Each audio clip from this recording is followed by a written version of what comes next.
Hello, everyone, and welcome back to the channel for Lore Deep Dive number 15. Today, we will be covering the newly released chapters 39 and 40, as well as the lore collectibles in the fields of the story chapters. If you haven't seen my other videos, and you want to watch them in order, I would recommend you go back and watch them in order. But there isn't necessarily a need, as I will do my absolute best to provide an ample amount of context. These two story chapters unleashed a absolute torrent of information and just threw it all at us at once. So there's a whole bunch to get through and a whole lot to unpack at the end. Well, these story chapters were an absolute blast, and I can't wait to get right on into the juicy meat and potatoes that is Nikke's absolute peak storytelling. So let's take just a moment, though, to thank W for sponsoring me, as I've been partnered with them for a while now. They recently, in the last few months, dropped a new Japanese yuzu flavor, which you can get for 10% off using my code ICAROS at checkout or through the link in my About section. Now, without further ado, let's dive right on in. Okay, I'm going to preface this by saying, before we go right on in, that by providing a little bit of a recap what happened in the last two story chapters. So, in the last two story chapters, we were fighting Ziz and Leviathan, as well as fighting Gluttony. We ended up fighting off Gluttony, but then right after we fought off Gluttony and Gluttony retreated, Mother Whale came in. Not just any mother whale, it's a mother whale that Reptilian befriended. And we ended up hitching a ride on Mother Whale after it swallowed Ziz and Leviathan. So now that I've provided that context, get right on in here. What the hell? Where are we? I think we're inside Mother Whale. Wait, did we get eaten? I think so. Let's get out of here. Okay. What are you doing? I said, let's get out of here. Huh? You want me to do it? I just don't have the strength right now. Oh, well, me neither. I used too much dark matter and I flew around a lot too. So, for a frame of reference here, dark matter is that kind of black liquid coating their bodies that they also use as forms of clothing, but it provides each one of the different four beasts with various powers. For Leviathan, it's something akin to Siren's bubbles. For Ziz, it allows her to store a lot of things, and it also allows her to form wing-like appendages that she can use to fly. For Behemoth, it gives her immense physical strength and a near impenetrable protective coating. Actually, on second thought, I've still got so much energy left. Hey, don't be like that, Levi. I was just kidding. Just watch closely, okay? I'll blast us out of here in one shot. Don't, you doofus. You're clearly exhausted. Okay. But still. Thankfully, we don't seem to have any company. Sit down. We'll head out once we've rested for a bit. Okay.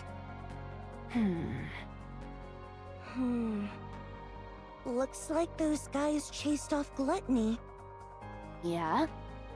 They're strong. Super duper strong. Yeah. Do you think they followed us? Nope, but they'll be coming after us soon enough. I thought so. Then, I'll get ready too. For what exactly? To go up against them, of course. But they keep trying to talk to us. Do you think maybe we could try that?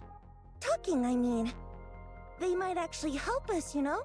No. Why not? Oh, not that I'm arguing with you. I'm just curious. I don't trust anyone. What about us, though? You guys are different, you fool. Because you're family. Really? We're family? Yeah, okay, so Leviathan, I covered this in the in one of the past deep dives, and I also elaborated on this. Leviathan has deep-seated trust issues, but not necessarily because of other people. She can't really trust herself around other people because when she was with Siren, aka Little Mermaid, she was supposed to fight with her, but got scared and didn't do her part, and Siren ended up getting swallowed by Glutton. And because of that, she's always seen herself as a betrayer, and she doesn't really get close to other people because of that. Because she doesn't trust herself around them. Whereas,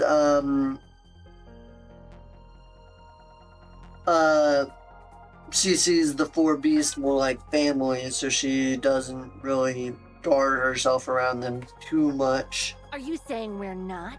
No. I knew. I was just asking. Hey, Levi, you know that imposter with the 2 cores I picked up? Why don't we feed it to Behemoth? So what she's talking about is, she's talking about, Rappy's, one of Rappy's old spare bodies that somehow ended up buried deep on the surface. Ziz picked it up, because it seemed rare to her, and, brought it with her. Then maybe Behemoth will get all healed up and can get us out of here. I really miss Behemoth. I did think about it, but no way are we doing that. Huh? Why not? Do you really think Behemoth would just sit still if she woke up after eating that imposter? It'd be complete pandemonium. But what if we just keep it a secret? Even in that state, she could still hear and think for herself. She may get wise to it. So what she's talking about is, that Behemoth was destroyed and all that's left is her core. But unlike Nikke's, heretics can survive by being just their core and can consume other nanomachines and other matter to reconstitute their bodies and rebuild their bodies from scratch using just their core and tentacle-like appendages to eat other materials to then rebuild themselves. Oh, that's true. Then what should I do with this? I went through an awful lot to bring it back. What do you mean, what do we do with it? We'll just use it as material later. It's the rarest thing you've ever dragged back. Of course it'll come in handy. Right? Not that I'm bragging or anything, but it was really hard to pick this up. I was flying around when I saw a ton of raptures swarming down below. So I got curious and went to check it out. Shh, quiet. Huh? But I haven't even gotten to the part where I get to show off yet. I said be quiet.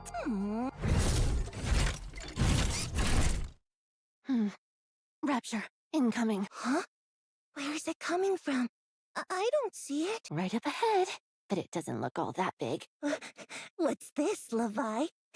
Are you actually scared of a rapture? That's not like you. Something about it seems off. Hello, friends. If I may be so bold, may I ask who you are? What is this? Is that a talking rapture? You look awfully surprised. Don't worry, I'm not a rapture. Think of me as a rapture enthusiast. I'm human, so you can relax. Huh? So, you're a human who's into raptures? Bingo! There was a big explosion nearby, so I rushed over and saw you two flying. It looked like you were in a real pickle, so I had Whaley come and rescue you. Don't worry, you're not being eaten. It's safe inside Whaley's belly. But tell me, are you lost Nikkes? We are heretics. Wait! Don't tell him that. Oh, sorry. It's just, he introduced himself, so I thought... Ziz is a bit of an airhead. The mood's kind of weird now. Why'd you have to go and flap your gums like that? Oh my gosh! No way! Heretics? Incredible! To think I'd get to meet real-life heretics. What astounding luck! My friends, if you don't mind, could we have a little chat?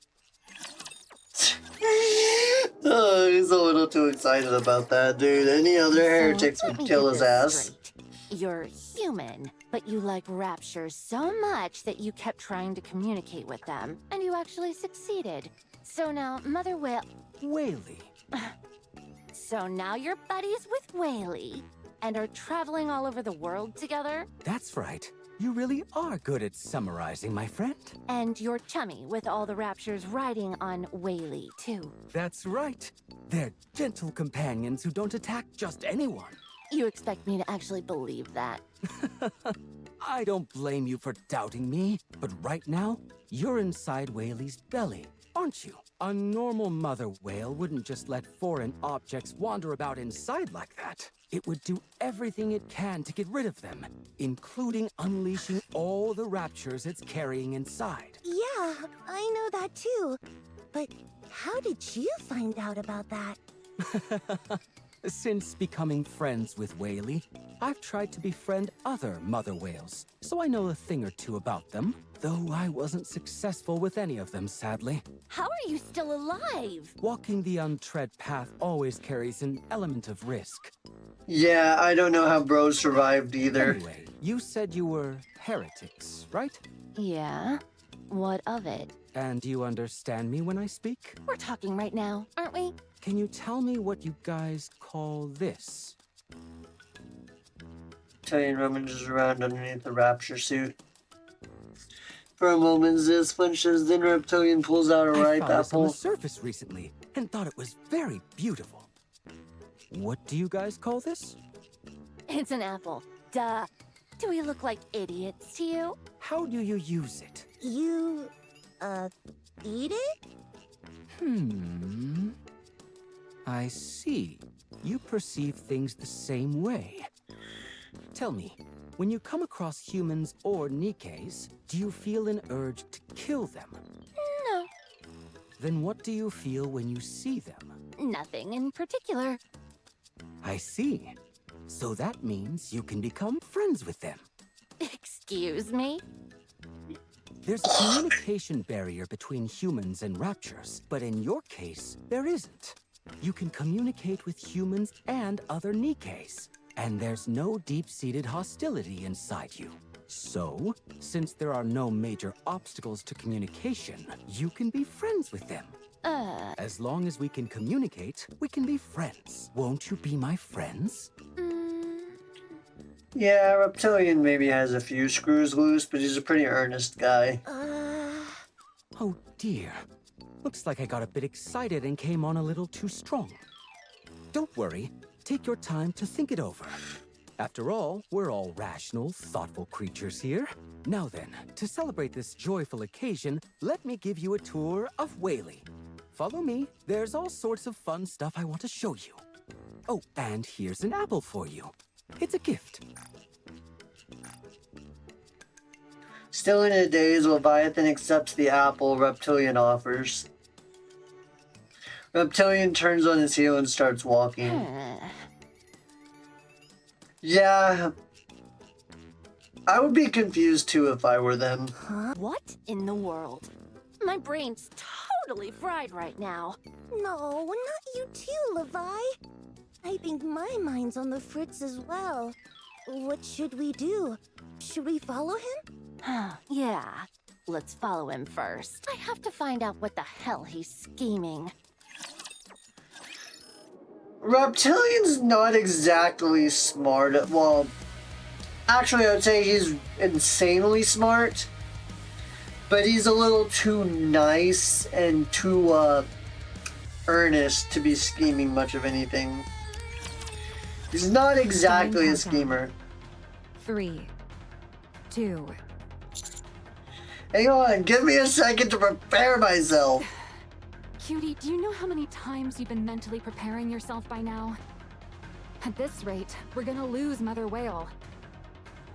I love the new Maxwell after they got upgraded. That's all I gotta say.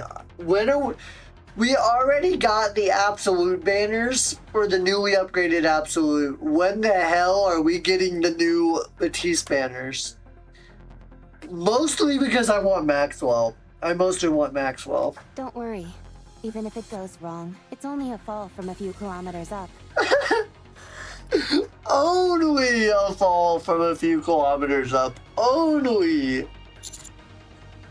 What about the impact going to launch? I don't think a human body could really handle That's that. precisely why we packed the interior with shock-absorbent material.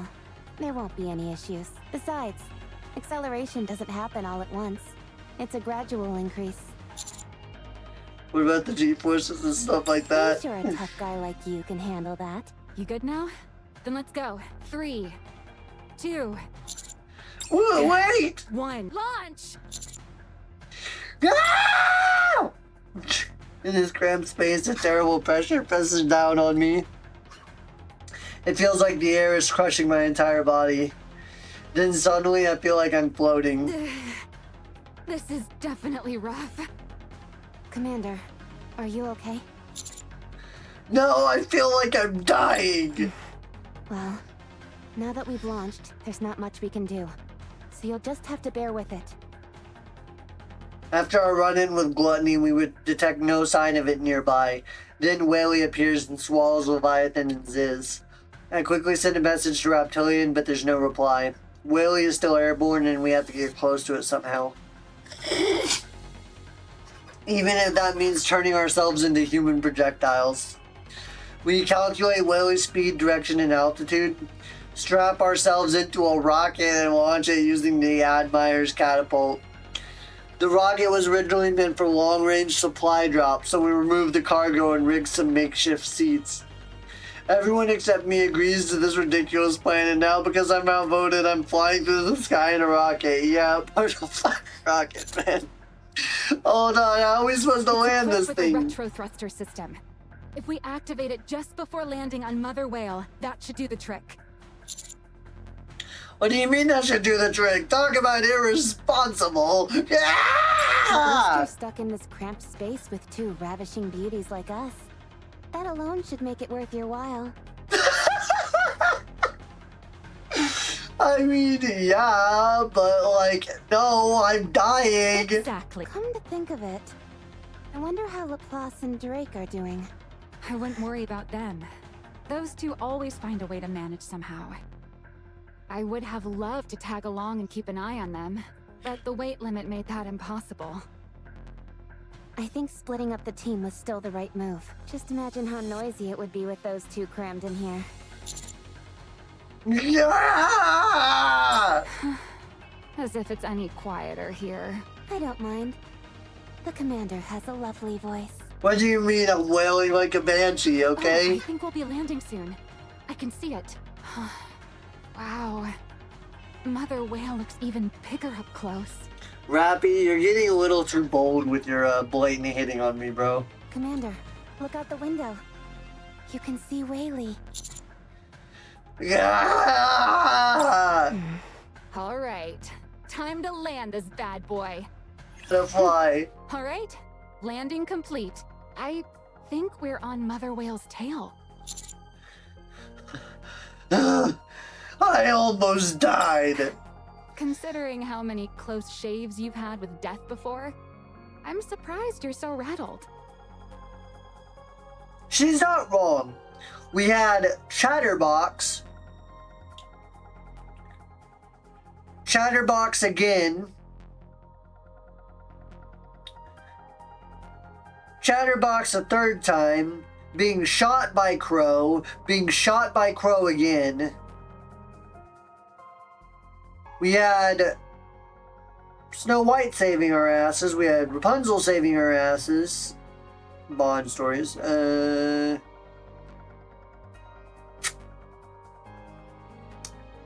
We had the Heretics. We had Nihilister. We had the second encounter with Nihilister. Yeah. 10 times at minimum we almost died. That's a lot of close shaves with death. I would rather not have. To me, it's basically a fear of the unknown. Strange. Whaley is flying through the air, but I don't feel any wind at all. I thought we might get blown off or be unable to stand properly. The air pressure isn't causing any problems. Nor is there any significant change in temperature or oxygen levels. Exactly. It's surprisingly human-friendly. There's even a vegetable garden. Did you say a vegetable garden? Yeah, look over there. Looking in the direction Maxwell is pointing, there's definitely a vegetable garden with all kinds of vegetables growing. What is It's that? a vegetable garden, as Maxwell said. Maybe it's a trap meant to lure us in. Like what Gluttony used on us. So for reference here, the trap that with Gluttony was the giant silver tree. That was basically tempted to bait in us through curiosity, and then after it baits us in, tried to devour us. Considering who's on board, I doubt that's the case. Oh, that oddball reptilian? You know He's him? famous, or rather infamous. On paper, he's dead, but every Nikke who's in the know knows better. Anyway, if Reptilian's on board, nothing we run into would surprise me. Let's go. Maxwell stands in front of the rocket, so Applause and Drake We're here. arrived in. You guys can come out now. Let's get a move on. There's no movement or sound coming from inside the Hey, rocket. Are you guys asleep on the job? I said come out. There's still no movement or sound. Maxwell inches closer and peers through the window. Inside, Applause and Drake are frantically gesturing what in in a the world panic. are you doing?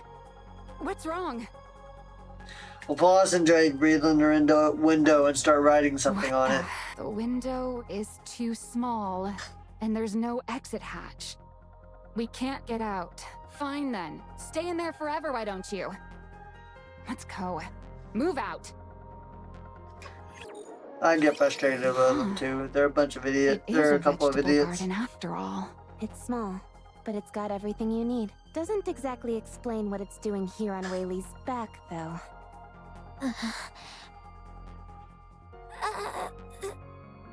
What's wrong with you guys? You haven't said a word. Cat got your tongue?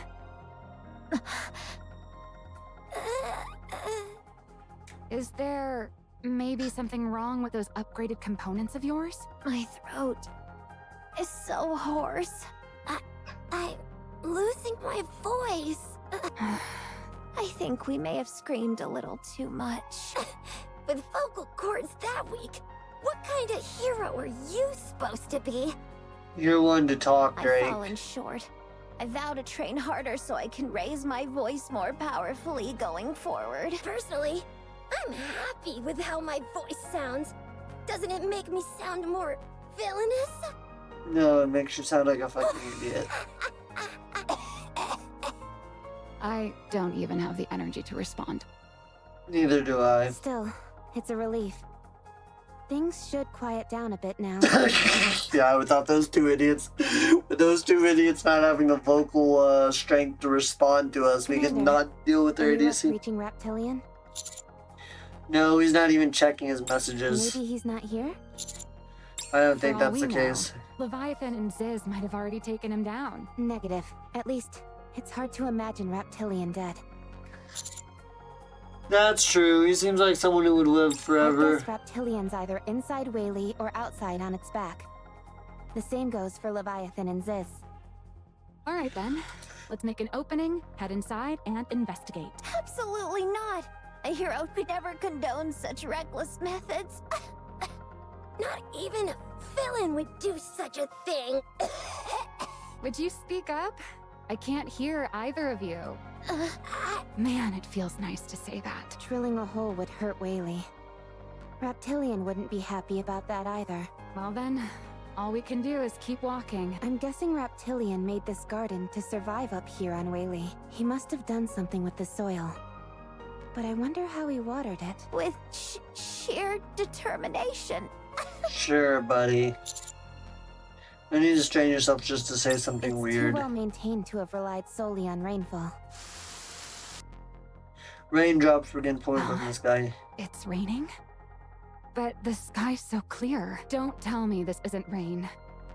Could it be something toxic? Visual at 10 o'clock. I look in the direction the Rappy is pointing. A pillar rises from Willow's back, spraying water high into the air. The water fans out above and rains down across Willow's A back. blowhole? Wait, someone's there. Is it a monk? Atop Willow's vent or sprinkler, I see someone sitting cross-legged. Their outfit resembles that of a monk. Maybe it's just my imagination, but it looks like they're hovering slightly in midair. The light emanating from the circular object on their back looks like a halo, and where the falling water meets that light, a rainbow forms. For a long while, I just stand there staring in a trance. The monk slowly opens their eyes and meets my gaze. They're looking over here. The monk unfolds their legs and stands upright. They begin to walk toward me slowly, holding my gaze the entire time. How strange, they're clearly walking slowly, yet the distance between us closes almost instantaneously. We all watch the monk approach us as if spellbound. The monk stops in front of us and stares intently at me. Well now, never did I dream I would encounter a noble hero in so remote a place. 'Tis an honor to make thy acquaintance, great hero. I have heard countless tales from the Forerunners themselves, as though mine ears were worn to the bone, verily. And by Forerunners, I do mean White Snow, Personette, and Scarlet. What are those? Names of bandit guilds or something? I at least understood Scarlet. Are you talking about the Pioneer Squad? Indeed, it is so. You know the Pioneers? To say I merely know them would be a disservice, for I am the fourth member of the Forerunners. What? This humble one is called Nayuta. Once more, it is a great honor to behold thee, great hero. So we all know, like, Nayuta is kind of like somewhat the leader of the Pioneer Squad, to some extent. She's the fourth member and also the kind of impromptu leader of the Pioneer Squad after Dorothy left, the Goddess Squad. I've never heard of the Pioneer Squad having any other members. I am the fourth member of the Forerunner Squad, moving with one accord alongside White Snow, Personette, and Scarlet. Yet, 'tis not so that I act in constant company with them.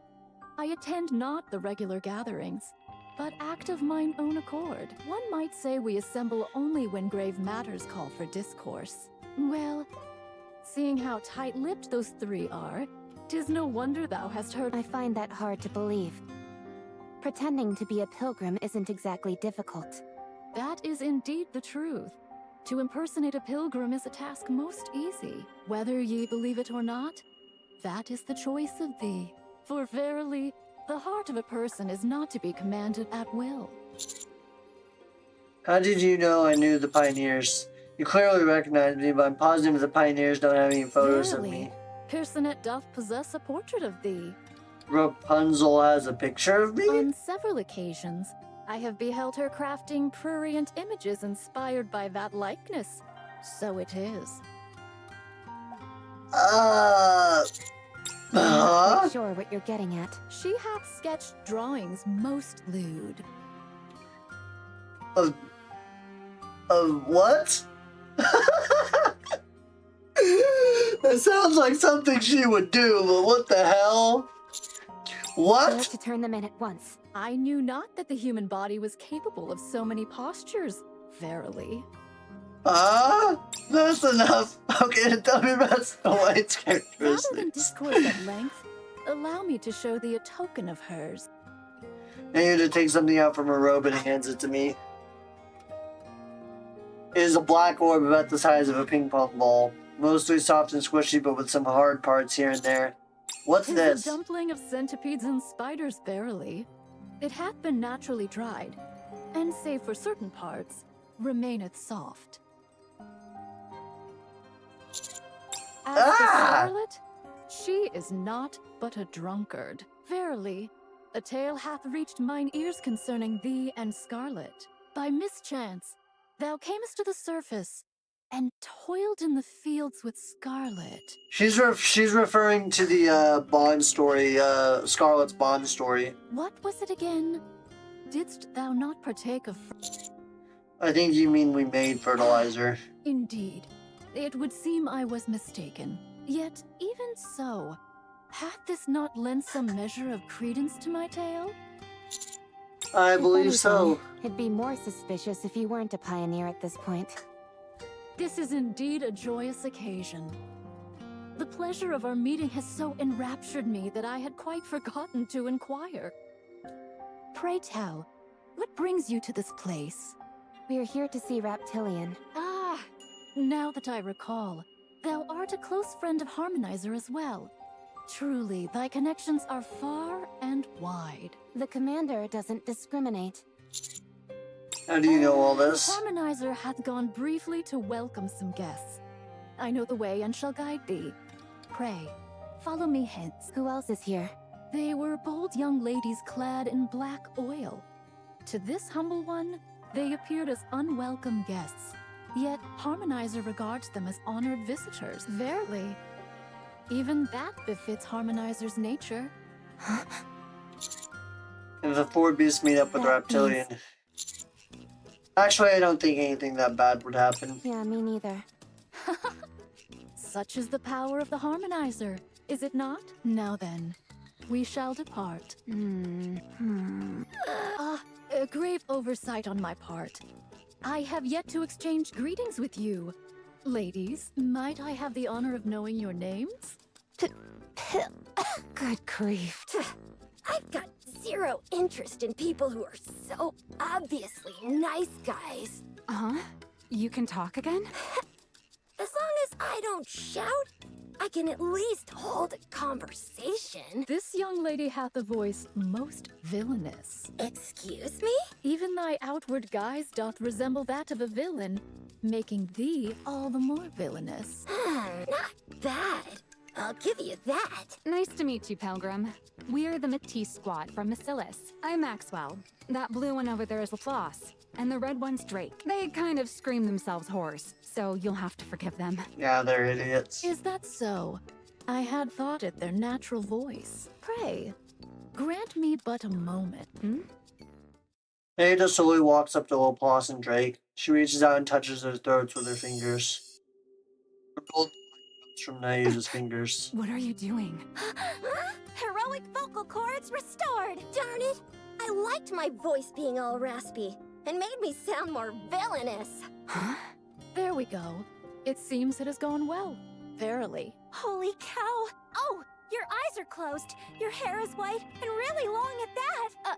You're a Nikke. Don't you have any filters at all? So much for peace and quiet. It gladdens me to know thou art curious about one such as myself.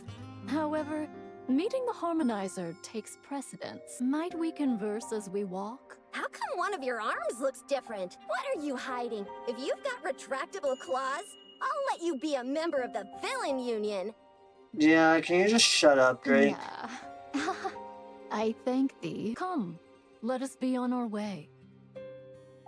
Ada begins walking calmly, with Laplace and Drake clinging to what her are sides. you two doing? How long have you been on the surface?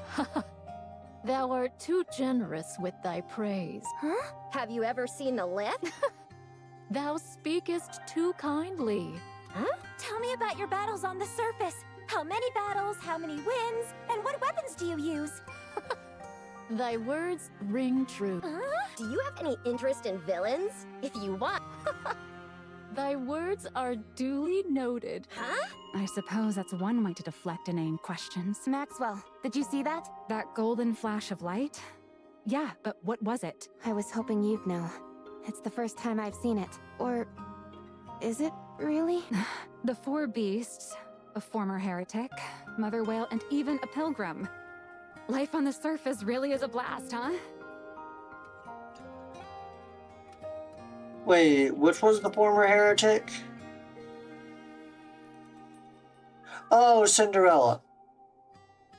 Do things always get this wild for you, cutie? More or Maybe I less. should just quit Matisse and join the counters. There's no end to the drama. Seriously. Yuta only responds to Laplace and Drake's endless barrage of questions with vague remarks. Disheartened, the two eventually fall behind and start admiring the scenery. Taking advantage of the brief calm, I strike up a conversation with Nayuta. So, Nayuta, how did you end up here? I have not dwelt here long. Whilst meditating atop a mountain, White Giant drew near and sought mine aid. Nay, 'twas Harmonizer aboard it who did so. Reptilian asked you for help? Was there a problem? There was indeed, and a very great one at that. But it hath been resolved, so fret not. By fate's design, since then I have dwelt upon the White Giant. Truly, the White Giant is extraordinary. It is the sole known case wherein the very entity itself has been altered. Such is the power wrought by the Harmonizer. It may be called something that no one hitherto hath touched. A realm far surpassing the bounds of technology. Verily. Just now, when you healed Laplace and Drake's throats back there, what was that? 'Tis but a humble skill. Yet in the mending and crafting of things, I hold some small measure of expertise. Verily. That golden light, it seemed familiar. Actually, I think I've seen it before. That cannot be so. Surely thou art mistaken. No, I've definitely seen it before. I have a theory regarding that. Maybe it's somewhat similar to Rapunzel's abilities. Because Rapunzel has the ability to heal via nanomachines with her staff. Such a thing is impossible. Verily. This is no mere jest, I see. Might I be so bold as to touch thy form? If only for a moment. Is that all right with you, Commander? Why are you No not one's just allowed asking to me? touch my body without your permission. Ayo. Okay, Very I'll allow well. it. Nada reaches out and places her hand on Rappy's chest right where her core is. The golden light from earlier flickers for a brief Might I moment. inquire thy name? Rappy, Rappy. May I ask how this came to pass? what do you mean? It is the fusion of which I speak. I'm not entirely sure myself. Within thy body doth lie the technology of ours. Nay, of theirs. Ours? Verily, this is not coexistence alone. It is fusion, a binding as one. What? Who is the ours and theirs they're talking about? I meant to say our technology. What do you mean by that? Pray tell, dost thou know of the profound? The Does the profound. name Deep ring a bell? Verily? Wait a minute. Deep?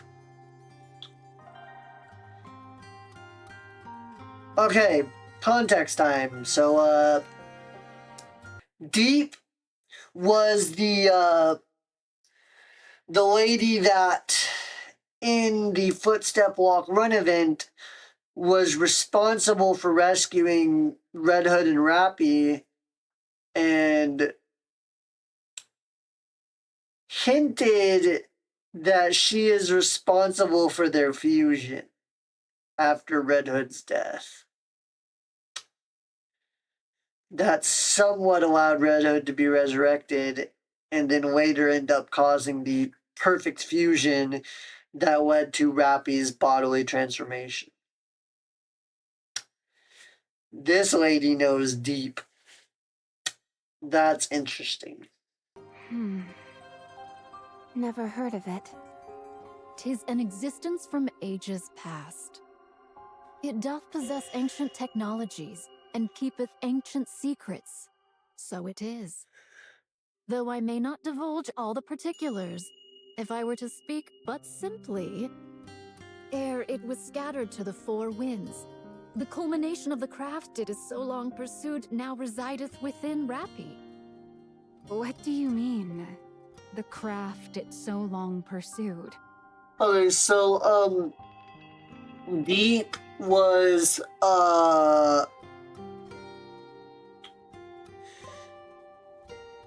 Deep referred herself as one of the guardians of the Ark, which means she's responsible for protecting the Ark at all cost. And she was residing at the lift because the core at the lift that powered the lift was also harmonized and with the core that powers the Ark. Symbiosis. Verily, it may be said that this is the sole path by which all shall survive without meeting destruction. Hold up. I have a new theory now. I have a new theory I just came up with on the spot. I'll get to it at the end. I'll get to it at the end of this story chapter, maybe. What are you talking about? What is deep? And what's all this about symbiosis and destruction? Do you know something about my body? I beg thy pardon. Yet, still can I not fully place my faith in thy strength? For verily, truth and secret alike do shine forth only when borne by those of true might. Until I have beheld thy strength, no answer can I grant thee.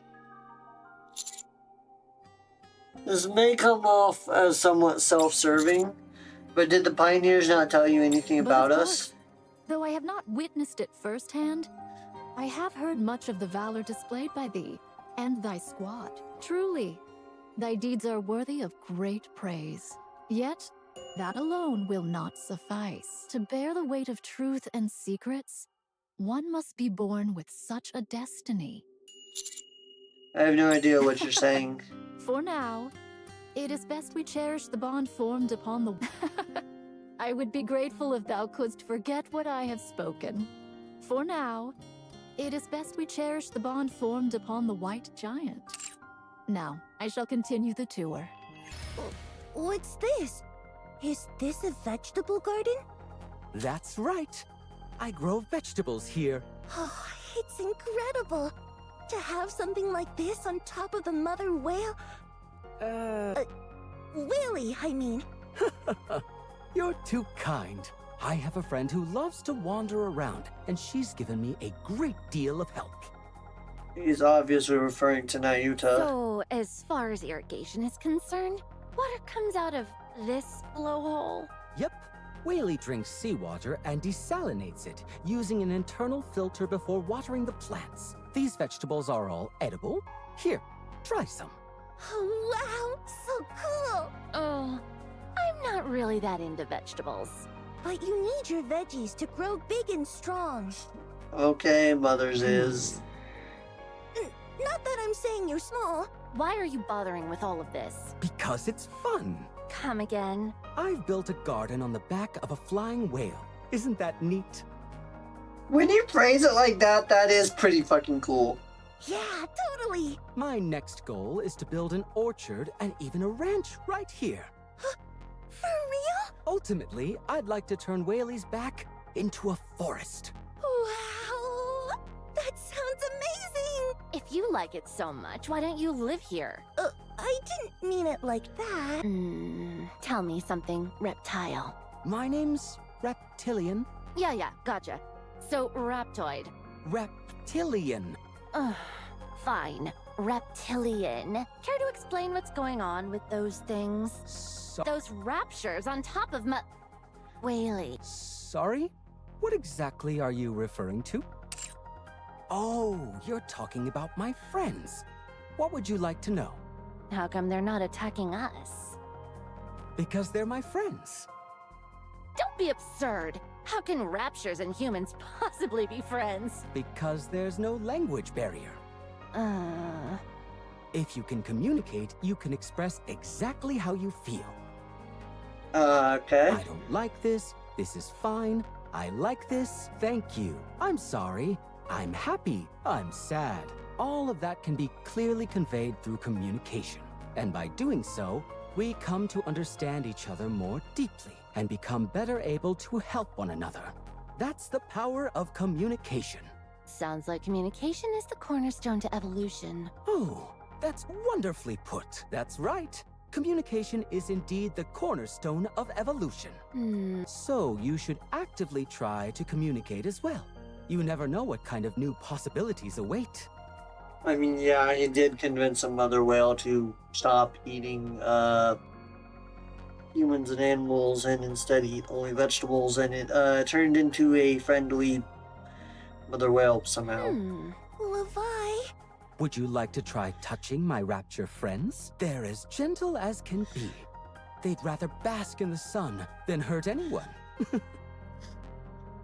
yeah, I want to touch them. I'll pass. Soon after. Oh, it feels just... That's because raptures are made of steel. It's just that you made them sound so much like animals. I half expected them to feel soft and cuddly. Hey, you never know. We might encounter a rapture covered in fur one day. They are amazingly docile, though. I've never seen raptors act this way before. That's because I was able to communicate with them and let them know we meant them no harm. Yeah, I'm not sure how he managed to do this, but like, it is kind of a huge revelation because that means they're no longer under the Queen's influence. They aren't just like blindly attacking anything and everything that makes noise anymore. They're not attacking at all. Which kind of begs the question, is it possible to get along with the raptors rather than just eliminate them? Could it become the New World Order? That's all I'm saying here. It's kind of a theory at this point. It could happen here at this point now. It's kind of already been proven to be a precedent. Come on, I still have lots to show you. All right, let's go. What now? What's gotten into you two? After all that we went through to get upgraded, we haven't even had a chance to show off. What kind of villain would want a peaceful world like this? What are you talking about? The raptures attacked us. Yeah, but they're just a bunch of small fry. Maybe it's because we're on the mother whale, but they feel even weaker than usual. And what's wrong with being safe? Would you prefer a heretic show up? You fool! There's no fun in being safe. I want a real fight.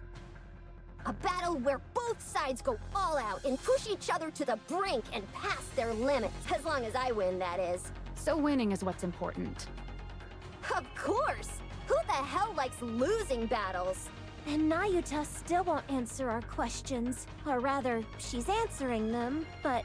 Pilgrims are all so self-centered. They live alone on the surface for so long, they only care about themselves. How can you be so sure all pilgrims are like that? I don't. It's just a personal prejudice of mine. I do believe ye are indeed strong.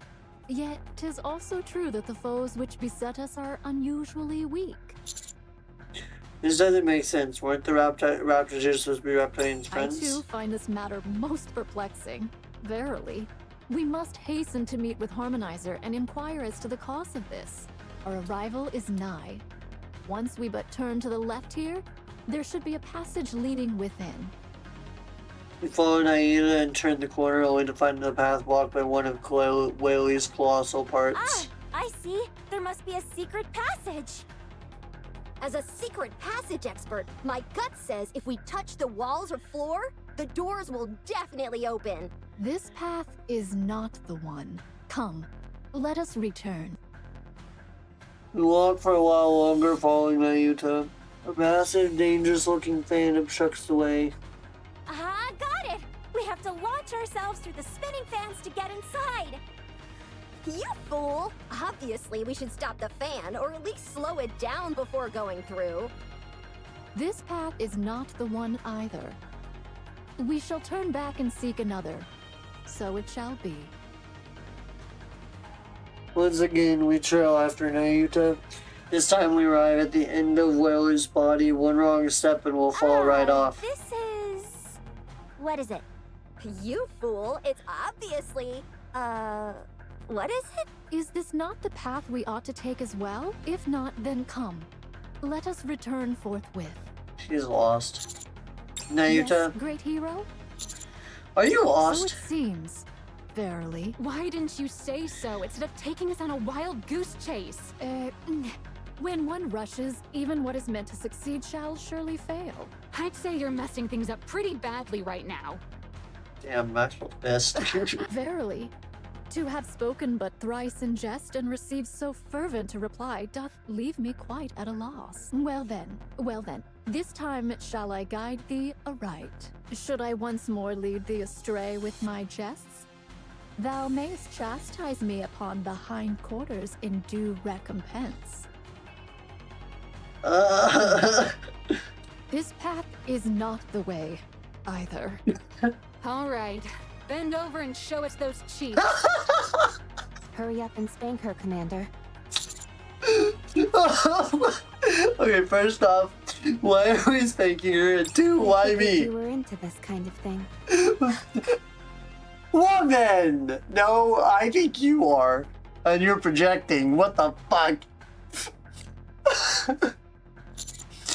Well, I'm not. Could we please meet Reptilian at some point in our lifetime? There needeth be no haste. So long as we continue to walk, anon we shall arrive. Enough. Just tell us where we need to go. Surely there must be some kind of landmark that you recognize? Look yonder. We must go forth to the place that seemeth like a fin. Okay. You're kidding, right? We just have to go almost straight ahead? It seems verily that the yin-yang and the five elements energies in this vicinity. Now you're just making things up. That's it. I'm taking point this time. Follow me. Hey! Where are you going? I was following thee. How is it that thou art over there? You're the one who keeps wandering off. You were supposed to just follow me. Verily. The geomantic energies here are in disarray, so I am bereft of all sense of direction. No, you're just as addle-brained as the rest of the fucking Pioneer Squad. Nayuta, why aren't you moving?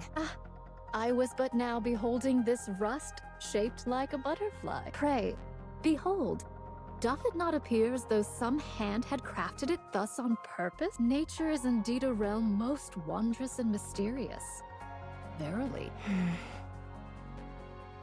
Hey, wake up! Are you okay? You just blacked out. My apologies. The sunlight was so pleasant that I succumbed to slumber. You must be weary as well. What say ye that we rest a while ere we press onward? Huh? Yeah, she's a fucking... Nayuta, what are you doing sitting on the ground? Behold this place. Long hath the sun shone upon it, bestowing warmth.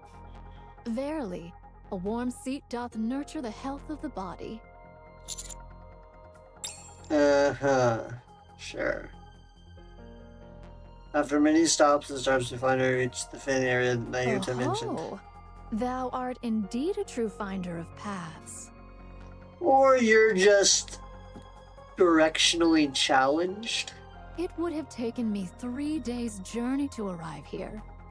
Pray, didst thou employ some manner of instant travel? No, we just are not directionally challenged. So, where do we go now? There ought to be a lift hereabouts that doth lead to the other side. I am certain it was near, yet find it I cannot. 'Tis a matter that would cause even spirits to wail. I think you're standing on it. Oh, do you, perchance, possess clairvoyance? This is seriously unreal. Are all pilgrims like this? Yeah, most of them at least. Maybe it's because they've been up on the surface too long. Commander, I'm going to activate the lift. Yeah, most of the pilgrims have been on the surface for 80 years or more. At minimum 60 years. Pray, wait but a moment. Nope. You've held us up long enough, and we can't afford any more distractions. Look yonder. Verily, We look towards the direction Nayuta pointed. The swarm of flying raptors is heading our I'm way. detecting a lord class amongst them. Pray, let us forbear and observe but for a moment. They dost attack? How curious. Those who rideth the white giant art ever gentle, and ne'er do they strike first. Methinks some misfortune hath befallen the harmonizer. Or mayhap the white giant itself. 'Tis no time to tarry, verily. Pretty sure no one else was relaxing but you. Engaging. Laplace, Drake, time to put those upgrades of yours to good use. You bet! Ultimate hero, moving out! Oh no you don't! I'll show you the power of the great villain! Forgive me, great hero. May this humble one witness this battle? Sure, go ahead, but why do you want to Verily, watch? I desire to behold thy strength, as well as that of these fair ladies. Fine by me, sit back and let us handle I give this. you my thanks. Verily. Affirmative. Engaging enemy. All clear. Flawless victory! That barely even qualified as a warm-up. Well, satisfied with our performance? Were the Matisse brought solely from the Ark's own technology? Yes. Would I be correct in assuming Matisse doth employ the most advanced technology known? Verily? Of course! We're brand spankin' new! Don't stare too long or our brilliance might blind you. To have come thus far, it is wondrous indeed. Humanity's potential doth move upon a plane apart from beings such as ourselves. Yet, mayhap, not quite as yet as I foresaw, without the key. What's the matter, Pilgrim? Lost for words after seeing our amazing performance? Don't get discouraged. If you work hard, you can also become a hero. Thy kind words are much appreciated. I shall strive diligently. Cutie, are you hurt? Huh? Your arm. I look at both my arms and there's blood seeping through my left sleeve. Oh, I must have caught a stray bullet or shrapnel. It's nothing serious. Don't worry about Let it. me take a look at your wound. No wounds. As expected. How's the pain? I didn't even realize I was injured. Commander, I feel that tracking the 4 beasts is no longer our top priority. We must get you back to the Ark for a full medical examination. We've come all this way and Matisse is here Yes, supporting us. Nayuta approaches. Great hero, doth thy wounds always heal so swiftly? I've always healed pretty fast, but it's been abnormally quick as of late. Pray, where wast thou born? In the Ark. Hast thou e'er been grievously ill in times past? I feel like I've heard that I question beseech before. thee, answer. Yes. Nayuta steps closer. Stop. Don't come any closer. Oh, dear me, I meaneth no harm. I but wish to ascertain that he is well. No, that's not it. There's another reason. I'll take care of it, so just hold tight. Oh, pray tell. Could it be? Vophouse? Great hero? Pray, which number art thou? What do you mean? Wait, 'tis not so. Pray, what subject number art thou? Dost thou know, perchance? Nay, have I spoken too hastily? Number 7. I've been called number 7, although I don't know My, why. hath it commenced? Yet how... the gene should not be roused as of yet. So she knows about Ether and Mana's and Jian's experiments in MMR. The Gene Reaper would not abide in idleness. Naruto, you're not making any sense. Suddenly a deafening boom fills the air. I reflexively turn towards the sound. A massive blue beam streaks across the cloudy sky as if piercing through it. The beam continues to blaze upward, reaching far What's beyond the that? clouds. Did a rapture fire that? It's even bigger than the Matisse Buster. Is it some kind of fancy fireworks display? Talk about wasting money. It's coming from that direction. Eden's spear! What? What manner of sorcery is this? Levi, look over there! Eden launched that? Eden launched that blast. Excuse me, what? I'm looking at it. What the hell is that? Who fired that? Huh? You're asking me? I don't know. Who said I was asking you? Then are you asking me? I don't know either. I'm not asking you either. It's really huge. Is there a rapture that can actually fire something that big? Not even a heretic could fire something that massive all at once. What the heck is that? It's getting under my skin. Should we go check it out? Huh? When you think about it, there's really no reason for us to stay here. I say we take Behemoth with us and head back. Then we can, I don't know, go check what that thing is. You're heading back already? That's a shame. There's still so much I want to show you. Tell me, do the Raptures and I look like friends to you? Absolutely. Don't answer him, you dummy! Oh, okay. I'm glad to hear that. It's sad to say goodbye, but I hope our meeting today will bring some good to your future, no matter how small. Well then, I'll show you the way out. Oh dear, please wait just a moment. Sorry, but could I show you one last thing? What is it? It's my friend. It's not another rapture, is it? She's not a rapture, but a very dear friend of mine. I really want you to meet her, so please wait here a moment. But I don't feel like waiting. Aw, really? But I'm kinda curious. If you don't want to wait, we don't have to. I'm really curious, though. Just think, what kind of weirdo must someone be to be Reptilian's friend, huh?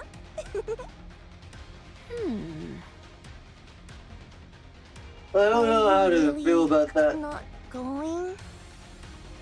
Fine. Let's go. You're the best, Levi! Come on, let's get this show on the road. What a joyful day it is. Outer Rim partition. Well, long time no see. So this is back in the Ark, where this is back on Anise and the Neon side of things. Heya! Hello, how have you been? Viper taps her choker. Same old, same old. Good to see you're still kicking. Right? Thanks to you, I ended up falling for it even deeper. Huh? Did you really come alone? Master and Rappy are exploring the surface, and Anise is preparing to power up. I'd heard the rumors, but wow, Anise was really a pop star? That just doesn't fit our image at all. Yeah, I still find it hard to believe too. Seeing her in person might help you change your mind. Yeah? Now I have to check it out. Huh? Can you leave the Outer Rim? Just kidding. I was just thinking out loud. Yeah, they can't leave the Outer Rim anymore because of this shit with Heavenly Ascension that caused a hole in the roof of the Ark, and the Rapture invasion with the dual heretics that almost caused the entire destruction of the Ark. Yeah, They're kind of in hot water right now. Jackal and I can't leave the Outer Rim without permission. And there's no way they'd approve a request to go see a farewell concert. Nah, the Outer Rim's awesome. There's tons of space to run around. You can smash and stomp around all you want, and the ACPU won't even chase you, so it's great! I'm not sure how much longer that'll last, though. Because of those things watching us? Should I go bite them? I wouldn't if I were you. You'd be vaporized. Ugh, I hate those guys! All they do is stare. Who are you talking about? Yeah, that's a good question. I'll show you later. Now then, let's see. Viper looks at her I phone. want to know about a music producer who's been hanging out at some seedy joints, huh? Yes. After coming to the Outer Rim, she seemingly vanished without a trace.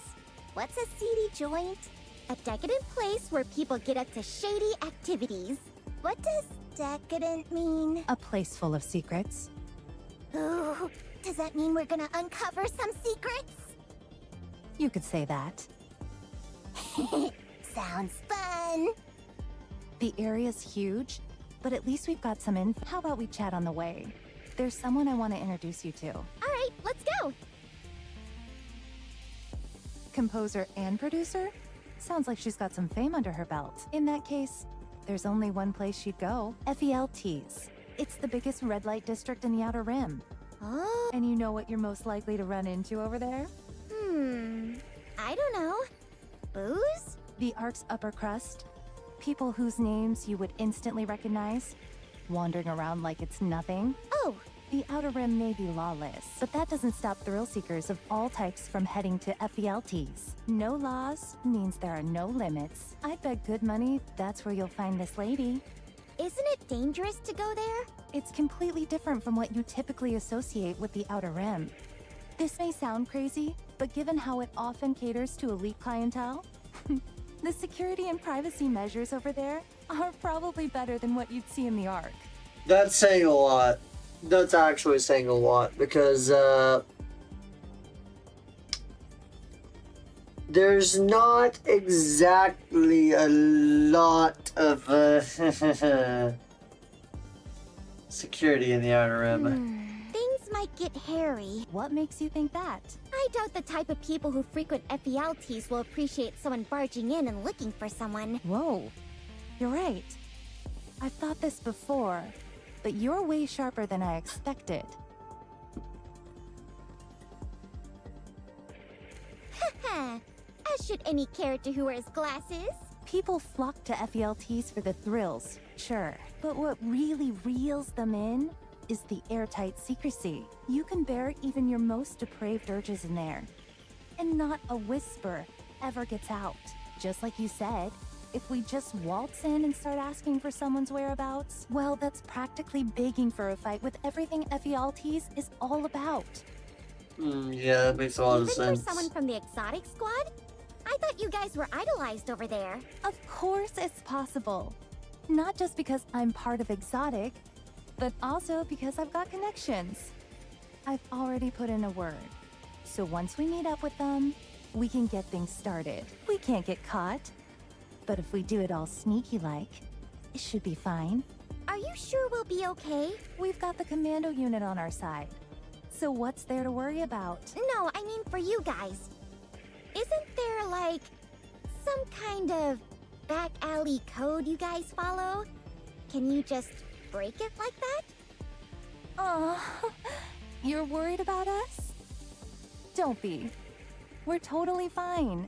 Exotic's jurisdiction has been expanded exponentially. It has? Yep. Our original mission was mostly espionage in the Outer Rim, but now it's all about keeping the Outer Rim stable. Because of that, our authority got a serious upgrade too. So they're pretty much on par with like the Underworld Queen now in terms of because while Underworld Queen does operate in the Outer Rim, they do not have full jurisdiction and they do not like they try to keep the Outer Rim stable, but they don't have like the full means to do so completely. Viper fiddles with her We're stuck choker. inside the Outer Rim. But oh well. So, shall we get going? All right. counting on you. Are we going on our own? The boss isn't coming with us? She's so smart and super helpful. Of course she'll be joining us. Did you say boss? Yeah. Aren't you the leader of the exotic squad? Nope. Could it be... Nope. It's not that either. So don't worry. A new leader has been appointed to the exotic squad. Yeah, it's not Crow anymore. Because, fuck Crow. All my homies hate Crow. All my homies hate Crow. She's a It's the bitch. first time we're actually meeting in person. I'm EH, leader of the exotic squad. You're Neon from the counter squad, right? So she actually did get turned into a Nikke. Turns out, Ingrid filled her request. Elysian Harper is now a Nikke. Yeah, that's right. But wait, isn't she the leader of Heavenly Ascension? Yeah, she was. So you... became a Nikke? Correct. I asked Ingrid for help. What? So, is making terrorist squad leaders, like, a tradition in exotic or something? Neon! No, I'm honestly asking because I really don't know. The reason I was appointed the leader of the exotic squad is simple. I know the Outer Rim better than anyone. As for why I became a Nikke, I wish to atone for what I've done. Yeah, she's done some fucked up shit. Huh? I realize now how horrific terrorism is. Under the pretense of fighting for greater rights in the Outer Rim, I was blinded by the belief I was undertaking a righteous mission, fighting for the weak. I brainwashed myself into thinking that for the cause, any means were justifiable, no matter how brutal. Ironically, it was being involved with terrorism that made me realize how foolish my thinking had been. Well, at least she's growing. I've committed terrible, unspeakable acts. By the time I came to that realization, I was at death's door.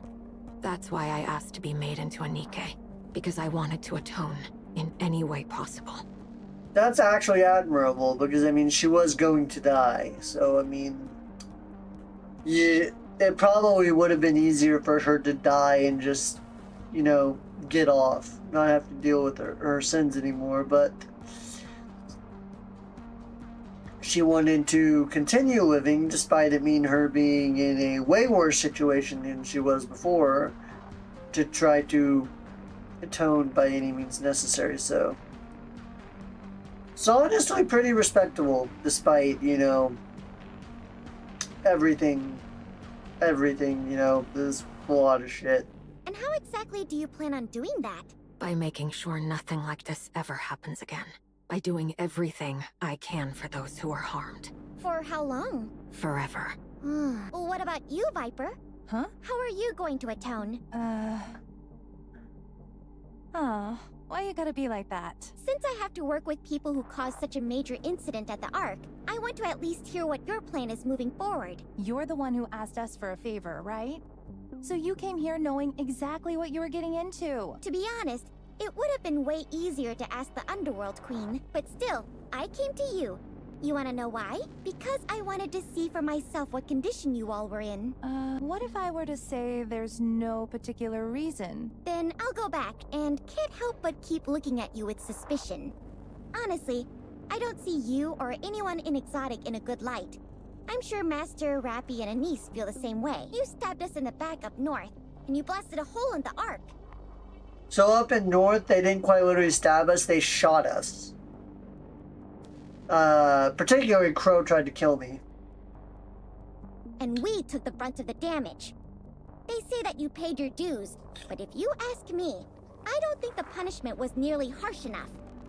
And Blossom. Then what kind of punishment would satisfy you, Neon? The kind that never stops. Huh. It's simply not enough to just have a choker strapped to your neck that keeps you inside the Outer Rim. So tell me, how do you feel right now, working for Exotic? Viper fiddles with her To be seen in a choker. positive light? What? Yeah, it's true we went along with Crow's plan and caused terrible things to happen to the Ark. And yeah, we did awful things to you guys. Honestly, I was surprised. I never thought you'd be the one to reach out first. I know that helping you is part of Exotic's mission, but I feel bad about what happened. You've been through so much because of us. I'm still waiting to hear about atonement. Atonement? I wouldn't know how. Didn't I tell you? I want to be seen in a positive light. I just want to look good in front of you guys. That's all. Even more so for Honey. I've been waiting for a chance to impress you. And this is a golden opportunity. Don't you feel any guilt about what you did to the Ark? Don't know.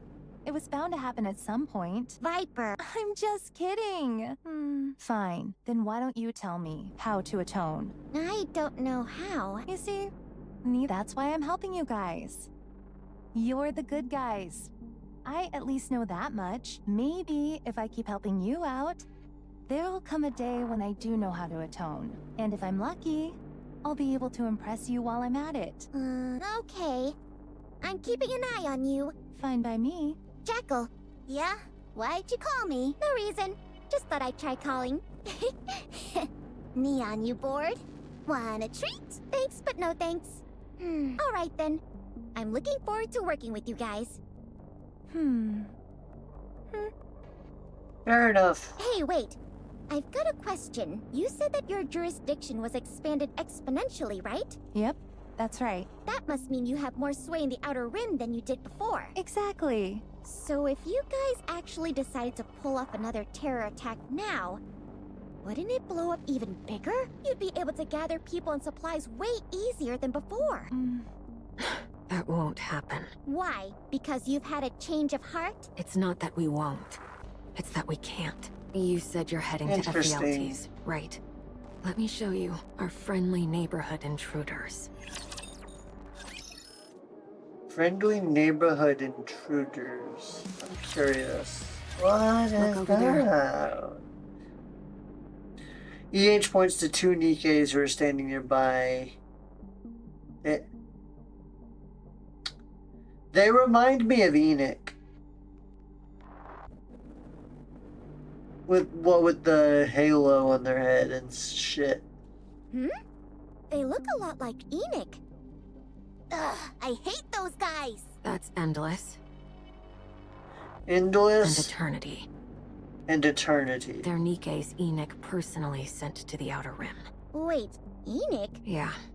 Enoch determined that the Outer Rim was responsible for the attack on the Ark. So she sent these two to keep tabs on us. Can I greet them? I wouldn't recommend it. They attack if you get too close. They've already killed 5 people. Oh shit. What? They just showed up one day. The only info we got was that 2 Nikkes would be permanently stationed in the Outer Rim. They came out of nowhere and just planted themselves right there. They don't even talk. Unless they're working, they just stand there like that all the time. Work as in... If you equip a weapon, or start to plot an attack of some sort, they suddenly show up and start busting heads. You're saying a Nikke's the one doing the attacking? Yeah, and they don't discriminate. They attack humans and Nikkes alike. We don't even know what weapons they use. A flash goes off and the target's literally reduced to dust. We're pretty sure it's some kind of ultra-high heat device, but honestly, we have no clue. A weapon that not even Nikkes are capable of combating. Interesting.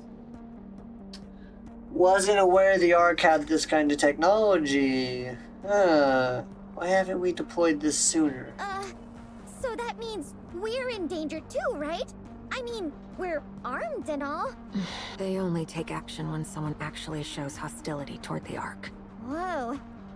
Do they have psychic powers or something? They eavesdrop on everyone in the Outer Rim. Isn't their hearing way too sharp? I doubt it. They've most likely planted bugs all over the Outer Rim and are using them to listen in on conversations. But that sounds kinda weird, right? You're telling me those two listen to every single conversation going on here? Gee whiz, they won't even have time to sleep. That's why I think those two aren't Nikkes, but something else entirely. Because if Nikkes go without sleep for too long, they become acutely aware that they aren't human, more so than they already are, and they undergo a mind switch, which is dangerous. So, Endless and Eternity may not be Nikkes. Their ability to single out only those hostile toward the Ark. Their weapons of unknown origins. The way they move at insane speeds to wherever trouble breaks out. Their ability to single out only those hostile toward the Ark. In so many ways, their abilities go beyond humans and even Nikke's. And nobody's ever seen them sleep or talk. But the most telling thing, they look almost exactly like Enoch. And Enoch's an AI. That's true. Do you know what happened to Heavenly Ascension after those things showed up? No. Are they still hard at work at that terrorist grind? Almost all of them are dead. Only a tiny handful of them remain. You're kidding. Those things did it. Without a leader, Heavenly Ascension literally got wiped out. Not that having one would have changed much anyway. It didn't even take them a week to finish the whole job. Heavenly Ascension, a terrorist group that's been active in the Ark since its founding days. 80 years. Wiped out like that in less than a week. That's pretty telling. The only ones who survived were the small handful that EH managed to persuade to lay down their weapons and stop plotting any attacks against the Ark. You want to know the real kick in the teeth? That's literally all those things did. They take out anyone who intended to cause harm to the Ark. Nothing more, nothing less. Some in the Outer Rim thought that. When those things came barging in, the central government was finally taking interest in the Outer Rim. From the outside, it looked just like a security crackdown. People started hoping maybe their living standards would improve, and they get to live like humans for once. But those things don't do a damn thing other than take down whomever they deem to be a threat to the Ark. That's pretty No interesting. matter who dies in the Outer Rim, who kills whom, or whatever else goes on. If it's not deemed a threat to the Ark, they don't move an inch. It's very much like Enoch. It is. For better or for worse, the Outer Rim can't lay a finger on the Ark anymore. So what I'm saying is, there's no need to worry just because Exotic's been given more authority. The Ark is safer from the Outer Rim now more than it's ever been. Those two will eliminate anything that poses a threat to the Ark. Exotic's primary goal when it comes to overseeing the Outer Rim is making sure its inhabitants aren't all slaughtered by those two. Oh. Yeah, that's kind of rough. While that may not sound all that terrible at first, It means the Outer Rim is officially the Ark's dumping ground, and there's nothing we can do about it. we have to do something about that. Let's go. FELT's isn't far from here. We're nearly there. It's right up ahead. Wow. Even from a distance, it practically screams, "Come here to get your kicks!" Right? But it's more of a warning than just showing off. From here on, this is FELT's territory, so don't mess around. This place is probably propped up thanks to the backing of shady organizations, right? You bet. It's not as huge as Hedania or Simikai, but definitely no small-time joint either. All right, let's go in. It's been ages since I've been here. I hate this place. It's so noisy and flashy. Doesn't matter. A job's a job. Fine. But if anyone messes with me like last time, I'm gonna take a bite out of them. Yeah. Just try not to kill anyone. Neon, Yes? if I don't talk to you now, I don't think I'll get another chance. Do you have a moment? Oh, is it a secret? You could say that. Whoa! How did you know I was a spy? What's this? You two planning to share some juicy little secret? EH shoots Viper a long, intense stare. Viper seems to catch on and gives a small This way. nod. EH and Neon move to the Just side.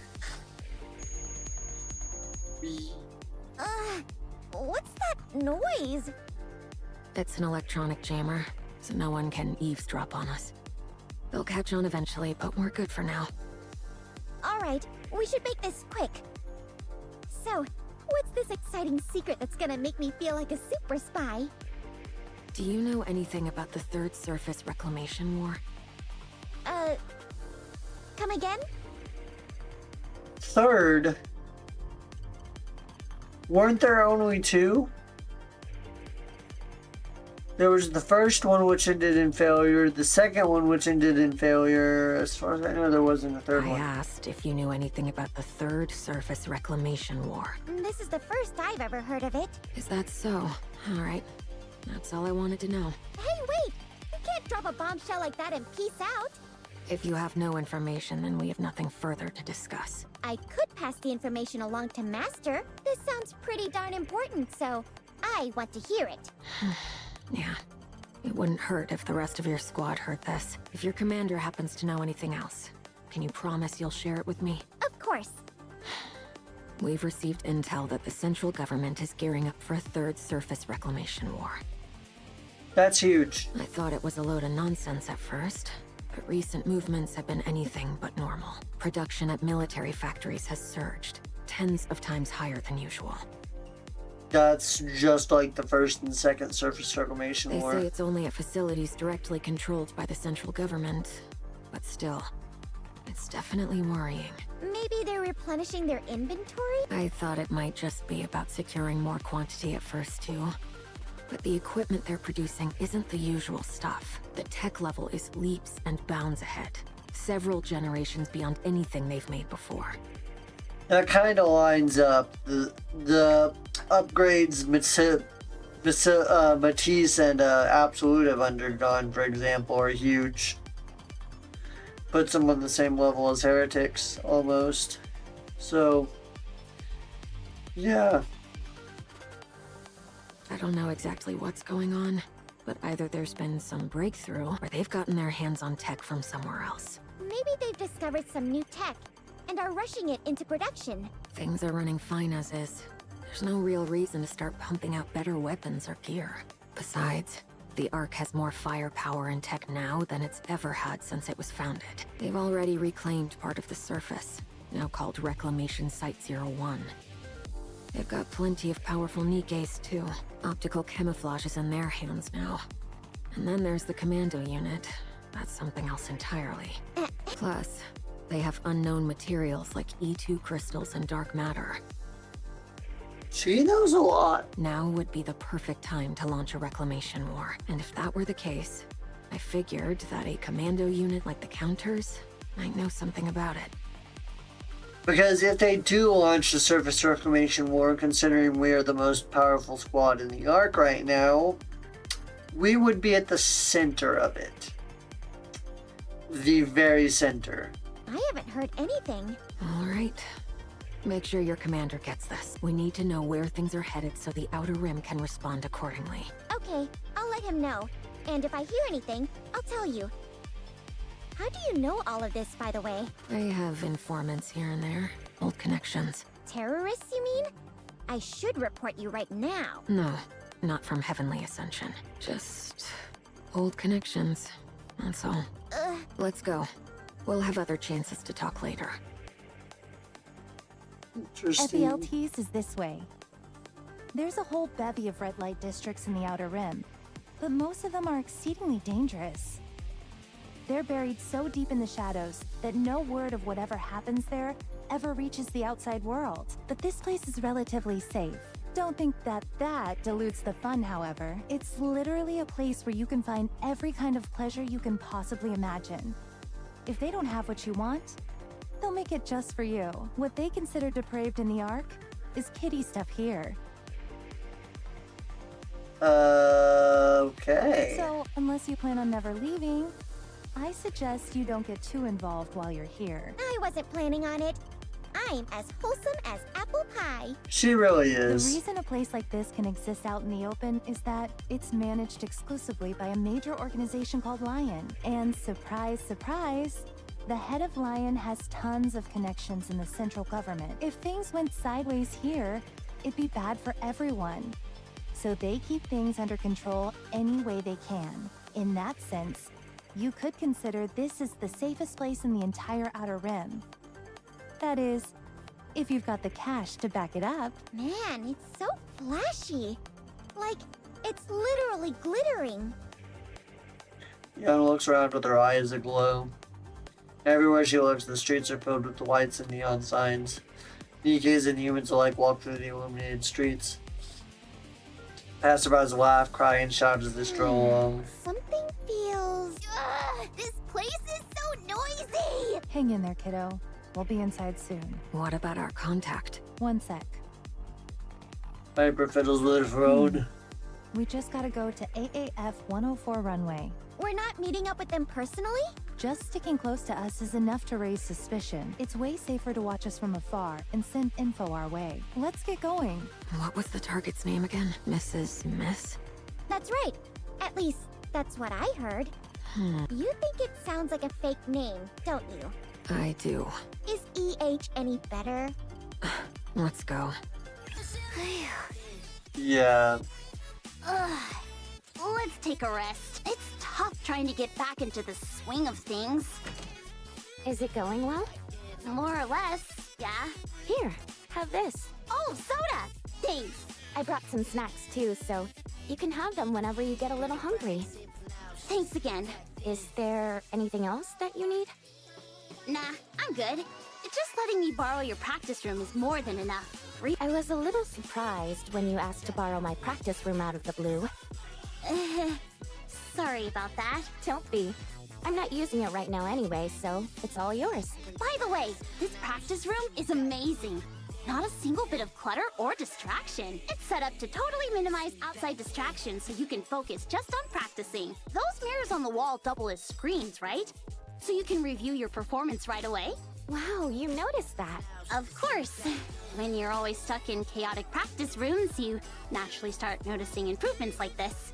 Huh, so you really were a pop star, Anise. I've been hearing that word so much lately that it barely has any meaning anymore. Anyway, what are you up to? Are you busy?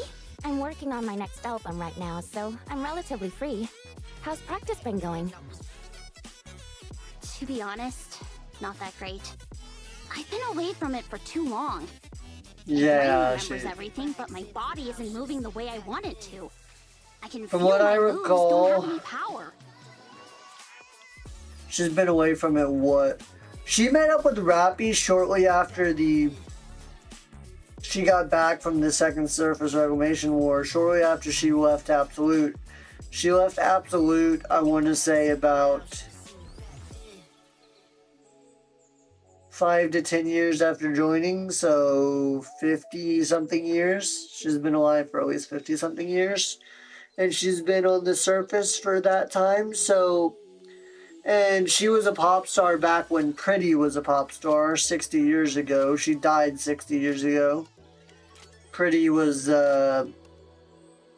alive when the ARC was founded, so that's 20 years, so... Yeah, she's somewhere around 60 years old. Definitely. Definitely been a long time since she's been in the swing of things. In other words, I'm rusty. Still, that's a relief. What do you mean? That you're giving this everything you've got. I was gonna just skate through it. I mean, that was the plan. But Neon said I was sparkling when I practiced. So, Okay, I get what you're trying to say. If you're feeling shy, you don't have to say it. It's not that, it's... Never mind. All right.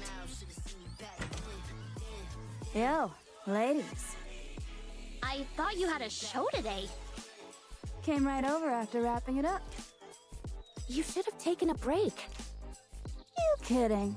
A retired pop star from the counters practicing for her farewell concert? I wouldn't miss this for the world. I'm just playing. I came to check if you need anything.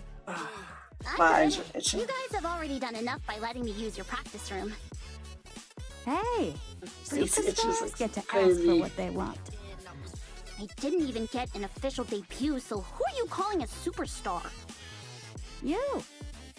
And the counters, that's who. At least in the Nikke scene, you're a total superstar and everyone knows you. Yeah, So we there's are kind of anything you famous want. now. Just say the word. Anything? Yeah, anything. You deserve it. So then could I maybe get a producer, lyricist, composer, choreographer, and a costume team? Guess that was a bad joke, huh? I'll get in touch with my team right away. Stop right there.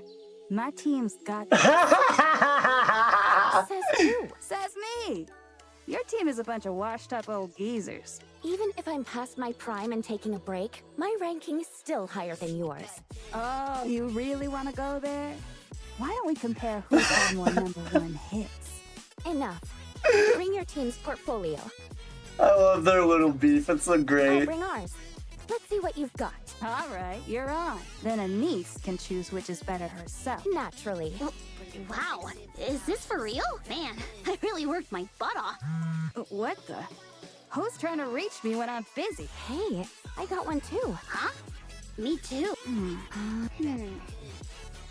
Oh god. Prima Donna, Miss Precious Girls. This is an announcement, urgent announcement, effective immediately. It is absolutely forbidden to lend your production teams to anyone. Huh? Why? Because I called the shots. Can we reason know why? No.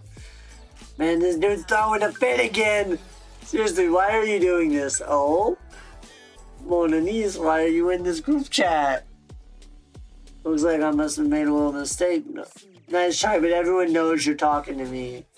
I don't comprehend what you mean. No distance here. Caprice? Yes. Damn, seriously. So one of your team's out is off the table, but everything else is fine? Wee! Wee. Aria, you're here too? Anise, let me know when you're ready. I've booked the Art Korean Hall for an entire year. It seats about 5,000. You can use it whenever you... Jeez! Huh? Really? Of course. Wow, thanks. And you just stole our thunder. Exactly. That's it. Dismissed. I love their little, like... Because they're all three in the same squad. Noise, Arya, and Volume are all in the same squad.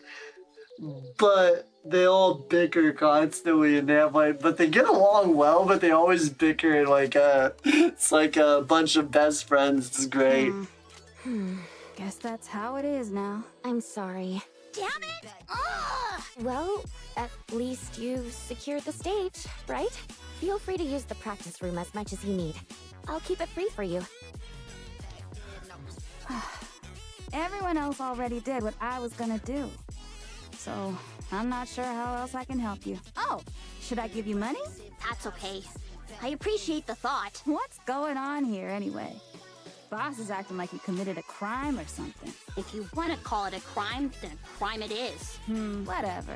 If you ever need help, just hit me up. Yeah. We'll see if there's any other way we can help. Sure thing. Thanks, guys. We're gonna head out. Good luck. Keep pushing. You've got this. Thanks. Oh, by the way, people have been buzzing about you making a comeback. Between that thing on the news and you showing up on that show like you were waiting on someone, you definitely caught a lot of eyes. I'm no expert on the pop star scene, but looks like you were pretty famous, huh? Yeah, you could say that. In more ways than one. It's nice to know you've got fans eager for your return. You should see what people are saying. Forget it. I'm not interested in that kind of stuff anymore. Why not? I don't do well with negative comments like that. If you can't handle a little hate, then this ain't for you. Don't you know?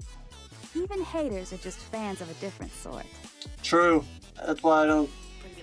I took a quick peek and people are saying loads of positive things about you. Checking them out might give you some motivation if you need it. All right, I'll check it out when I have time. All right. I'm really heading out this time. See you later. Noise and Volume leave the practice room. Denise picks up her phone and looks at her chat with This Neon. is starting to make me nervous. You just focus on looking good out there. I'll figure out the rest. Okay, I've got to trust that Neon knows what she's doing. I'm sure it'll work out. Not that I have much choice. Gotta keep practicing. I've got to whip my body into shape somehow. Anise gets up. Like 1 hour later. Right there. My leg just won't lift high enough. Anise looks at her phone lying on the floor. No. Gotta put it out of my mind. 1 hour later. What the heck? This just isn't working. Anise looks at her phone lying on the floor again. I took a quick peek, and people are saying loads of positive things about you. Checking them out might give you some motivation if you need it. And it gets depressing real quick. That's all I gotta say. Oh no. No, absolutely not. 1 hour later. Anise looks at her phone lying on the floor. Okay, fine. Just for a second. Super quick. Anise picks up her phone and sits down against the wall. She logs into a pop music forum. Searches Anise, TT Star, Mint, and Prika. 200 posts come up. She taps on the one with the most comments and likes. Title, TT Star's comeback is imminent. Anise was just on the news the other day and then suddenly did a live stream for like a whole day. She was clearly trying to reach out to Mint and Prika. It's all but confirmed. Stop pulling stuff out of nowhere. I wish it were true though. Who even are they? They used to be pretty well known in the underground scene. I really loved them. Mint was seriously the best. Prika was the goat. Have you seen those abs? You just don't get how charming Anise is. Oh my gosh, if this turns out to be real, I'll die happy. They were ahead of their time. If they debuted now, they'd be crushing it. Yeah, I don't know if I'd go that far. But yeah, they'd definitely be a hit. Oh, aren't they a bit old for a comeback though? Anise got some nerve for real. She's the one who ruined the group in the first place. You can say that again. It's just me or was Anise the worst in that group? No way, Anise was my favorite. If that's true, you need to get your ears checked. Screw you, Anise was the best singer of them all. Anise's eyes dart across the screen rapidly. Her fingers move busily, scrolling the screen, tapping to the next post, scrolling again and tapping once more. She begins reading each and every post, every single comment. Wow, if TT Star actually made a comeback, I'd seriously cry. I love them so much. 34. Is this the Anise revenge arc? No way I'm missing this. Haha, 41. Anise is killing it. Is she going to reclaim the surface? Whose life is she going to wreck this time? TT Star 101 for dummies. 50 reasons why Anise is an idiot. 50 reasons why Anise is a legend. Gaze upon her and weep, people. This is what real pop star looks like. Why TT Star's comeback is bound to succeed. JPG. Title, What's with TT Star? They were good, I'll give them that, but that was in the underground scene. Who knows if they would have made it in the mainstream. Even if they could have, Anise blew it. I heard something nasty went down with her, but honestly, not my problem. Point is, the team fell apart because of her. Mint and Prika hustle like crazy after that, doing whatever they can just to stay in the spotlight, but Anise, she joined some commando unit, and apparently she's doing great. If she's so set on walking a different path, then she should have just stuck to it. Don't come back now and mess with two people who are doing just fine without you. Or what, did the commando unit kick her out and now she's crawling back because she's got nowhere else to go? Yeah, I wouldn't be surprised. That's so like her. Anyway, I'm all for TT Star getting back together, just not with Anise. Mint and Prika are killing it on their own. She can stay dead on the surface for like, Jesus Christ. Then again, that is the kind of hate people get on the internet. They just don't censor. Oh shit. Idiot. Anise turns to the background. Anise sits in the corner of the bathroom, staring at her phone the whole time.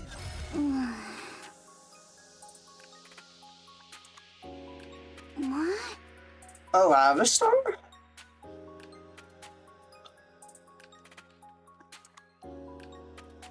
Where am I? Have you regained consciousness? Avistar? Why are you... Wait, where am I? This is the repair center. How'd I end up here? You don't remember? I remember taking a break from practicing and looking at my phone.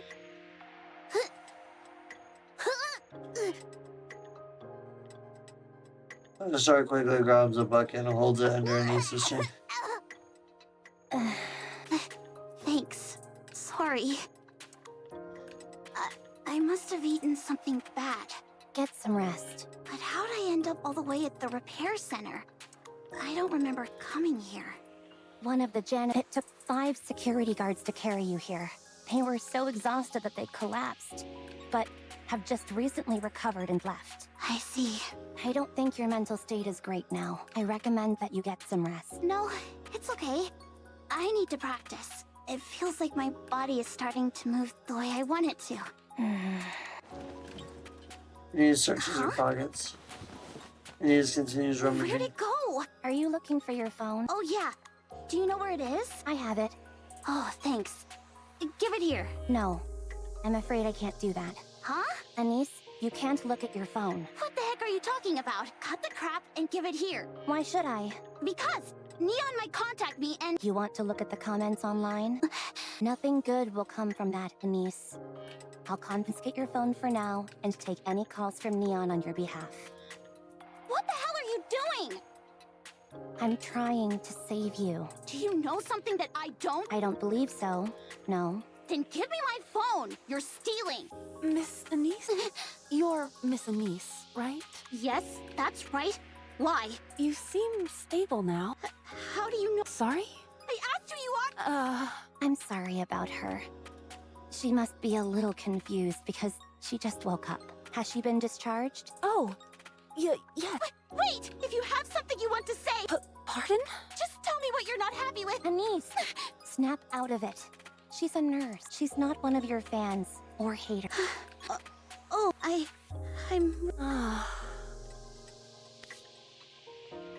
The nurse leans down and holds Anissa's Okay, hand. I've met a lot of Nikkes because of my job. I know how tough life can be for you all. I'm always grateful for what you've done for us.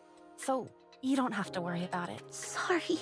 You seem to be doing better now, so I think we can discharge you. Take care of yourself. Yeah. Thanks.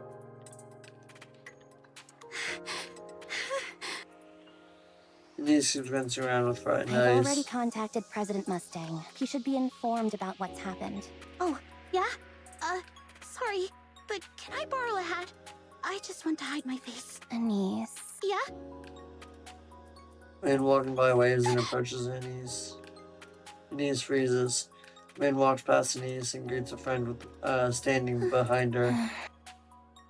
Avatar takes out a handkerchief and wipes the cold sweat from I can't Anissa's stay face. here. I don't want to be here for even a second longer. Okay, I'll call a car. Anise, Mustang reached out. Oh, yeah? Let me see. I'll read it to you.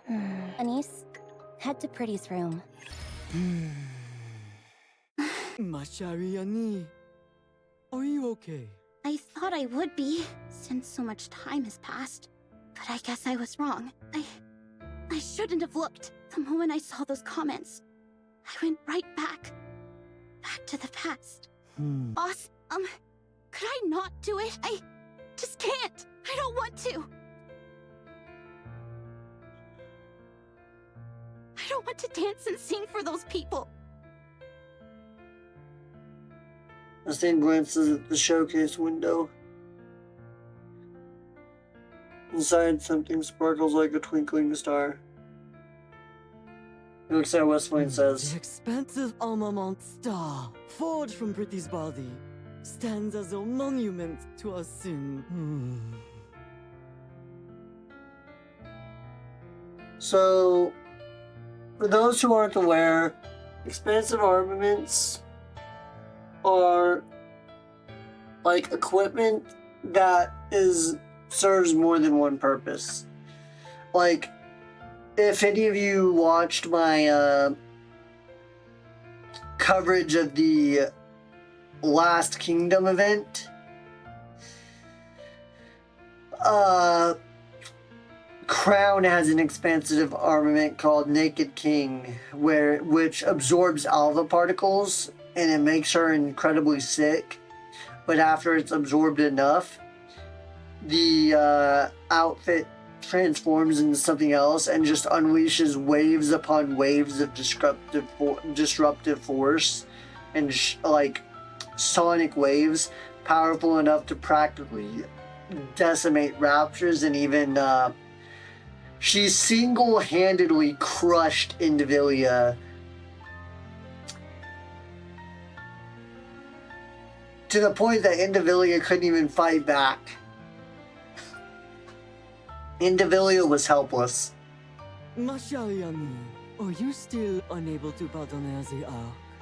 So like, expensive armaments are incredibly powerful. Yeah, I just can't. Pretty was able to embrace everything and became a star, but I can't do that. Those people do not represent the arc. None. They are but a mere handful. Nothing more.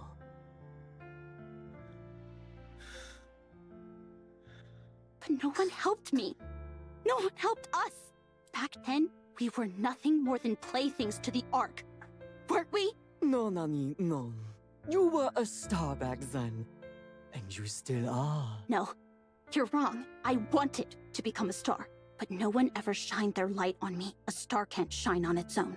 Mashariani, you're still so deeply hurt. Yes, very much so. This got depressing quick. You remember what you promised me, oui? That one day, if you decided to stop being a pop star and further the arc, just as Pretty did, I will give you the expansive armament star. Yes, I remember. That's why I came to get it. Yes. You remember, n'est-ce pas? So then, Mashariani, had you decided to protege the arc? It would be très facile for me to give this weapon to you and me. Just a simple matter of handing it over, easy as can be. It's practically custom tailored to you, after all. The fact that you decided to take it is already a grand step forward. Truly, given that your objective before was to live recklessly and mourir on the battlefield. You coming here to claim it for yourself is pretty touching, but ma chérie, I'm terribly greedy. I want to see a star rise in the arc once again. There are no stars in this place. No matter where you look, all you see is darkness. My condition for handing over the weapon remains unchanged. You must complete your concert. They'll do. I don't understand you. What does any of this have to do with me giving a farewell concert? I demanded you to become a star who protects the arc. Boss, If you're the only I know, you can do it. I don't want to protect the Ark. Annie. I hate the Ark. I don't want to risk my life for it, or fight for it. I don't think it's worth protecting. Yeah, I know it's humanity's last refuge. I get that it needs to be protected, and I know there's plenty who think it's worth saving. But me? I don't want to. This place is full of trash, and there's nothing here I care enough about to protect. I don't want to be a star. So, you came to moi just to help the counter. Yeah, that's all there is to it. I just don't want to keep dragging them down. I want to pull my own weight for once. I think that's true, but I also don't think that's the entirety of it. Oh, ma chérie, you still do not comprendre. That's not who you truly are. What the heck is that supposed to mean? Look at the sky, ma chérie, and you'll see what must be protected. Talking to you makes me want to pull my hair out. And he storms off. Pretty. You've arrived, Anise. It got depressing really fucking fast. Was everything all right on your way here? And he lifts her mask and With sunglasses. these, it's manageable. And my phone? I still have it. You gonna give it back now or what? I can't do that. Did Neon call? Not yet. What's Irie up to? She's investigating Dorothy. There appears to be no information available on her, so progress is slow. But instead of being discouraged, it's only gotten Irie more fired up. And now she's dead set on uncovering whatever she can on Dorothy. Yeah, but there's really not much to cover up because Oswald ordered the destruction of all things pertaining to the Goddess Squad, and also, well, ordered it be buried. Not so much destroyed, but he definitely demanded all things be destroyed regarding the second generation Grimm's models. Oswald covered a lot of shit up. And Oswald, while we don't know exactly what position he held in the Ark, he clearly held a very, very high position. Because he was responsible for the formation of the Forbidden Library and Forbidden Archives that Arcana and the rest of her the rest of the bestseller squad tend to.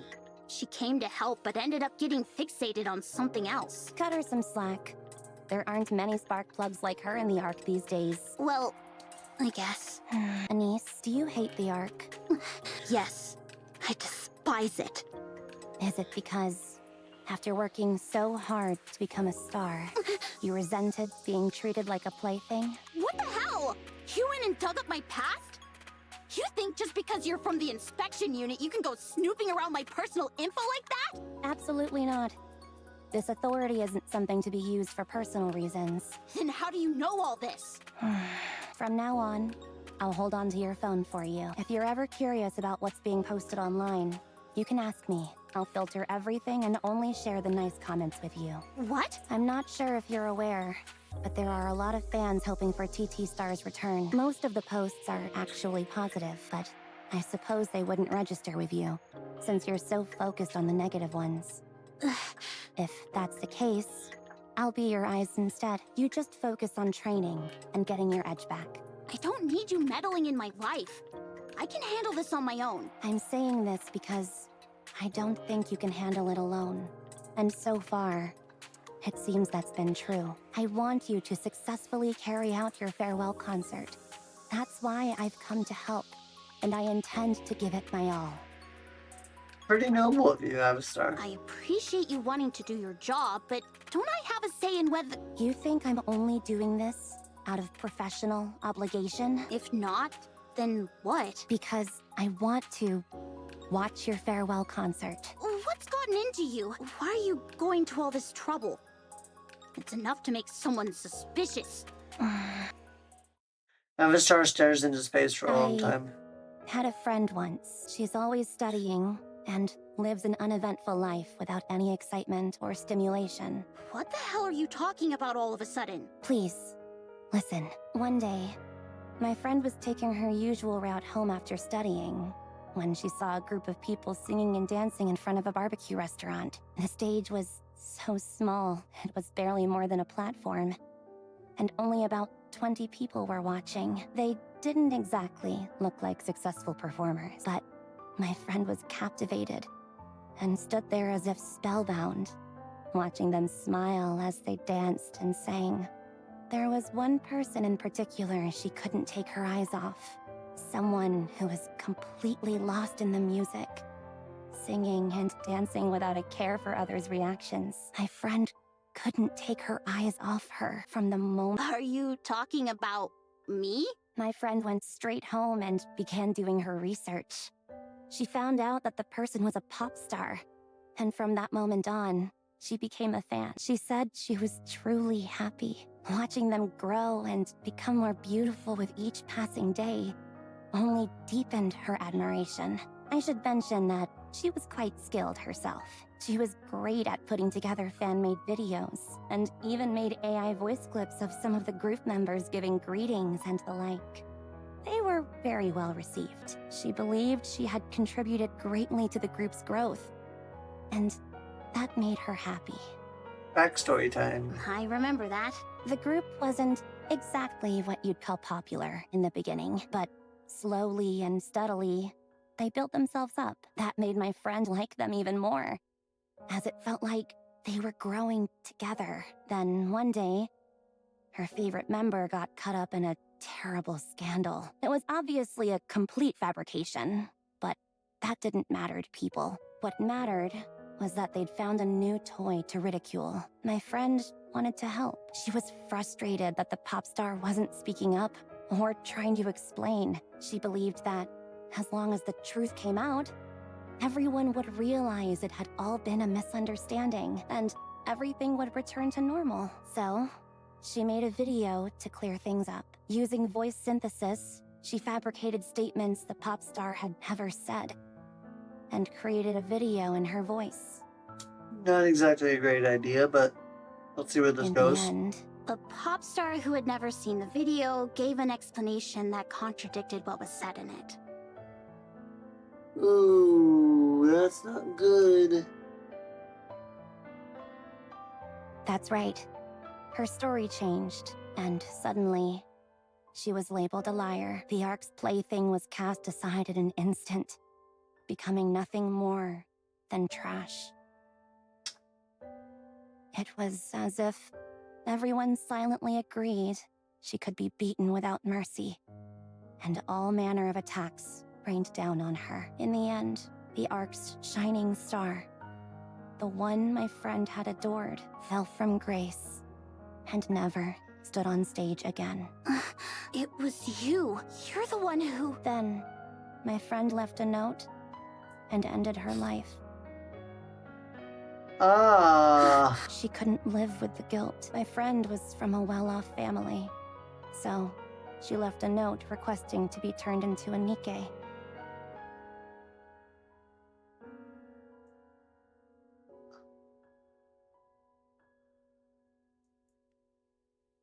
That's dark.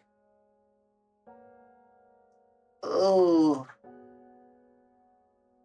Perhaps it's because she had a clear goal in mind that she didn't end up becoming a mass-produced Nikke. At the very core of her being, she still held fast to a single belief. If her favorite pop star ever decides to become a star again, she will give everything she has to make her shine brightly. Even after turning into a Nikke, my friend continued to watch over that pop star.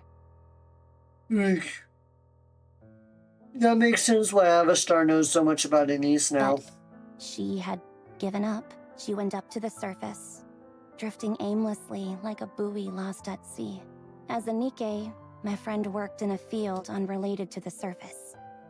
There was no way she could help, so she waited for the time to shine again. Then, a chance. After practically begging her superior, she was finally allowed to help the singer she had longed to support. Anise, I think you can guess who these two people in the story are. That's why I'm helping. Avistar, this friend of yours, does she still believe in the pop star?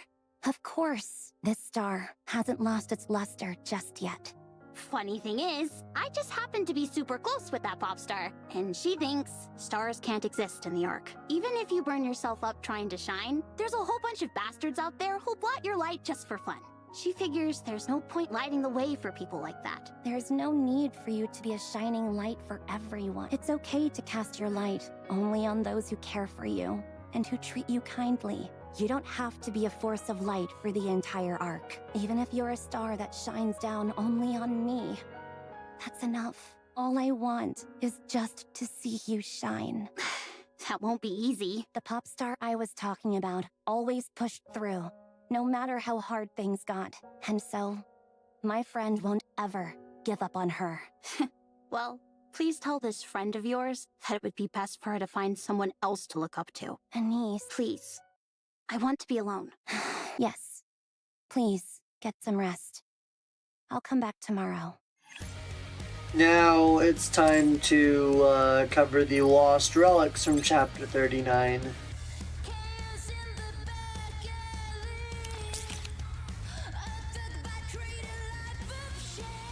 So these are records. Record 1, A Great Change. After bidding farewell to a dear friend and setting off on a long journey, I encouraged Whaley to go vegetarian.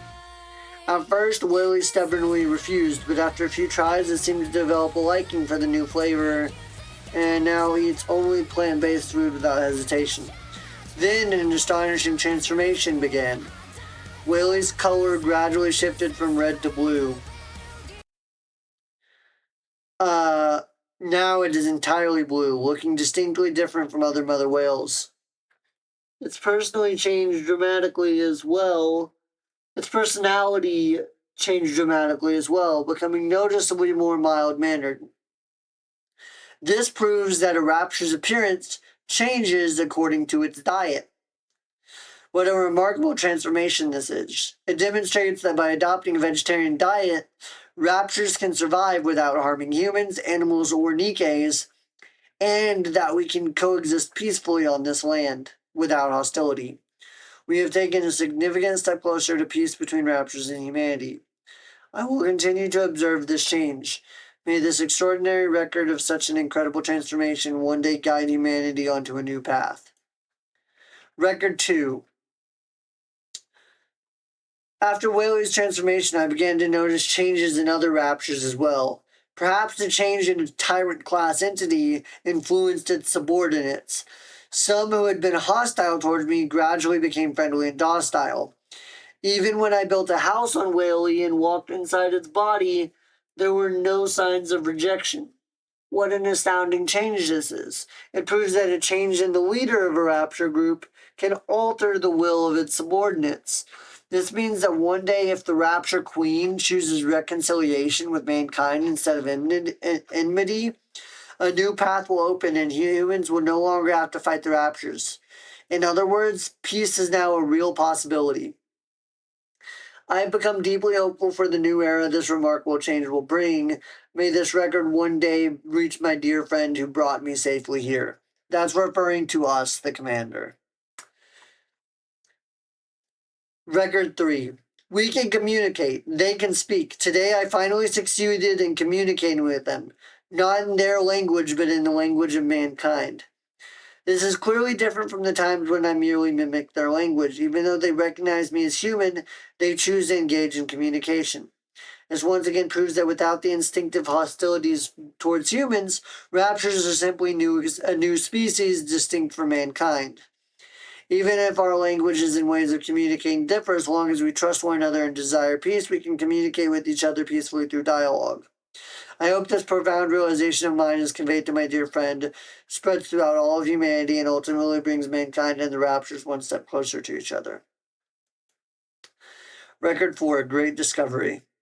I have made an incredible discovery. It's a new and wondrous phenomenon I could never have foreseen. Inside Whaley, I found a new life.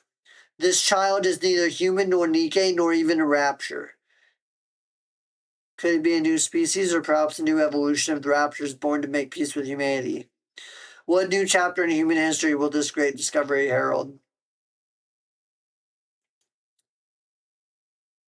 The next story chapter will provide context to that last one. But as for the rest of that, about the rapture's queen choosing peace, I'm going to go back to one of my previous theories. Okay, so my previous theory was that Marion is the new queen of the raptures. This is evidenced by several different things. There's a decent enough evidence to support this theory. One being her transformation into what she is now, her second affection outfit or whatever. Her most recent bodily transformation.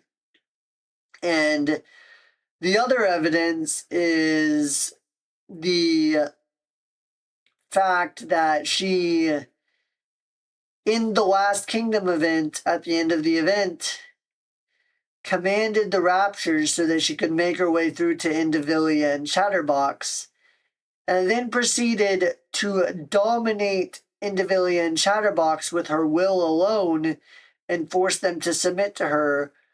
And at this point, Chatterbox then called her my queen.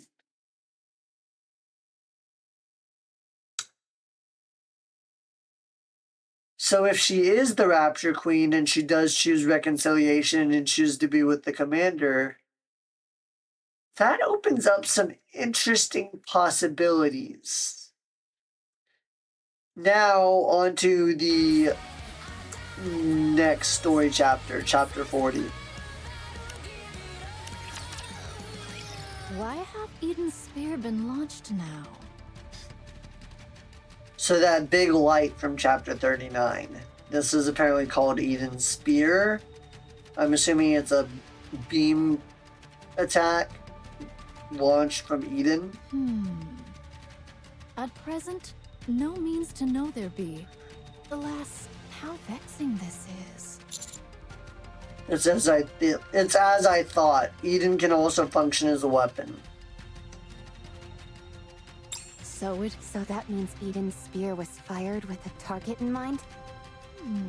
That which lies beyond the heavens. From the very start, it was made for that purpose. Verily. Are you talking about the space station? But I thought it was disconnected. Huh? I'll try asking a reptilian to have Whaley fly But toward wert Eden. thou not engaged in a matter of import? Yes, Verily, but I recommended that thou continue with thy mission, great hero. In Eden dwell many trustworthy souls upon whom we may rely. Thou hast journeyed far upon thy path. To falter now would render it all meaningless. Nayuta is right, Commander. Tracking the 4 beasts is our top priority right now. it's frustrating that I can't get in touch with Set Eden. aside thy vexation for now, and make haste to meet with Harmonizer. Is it not thy purpose to meet with the ones called Maleficent Beast Quartet? Okay, let's go. I activate the lift. While walking through Whaley's interior that's connected to the lift, Rappy speaks Nayuta. up. Speak thy mind. Tell me if you know anything about the Commander. How do you know about Vop House and number 7? Wait, what is it that you know? Okay, so about the number 7 stuff, I'm going to provide some context here and now before we go into this. So in the Wisdom Spring event, which I covered a little while back, we found out that the commander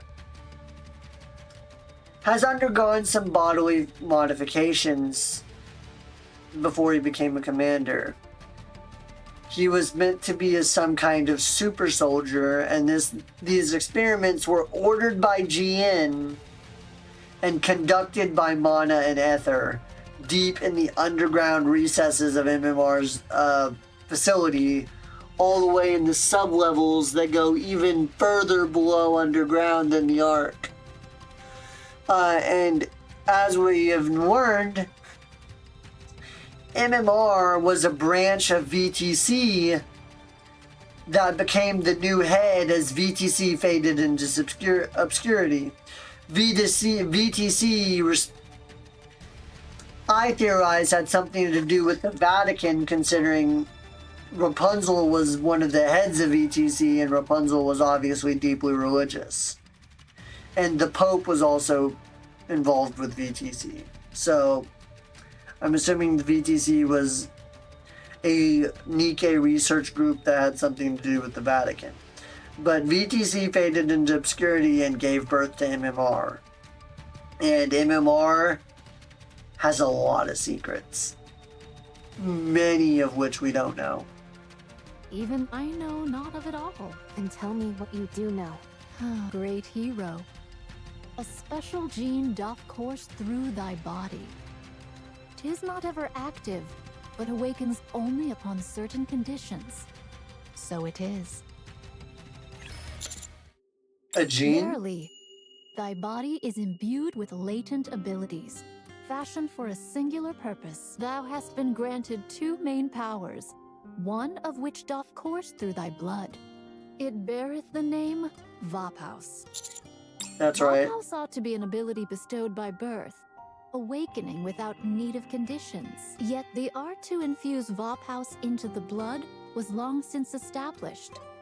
So it is. As for thy other ability, It's the power to regenerate. so it is. This ability doth awaken only in later days. Hast thou perchance perceived that it doth grow ever stronger as the sands of time do pass?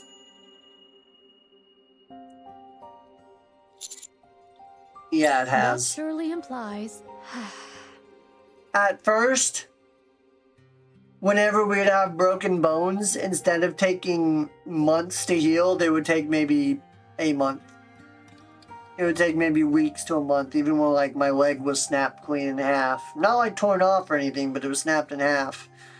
And I had multiple fractures when I fought with Chatterbox and fired Snow White's weapon, and I healed extremely fast. There exists a thing called the Queen Gene. We'll get into that in a minute. It may be regarded as the qualification one must bear to become the Rapture Queen. At present, the Queen Gene findeth no resting place. It abideth not where it ought to dwell. And yet verily, the Raptures are in need of a queen. In some among the mighty Raptures and heretics, the Queen Gene doth awaken. It is as though the Raptures, bound in a colony, cannot endure the Queen's absence, and thus strive to bring forth a new sovereign.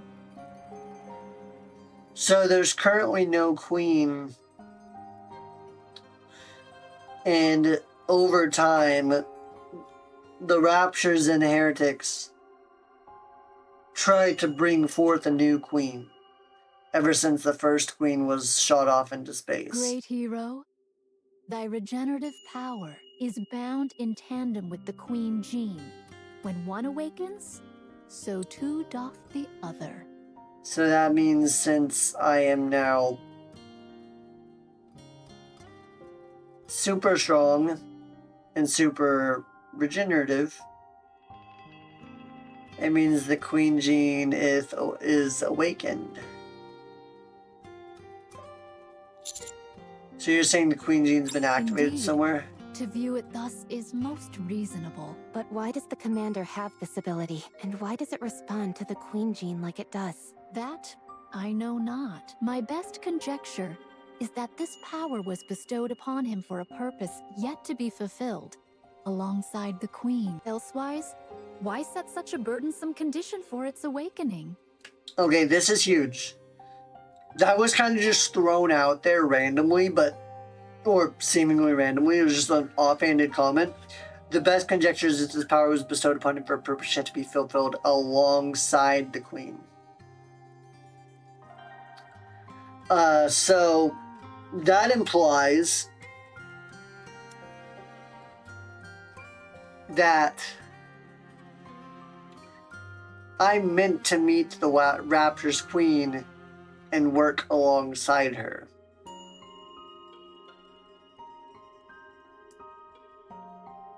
Do with that what we will, but okay, aside from that,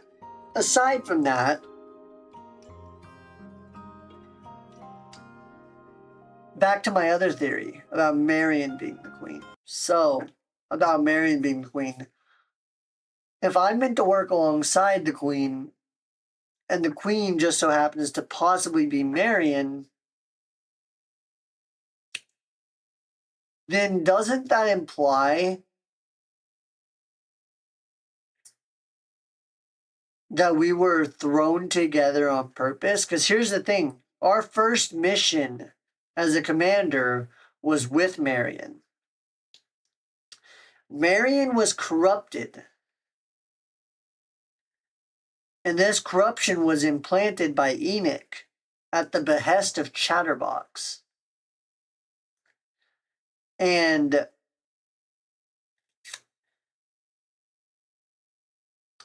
hold on, here's the big thing.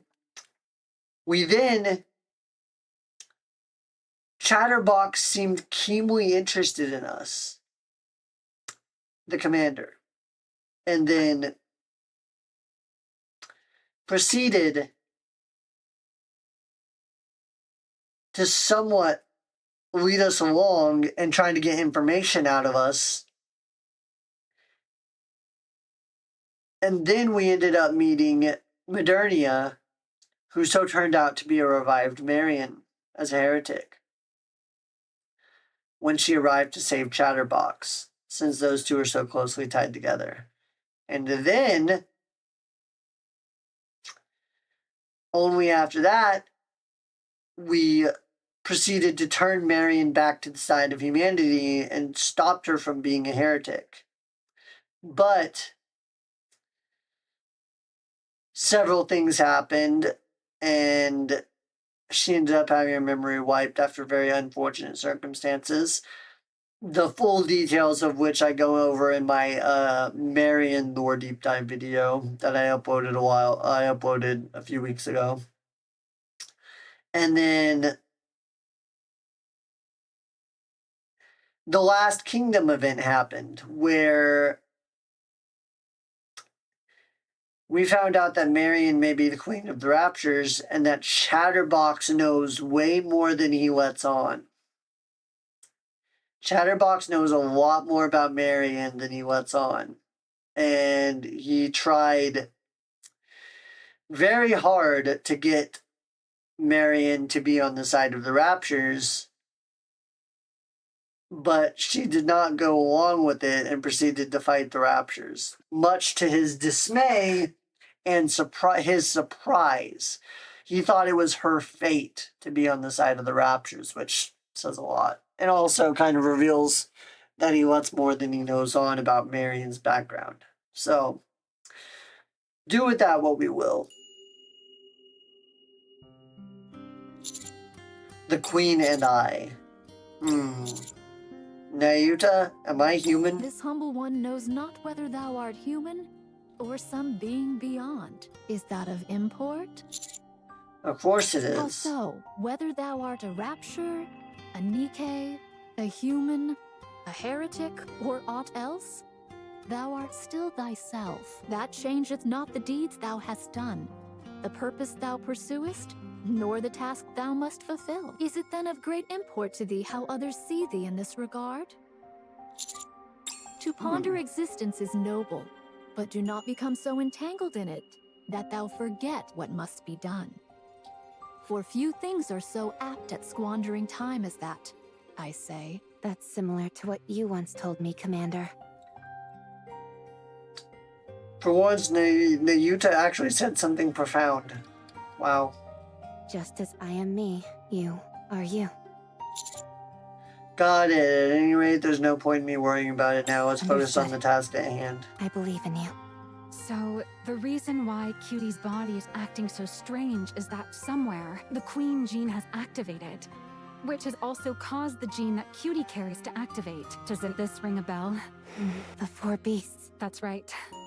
They're making, or at least trying to make, a queen. But what if it's all a lie? If the 4 beasts have already succeeded in creating a queen, and it's her genes which are activating these changes in Cutie, then that would make the most sense to me. That adds up. You may be onto something. And if the 4 Beast Queen and I were to meet, there's a chance something could happen. Most likely, yes. So, like I said, I've gone over the fact about Marion being the queen, but the commander has no inkling of this, because this has happened away from him. He's not aware of what Marion's been up to in the last 10 or more story chapters. He's been completely unaware. So, the thing here is, they know the 4 beasts are trying to make a queen. They say that they're not, but they obviously are. And now we are under the mistaken assumption that they have already created one, when in reality, the queen is most likely Marion, and I do not think the 4 beasts created Marion. Nayuta, there's no way to predict what would happen, Indeed. Is there? I know not a way. Yet I hold the sense that this will not result in calamity. The power of thy regeneration, great hero, is known to all as a gift that wardeth off death. There is great intent to safeguard thy life and bring thee unto the Queen's presence. Therefore, indeed, this is a reckless notion. Nevertheless, it may be worthwhile to meet and see for oneself. I guess it's better than knowing, than something happening without knowing why. At least we'll know that something will happen, and we can prepare accordingly. Verily, there is one thing which weighs upon my mind. Among the heretics, there is one known by the name Jean Reaper. This one doth eliminate those upon whom the Queen Jean is awakened. Why? As the might of the Queen Jean increaseth, it doth extend its sway, both o'er the rapture and even unto the heretics. Okay, so this is another just thrown out there concept. There's a heretic who actively tries to eliminate the queen whenever a new queen crops up. Why? Because as the might of the Queen Jean increases, so does it sway over the raptures. Because the queen is known to control all raptures and even all heretics. The nature of that influence is absolute submission. All rapture and heretics shall fall under complete subjugation. However, one among the heretics found and slew the vessel of the activated Queen Jean before their power came into full being. Though the cause eludes me, the instances known to mine own self number in the dozens. So there's been dozens of new queens or new Queen Jean candidates that have been slaughtered by a single heretic. That's not good. But also, Nayuda has just told us that the Queen Jean's power is absolute subjugation of raptures and heretics. That sounds familiar, doesn't it? Because guess who did that? Marion in the events of the final events of the Last Kingdom, which happens just after chapter 26. She dominated Chatterbox and Indivilia, who are heretics, and completely subjugated them to her will, along with the horde of raptures that those heretics were commanding. So this story chapter just added more credence to the fact that Marion may be the new Rapture Queen. She may no longer be a Nikke, may no longer be a heretic, but something even higher and more dangerous, potentially dangerous. And while Marion wants to find out who she truly is, she also, more than anything, wants to remain by the commander's side. So it's possible we may just have the Queen of the Raptures wrapped around our pinky finger. But there's still a lot more to come of the story, so there's no telling where that might go. Be it by ill fate or fortune's grace, the Queen hath not yet shown herself upon the surface. Such dogged persistence amounting to blind obsession, the heretics would scarce have overlooked the manifestation of the Queen Jean. Dark matter. The four beasts said that the dark matter they shroud their bodies in prevents the heretics from detecting them. If the way heretics sense each other works the same as how they detect the Queen Jean, if the queen created by the four beasts were likewise enveloped in dark matter, the heretic known as the Jean Reaper would not be able to find her. Here's my theory. The reason heretics are able to detect other heretics is the nanomachines and the nymph that they have. which kind of form a connection between all the heretics. But remember, we completely obliterated all traces of Nymph in Marion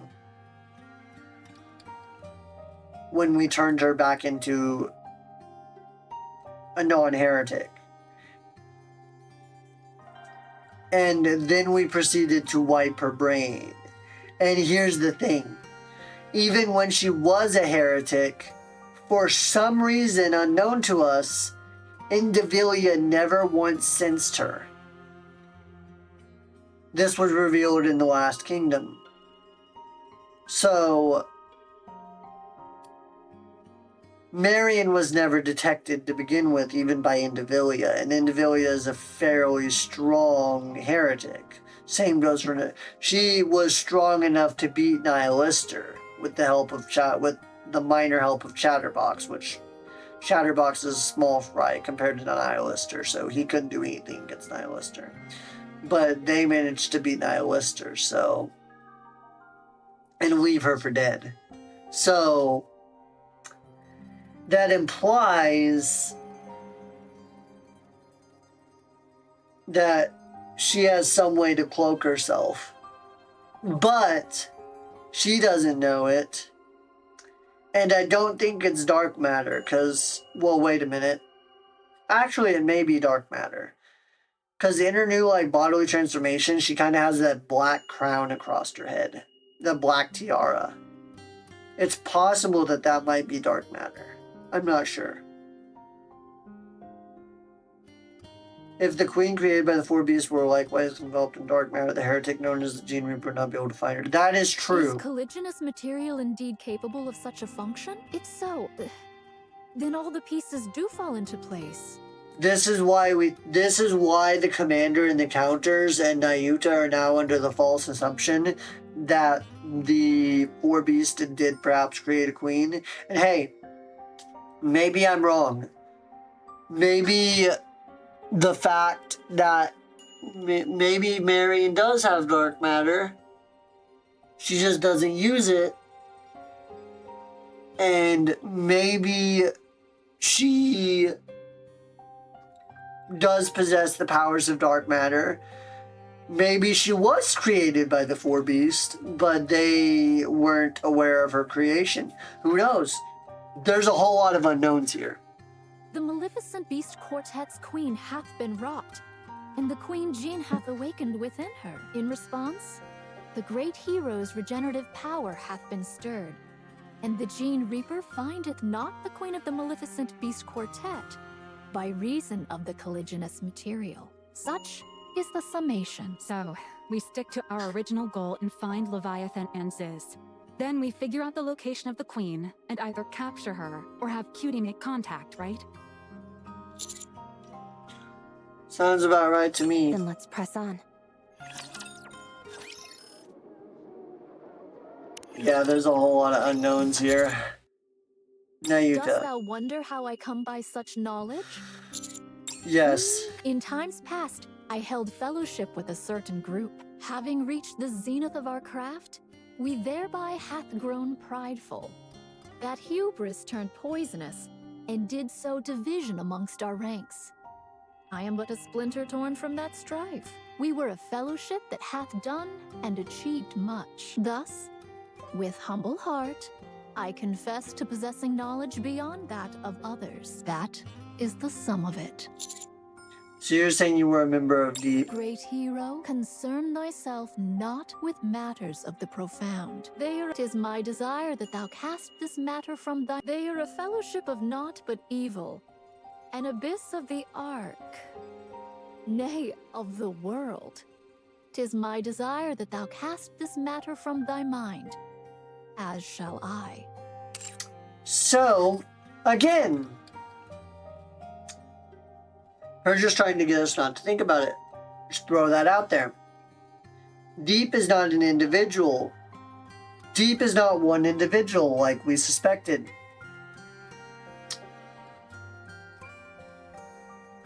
Whoever was posing as Deep, Deep may not be their name. They may just be referring to the group that they are a part of. the person who was responsible for Rappy and Red Hood's fusion.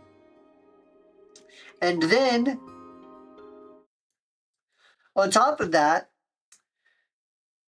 they called themselves the Protector. Deep referred to herself and her group as Protectors of the Ark. But Nayuta calls them evil and an abyss of the Ark.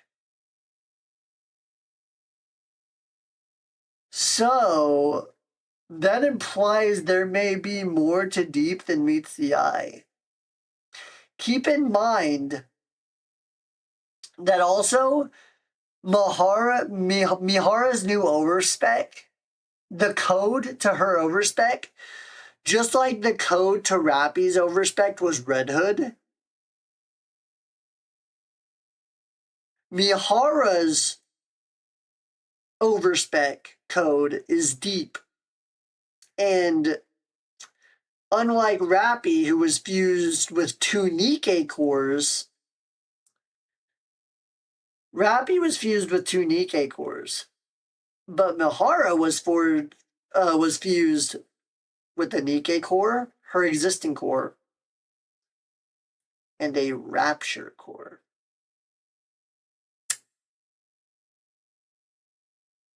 And this was done by GN. I'm thinking that GN may be a member of Deep.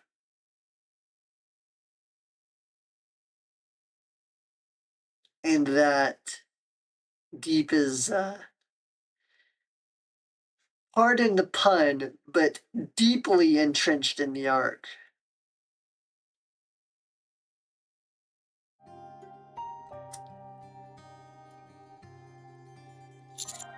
I feel like we're inevitably going to get involved at some point.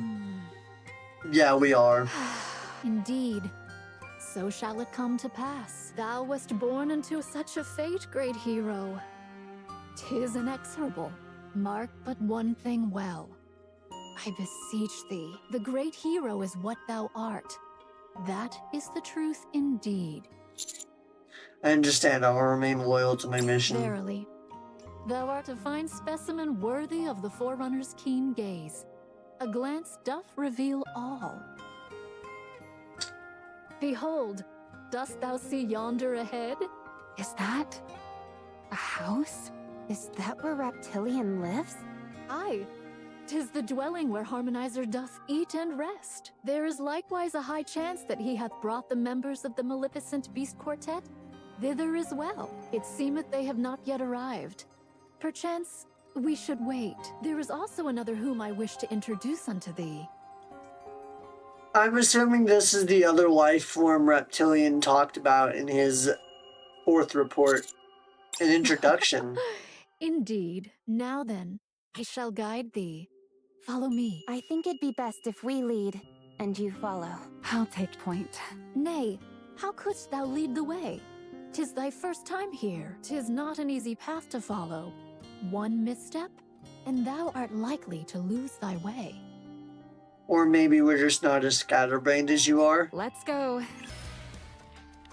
Upon arriving at the house that Nayuta had pointed out, we begin to look There's around. A fireplace? Where does he get firewood from? Harmonizer doth bring some back whenever the white giant descends to the surface for sustenance. There are also gardening tools here, Commander. Pickaxe, hoe, shovel, quite an extensive This collection. wheelbarrow is huge.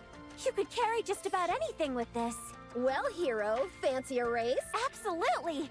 Let's race to see who gets to the finish line first while pulling this wheelbarrow. You're on! The finish line is Whaley's head. Bring it on, villain. You bring it on, hero.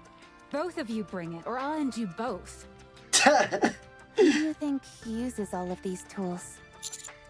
Who else? I don't Reptilian. think anyone could handle these tools while wearing a Rapture suit. Come on, I'm sure he takes off the suit when Wouldn't he working. get attacked by the Raptures the moment he did?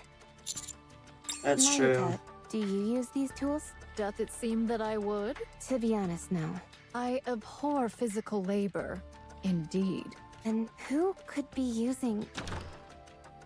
The door to Reptilian's house burst open suddenly. Someone comes running inside towards us. Move slowly, else thou shalt trip again. Did your meditation go well?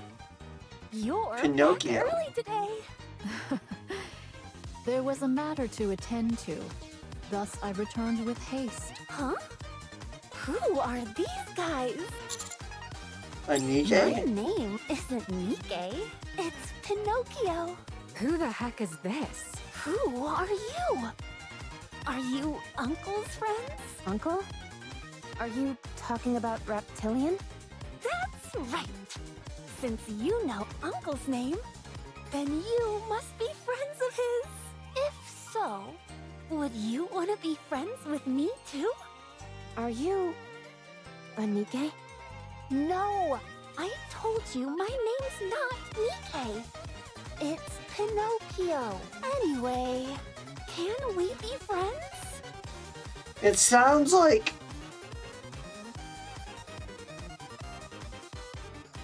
Wow. I wasn't asking if that's your name. Commander, help me out here. I'm not sure how I Can you can... have a way with all women? Maybe a little more than necessary?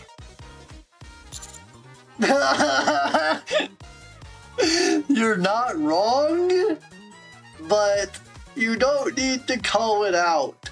Okay, Rappy? I know you're jealous, okay? Stop.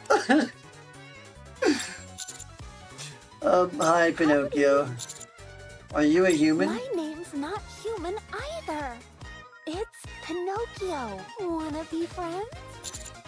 It's not a name. I'm asking what you are, your species. Species?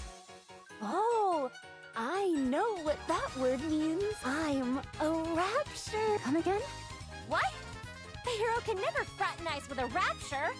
Neither can a villain. So, heroes and villains are Rapture's enemies? I heard that enemies are meant to be fought. So be it. Bring it on, foul Rapture. I'll strike fear into you as only a villain can. Okay, can we quit the idiot brigade?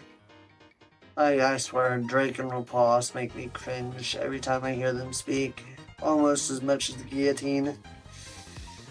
Drake, Rapace, and Pinocchio all strike strange poses in an attempt to intimidate each other. Let's just treat them as children engaging in playtime. This is the first time I've ever felt glad that Laplace and Drake are goofballs. Same here. If I may be allowed to interject, Pinocchio hath grown up amongst raptures, and thus she doth believe herself to be one. Even Harmonizer doth bear the guise of a rapture. Thus it may well be that... You're telling me she has no idea what species are? Did I not speak of it? Harmonizer did request mine aid, thus our first meeting came to pass. Oh, the aid wasn't about food, it was about Pinocchio. That request was that I attend to Pinocchio's condition. If White Giant was a surprise, Pinocchio was a revelation. Verily. So White Giant, so the mother whale transformation was was just a footnote. That's how big Pinocchio is. Ooh. For the moment, I do presume that Pinocchio is a Nikke. Presume? You mean you're not sure? When first mine eyes beheld Pinocchio, she stood but thus tall. And Yuta points to her waist. But now Pinocchio's is chest height. She's grown? What are you saying? That she grew? Indeed, her body composition is akin to that of a Nikke's. She even doth possess a core. And yet, you're telling us she's grown. How does that make any sense? I too am as perplexed as thee. Yet the fact doth remain. Okay, hold up. I'll get to that in just a second.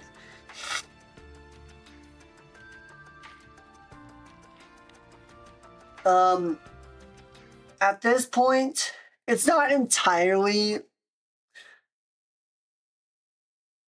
random. It does make...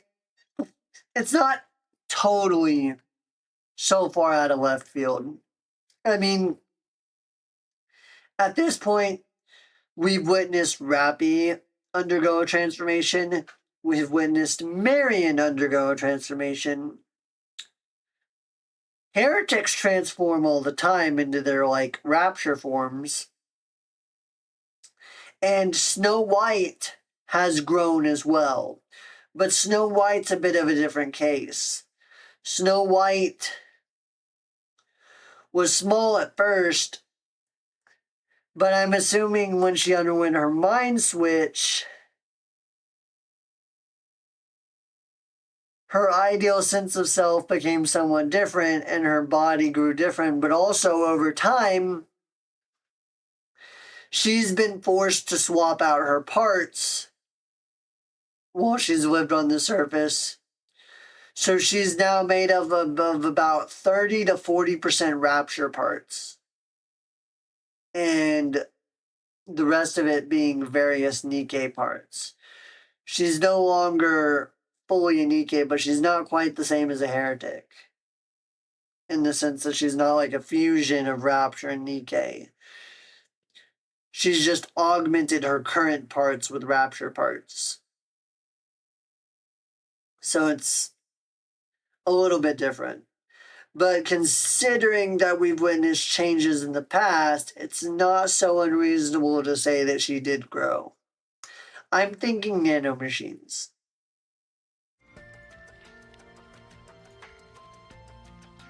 Day by day, she did grow. Yet, with each growth, she did suffer excruciating pain. I did ascertain what parts were involved in her increase in size, and for the present, I have affixed a device to restrain her growth. How long it shall last, I know not. But she is a Nikke, right? It doth seem so. How did Pinocchio come to be on Whaley? That is the big question. Because that means... Because Reptilian found Pinocchio after he changed Whaley into what Whaley is now, which means that she was there for quite some time. In Harmonizer's words, he did discover her one day whilst wandering within the White Giant. It is said she was even smaller in those times. What in the world? What's with this place? It's been one big exposition dump as soon as we got here. I know. These are easily the two biggest story chapters I've covered to date in terms of lore drops. It's just one thing after the other, after the other, after the other. Might this be your first time encountering something such as this as well? Forget about never having seen it. I didn't think something like this existed. Me neither. Like every two story chapters, we have questions answered and questions posed. More questions come up than end up being answered every time. But I don't think in any two story chapters to date we have ever had this many lore drops at one time. 'Tis not the technology of the Ark, I gather. I understand. I am appreciative of your help. If we could get a sample of some kind from her, we could take it back to the Ark and analyze it. Maxwell? Don't get me wrong. It's just for my own curiosity. Nothing more. Honest. What manner of sample, if I may inquire? Anything's fine, I suppose. As long as it's a portion of her body. I sorrow to admit, but Bacillus is unworthy of trust. I agree. Not because Bacillus is ruled by Suyin and Jian, but I think Bacillus is unworthy of trust because of MMR. MMR is pretty shady. Thou knowest it far better than I. Damn this company. I shall pass it to Great Hero instead. What blatant discrimination. Give me but a moment, and I shall fetch the sample at once. Nikke enters Reptilian's house. A few moments later, Oh, what's this? Did seeing my hero pose number 128 drain your fighting spirit? I hate Laplace. Can you please quit making me cringe to death? I hear Uncle's footsteps. Pinocchio has been engaged in the bizarre pose off this entire time, turns around. Reptilian approaches. Behind Reptilian are Leviathan and Ziz. The three of them seem to be talking. Leviathan? Ziz? It really is them. And they seem to all be getting along. I told you everyone gets along with Reptilian. Okay, you're right, but you don't have to look so smug about it. What do you mean? You look smug at me all the time, Maxwell. Reptilian appears to notice us and begins bouncing with joy. Meanwhile, Leviathan and Ziz stop dead in their tracks. Huh? My friend. Reptilian! I wave at Reptilian who greets us from afar.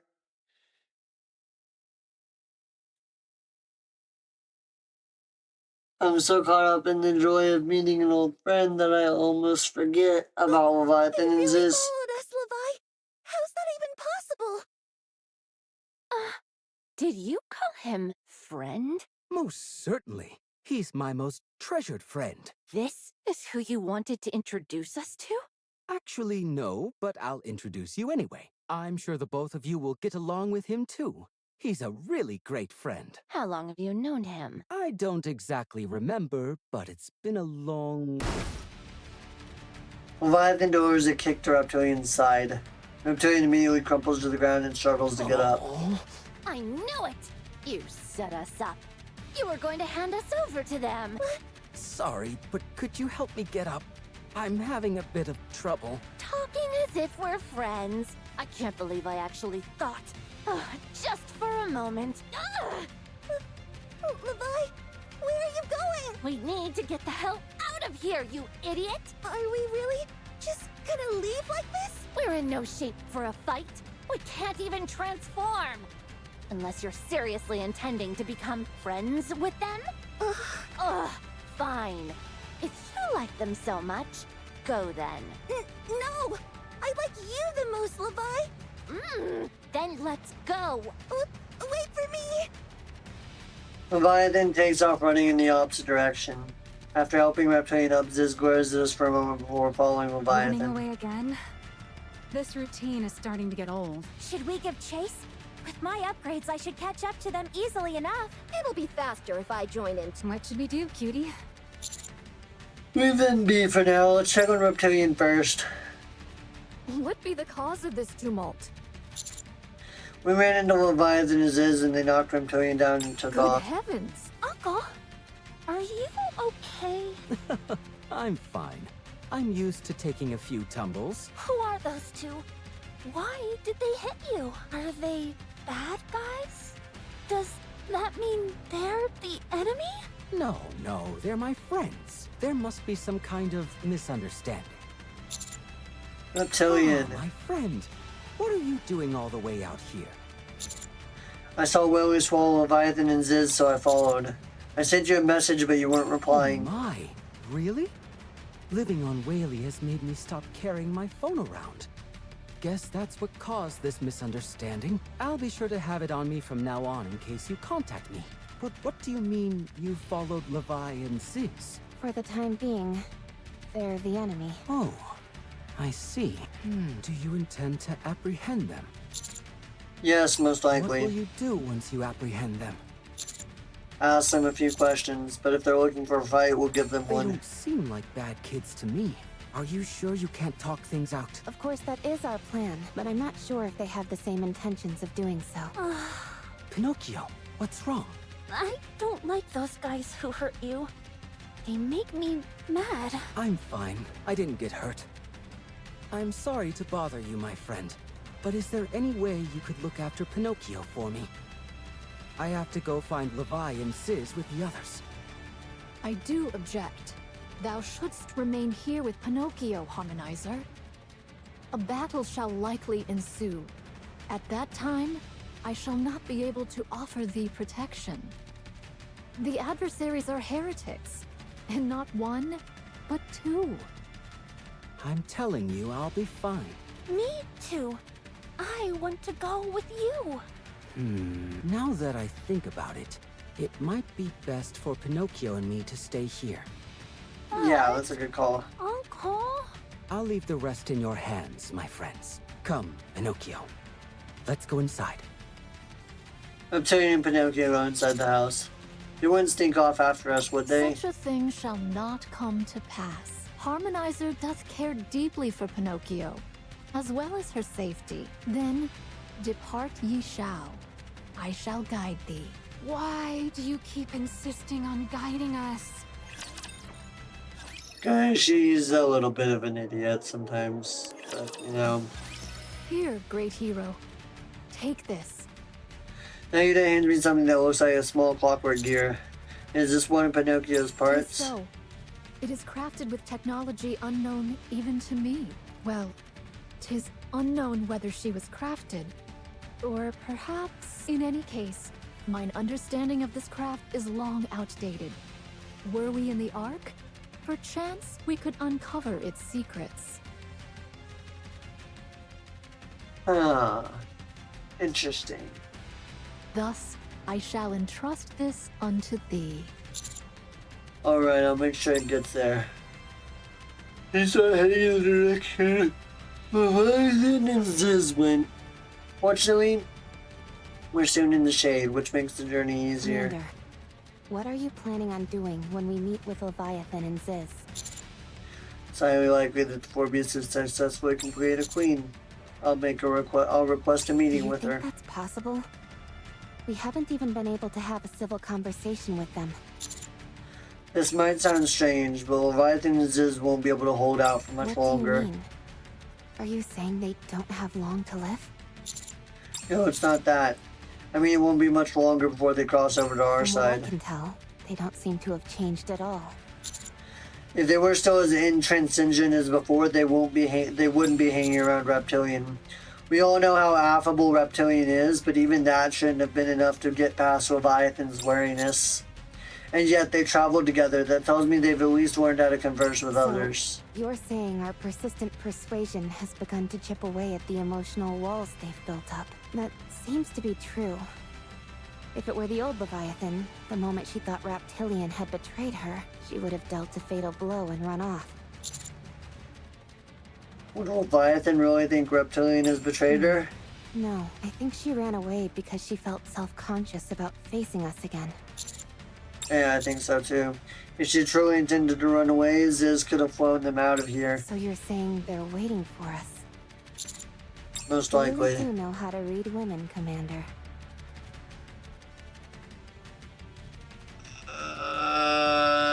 Rappy, quit calling me, quit calling. But isn't Leviathan a bit dangerous? There's more to her situation than simple emotional defenses. Anyway, if she ends up coming over to our side, and we go meet the Four Beasts Queen, what will be your next move? Not sure, we'll just have to play it by ear. I know this sounds crazy, but I really don't feel that we're in any danger. I can't explain why, but I feel like things are going to work out. That's a pretty convincing way of saying you have no plan. Guilty as charged. Understood. Nevertheless, I have faith in your judgment, Commander. I hope this all works out. Suddenly the shade that has been sheltering us began to recede quickly. Oh, the shade is gone and it's gonna get hot. As I watch the receding shade, something dawns on me. We're on the back of Whaley, flying through midair. So there shouldn't be anything to shade us from the sun. I slowly lift my head and gaze up at the sky. Liberalia watches us silently with a chilling calm. Liberalia, the heretic that even Nihilister is scared of.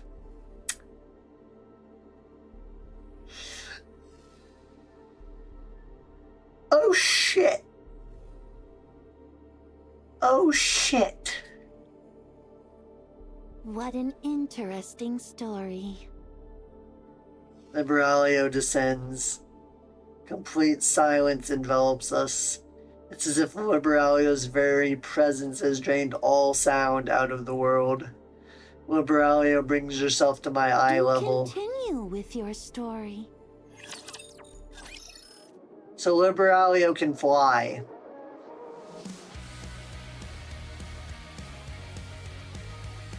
And, she wants to talk?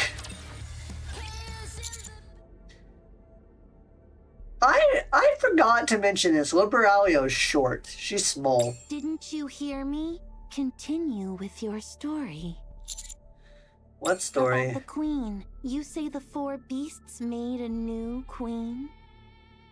I can't make sense of this situation. It feels like I'm dreaming.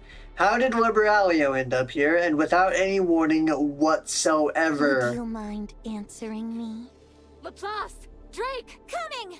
Take this, Harriet! What is this? What's this supposed to be? Oversized droplets cling to Laplace and Drake's faces. Their startled expressions ripple along with the droplets. Nikke, that means just cutting off your breathing. You Nikkes don't need to breathe to survive, yet you choose to do so as part of your pathetic attempt to mimic humans. That means just cutting off your breathing is enough to kill you. What the hell are you doing? Popping up out of nowhere like that and spouting up such nonsense? Get rid of those things right now! No one tells me what to do. And if I say please, will you listen then, you filthy heretic? With the thunderous sound, electricity begins to crackle from Maxwell's weapon. I thought I was a goner. Laplace and Drake lie on the ground grasping for air. If you say please, how could I refuse? A heretic well-versed in manners. I never thought I'd see the day. What the heck are you doing? Why did you come here? Are you asking that because you assumed I don't have any hostile intentions toward you? It's a relief at least one of you realized I'm not here to fight. I despise loud noises. I'm waiting for an answer. Why are you here? I finished something I've invested a lot of time and preparation into. Now that that's done, I can finally focus on something I've been putting off. Naught hath occupied thy hands for some time now, Gene Reaper.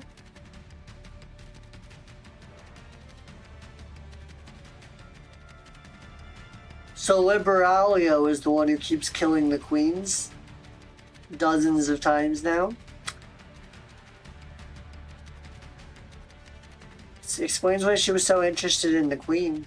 Oh, you're here too. Why hast thou come? There hath been no connection twixt thee and us. Nayuta! A beam of light shoots out from Liberalia. It strikes Nayuta's head, blowing it clean off. Nayuta's headless body collapses weakly to the ground. Oh, shit! You monster. She talks too much. It's like talking to hundreds of people at once. I couldn't stand it. Matisse, time to go.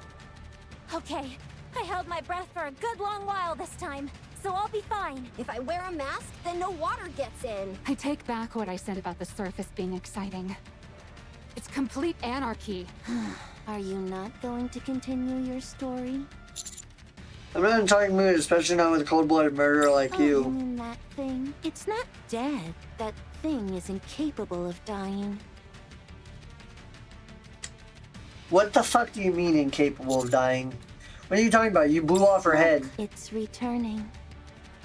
And look at Nayuta's body. It slowly dissolves into blue particles, intermingled with some gold particles, which are then carried away by the wind and scattered completely. Disgusting. Her corpse just disappeared. That's because it's gone back. Now, resume your story. Is that the only sentence you know? Ugh, you're being too noisy.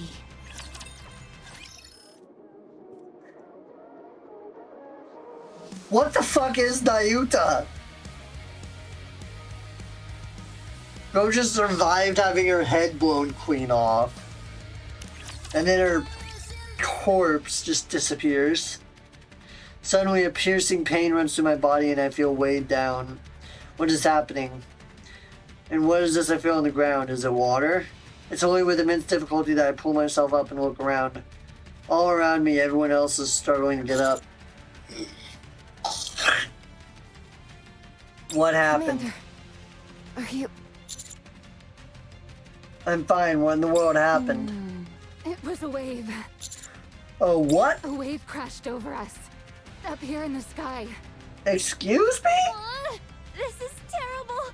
Water and electronics don't mix! You idiot! Just don't turn them on while they're wet and let them dry off properly! Again with the racket. Please speak one at a time. If you can manage that, I won't do anything other than talk. Why did you come here?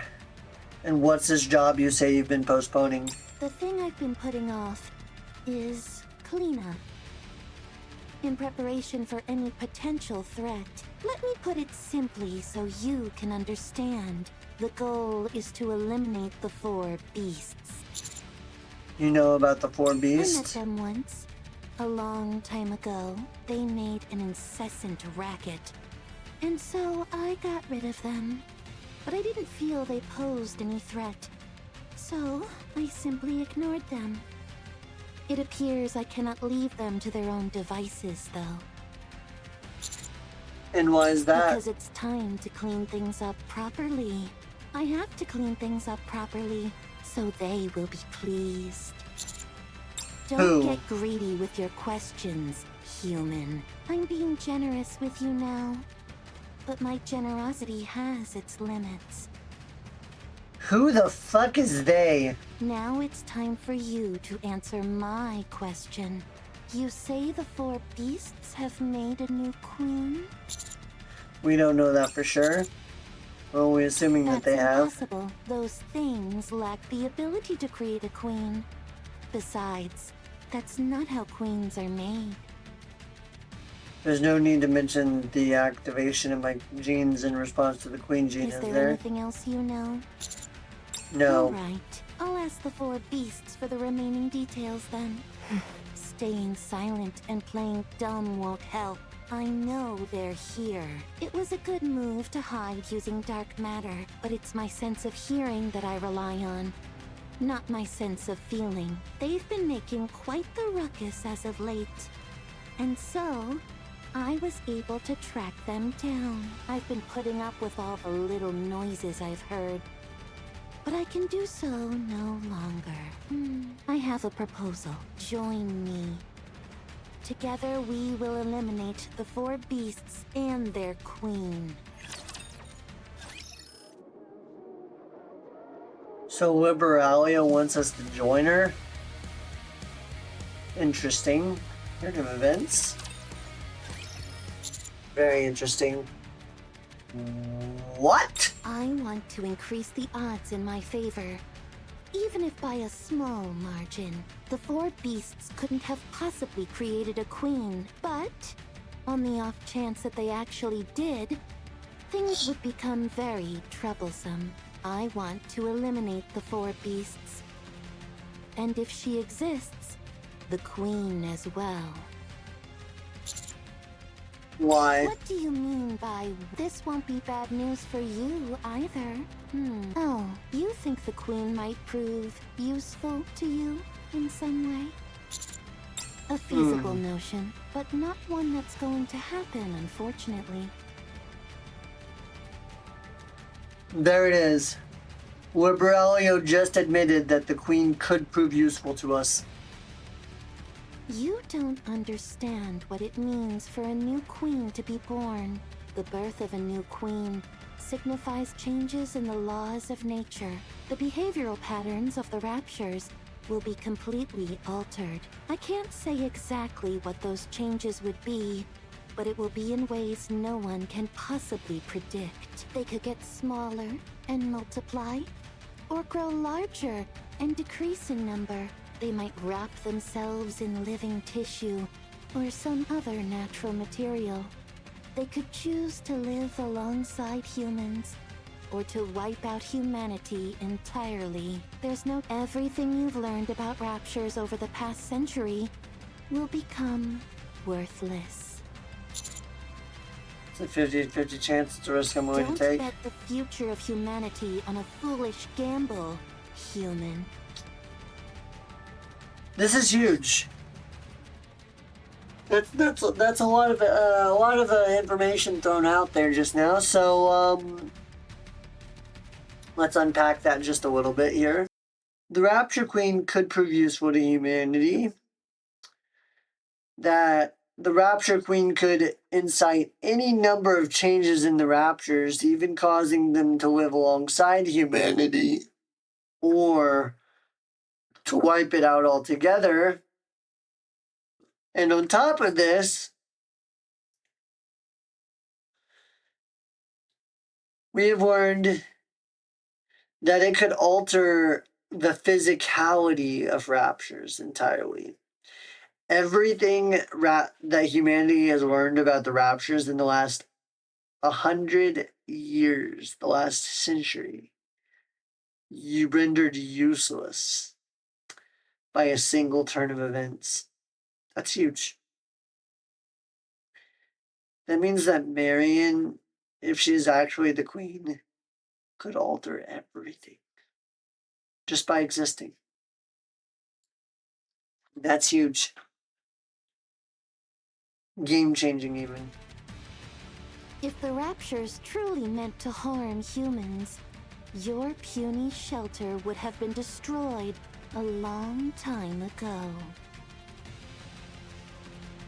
Another big revelation. Use your head. Right now, you're safe if you remain underground. The Raptures that exist now have no interest in humans. But could the same be said if the Four Beasts Queen exists? Yeah, as of right now, the Raptures only attack places if they're commanded by heretics. Other than that, they just exist. And they attack anything they run across that might be human. They attack humans and Nikkes if they run across them. But they don't go out of their way to attack them. And if we turn down your Then proposal... I'll take that to mean you're working with the Four Beasts.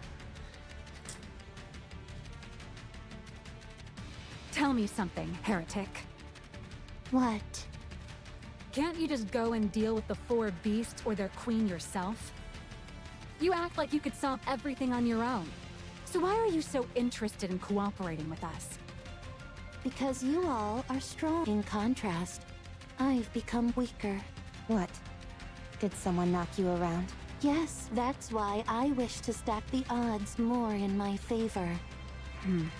What's stopping us from clobbering you and doing things our way? That would be an unwise decision. You can either team up with me and fight the Four Beasts, or side with them and oppose me. I'll go find Leviathan Hurry! is. Rapture's incoming! Don't they know it's rude to interrupt a conversation? So this was your plan, you filthy heretic. I see. So this is what you think of me. I did not call them. All the Raptures here are friends of Raptilians. That means there are only non-hostile Raptures around. Besides, Raptures have been ambushing us from the moment we arrived. The only explanation I can come up with is that you called them. All negotiations are off, heretic. I see you have no intention of listening to me. What a shame. I see now. The ones who called the Raptures. Levi! Levi! Interesting. Raptures are attacking them. Now's our chance to run, okay? There's no time to waste. If Whaley keeps heading in this direction, that place will be discovered. If the offspring discovers us, then we're done for. What's Liberalium doing here anyway? Levi? Is running away the right move? Well, if not that, then what? You saw it yourself. Those guys are talking with the offspring. They must be in cahoots with each other. Even if we did try and fight them, we we wouldn't be able to beat them. I say we run away, and fast. What do you want to do, Levi? I don't know. You want to talk to them, don't you? Is that why we're waiting here? Instead of just escaping? Then, let's talk with them. To be honest, I kinda wanna talk to them too. They just keep following us, insisting on talking, and they haven't attacked us. Maybe we could actually talk things out, and then they could even become our allies. But Liberalio is over there. What if they're actually on the same side as her? That's not a sure thing. They might be arguing. Levi, let me know what you want to do. Ugh, I'm thinking! Stop pressuring me! Interesting. Levi, I trust you. I'll go along with whatever you want to do. Because you're my friend, so please make a decision. What do you want to do? I want to do whatever you want to do, Levi. This is interesting. Levi! They're coming this way! They must have fought through all the raptures and made their way here. What should we do? I'm thinking they called the raptures then. Say something, Levi! There you are. It's been a long time. Leviathan is his periphery where Liberalio abruptly appears. Both of them freeze in place. She's here! The offspring! Liberalio! Leviathan, come here. Let's talk. On the side opposite where Liberalio appeared, the commander and his retinue emerge. Leviathan's his eyes dart around in panic. Levi, what should we do? Liberalio slowly I approaches. have one question for you. Did you two make a queen? Queen? What are you talking about? How do you know about the queen? The commander breaks into a run. Oh my god. Leviathan's is. That human and those humanoids over there told me we're on the same side, you know. You lying sack of shit. What did you say? Don't listen to her, it's a lie. Did you make a queen? Leviathan, we're coming. Answer my question, and I'll spare you. Don't say anything, she'll kill you. We're here to help. Liberalio and the commander continue approaching. All of you, go away. Go away! All of you! Get lost and leave us alone! Stay away from us! Levi, decide! Get rid of them all! We can't trust anyone. They're all against us.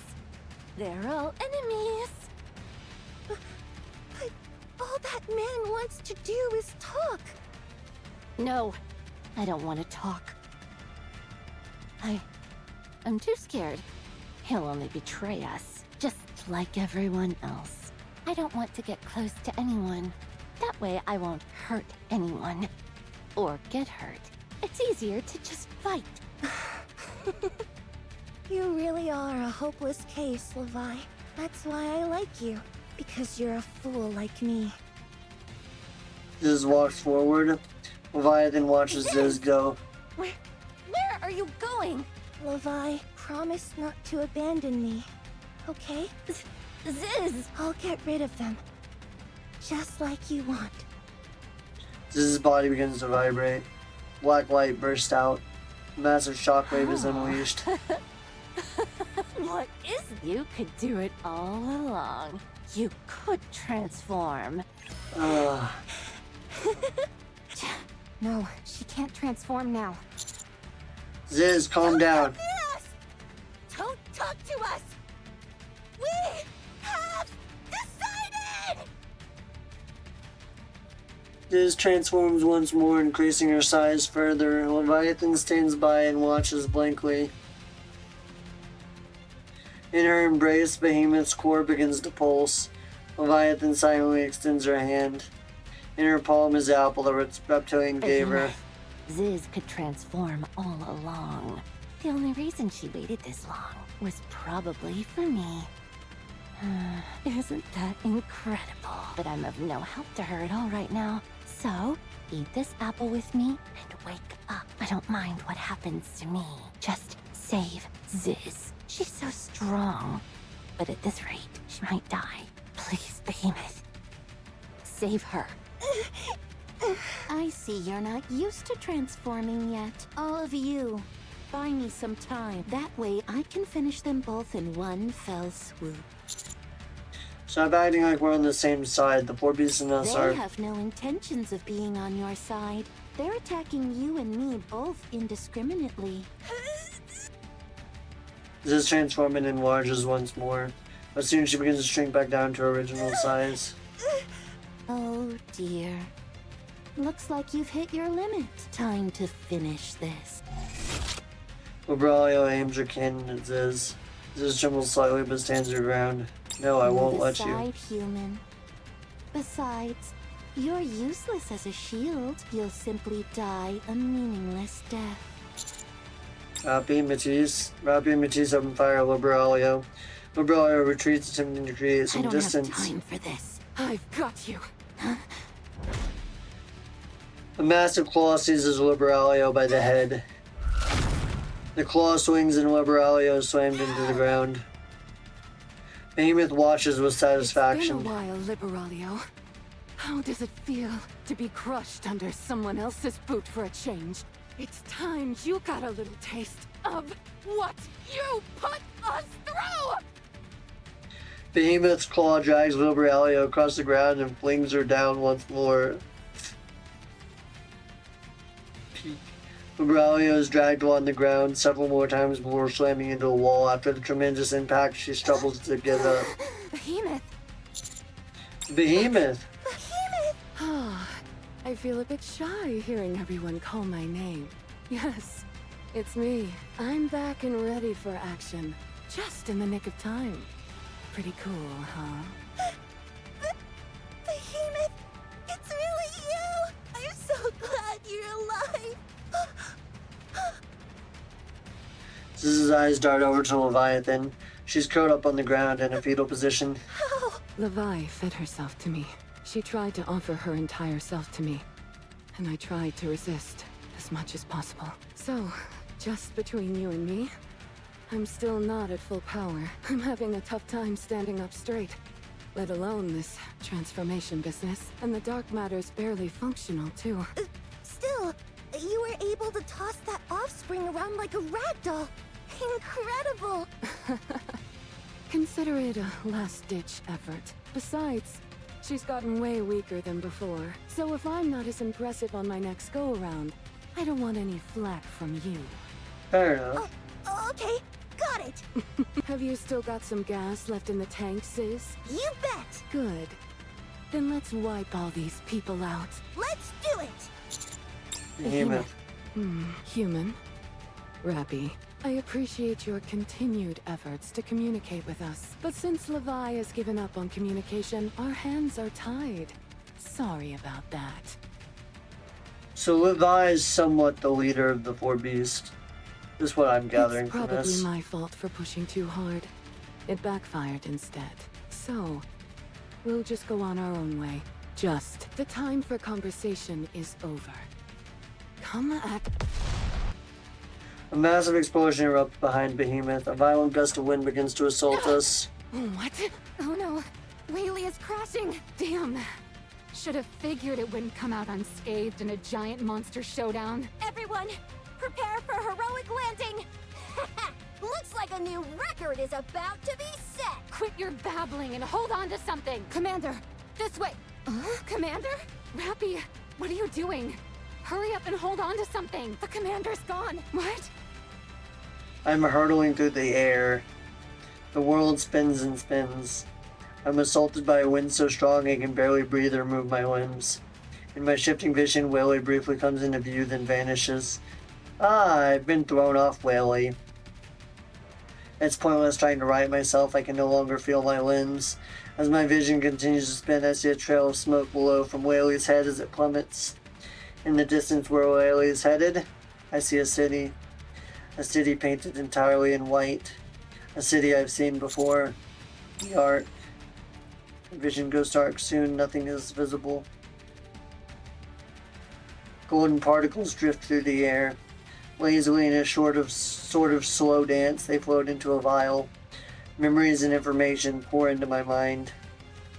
Nayuta opens her eyes. To meet the great hero, whom I had not but heard of in rumor, is a fortune indeed. Harmonizer, White Giant, and even Pinocchio.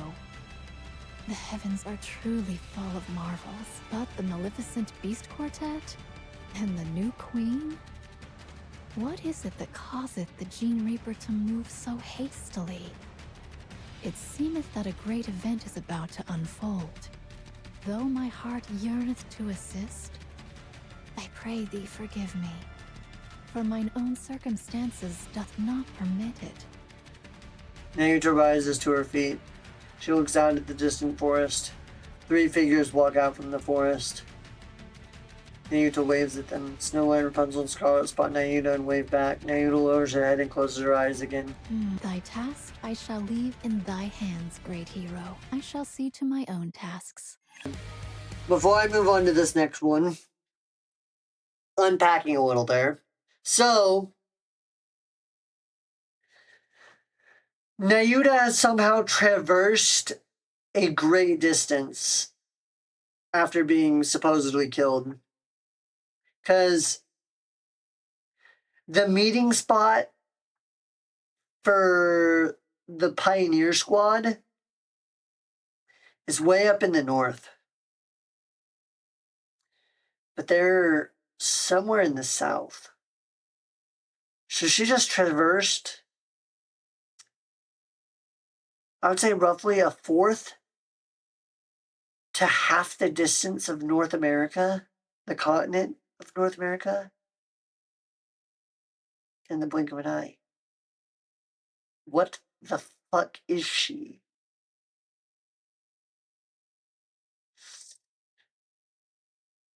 I don't even have any theories. I'm at a loss. I don't know what is the deal with Nayuta. All I know is that she might be an ally. But I'm not even certain. I'm not even 100% certain because she's involved with Deep, and Deep is kind of suspicious.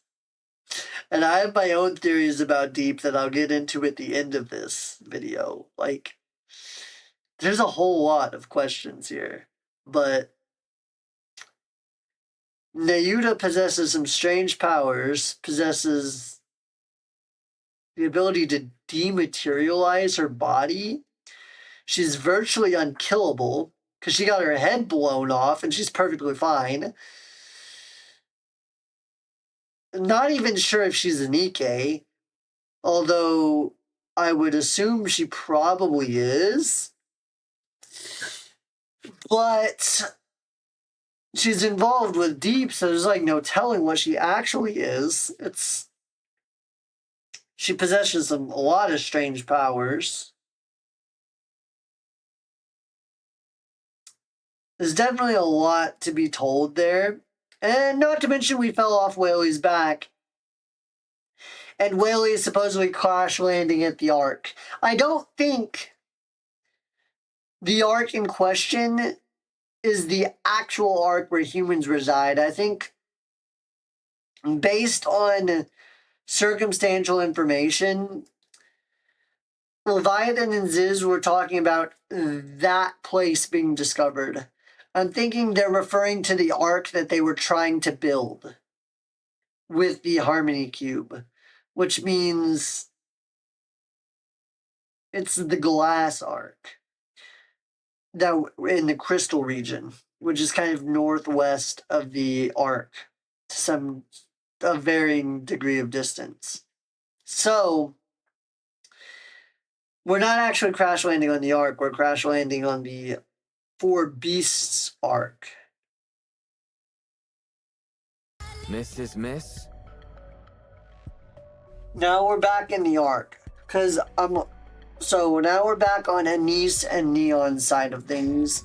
I'm going to go ahead and say there's nothing left that we know about on the commander's side of things. But I'll go into full detail, full rundown at the end of these cutscenes. Oh, she's probably mincemeat by now. What do you mean?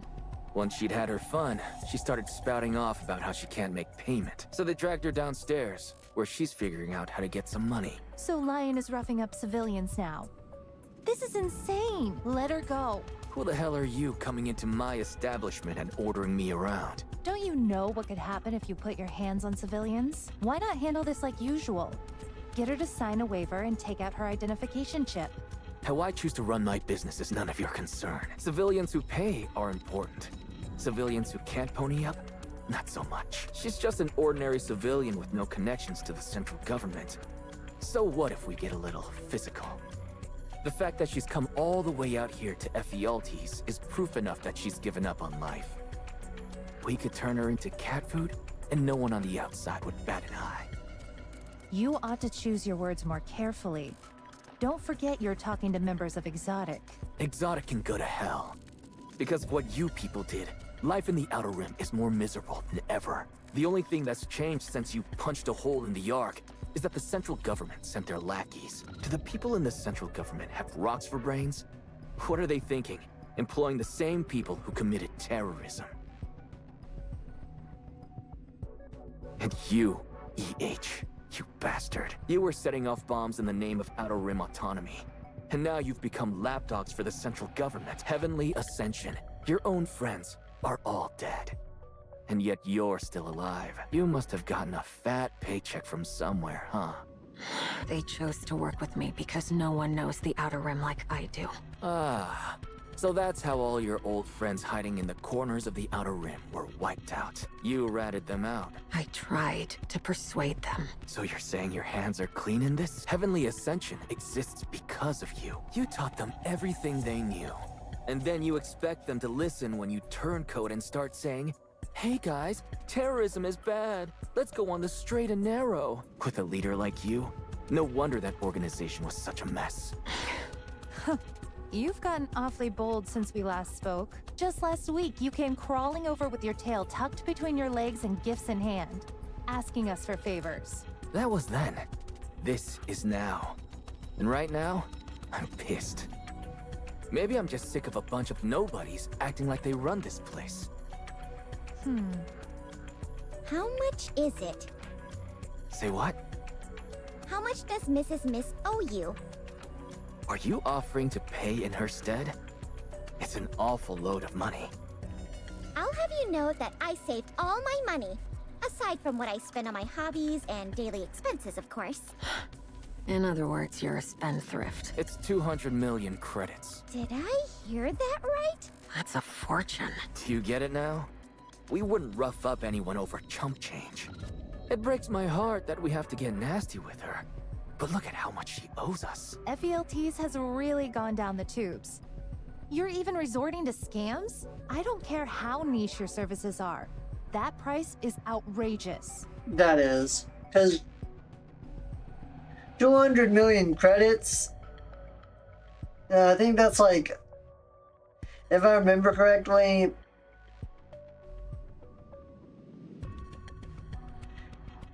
if we convert to how things are priced in US dollars, from what I've gathered about the story from like the brief encounters and stuff, just while playing through the game and seeing all the little nicks and side stories and shit, 200 million credits is equivalent to like 2 million USD. 2 million USD. That's a lot. That's a lot of money. Is business so bad that you gotta fleece your customers with petty scams now? Hey, we might be running an illegal enterprise, but we do so with a clear conscience. What's wrong with you? A real moral oasis in a crime-riddled desert. Yeah. But I'm guessing you've become all virtuous lately. At this rate, I might have to invoke my authority as a member of Exotic and conduct an inspection. Damn Exotic. You're really starting to piss me off. I ought to flip this table and come at you. Goodness gracious! What's gotten into you today? What's got you acting so tough? Forget it. Just look at this. Carlson holds out his phone and What plays the is video. this? Just look. What did you say? I hate repeating myself. You don't plan on making an honored guest do something they dislike, do you? No. Let me get this right. You want us to gather every female, Nikke or human, in the Outer Rim who can sing or dance even a little. And you want them to perform on stage while you judge their performance. Is that right? That's right. Is that it? You don't want anything else? I don't need anything else. Huh. That's a lot of running around, lady. I'm not sure if the juice is worth the squeeze. I'll pay 10 credits per contestant. As for your personal fee, you tell me what you think is fair. 10? You mean 10 million? Did you think it was 10,000? Okay, fine. If that's what you're into, we'll make it work. Just make sure you've got the money ready. What is this? What does it look like? It was a business negotiation. So what happened after this? Carlson holds out his phone again. Disqualified. I have no patience for time wasters who get on stage without even warming up properly. Next.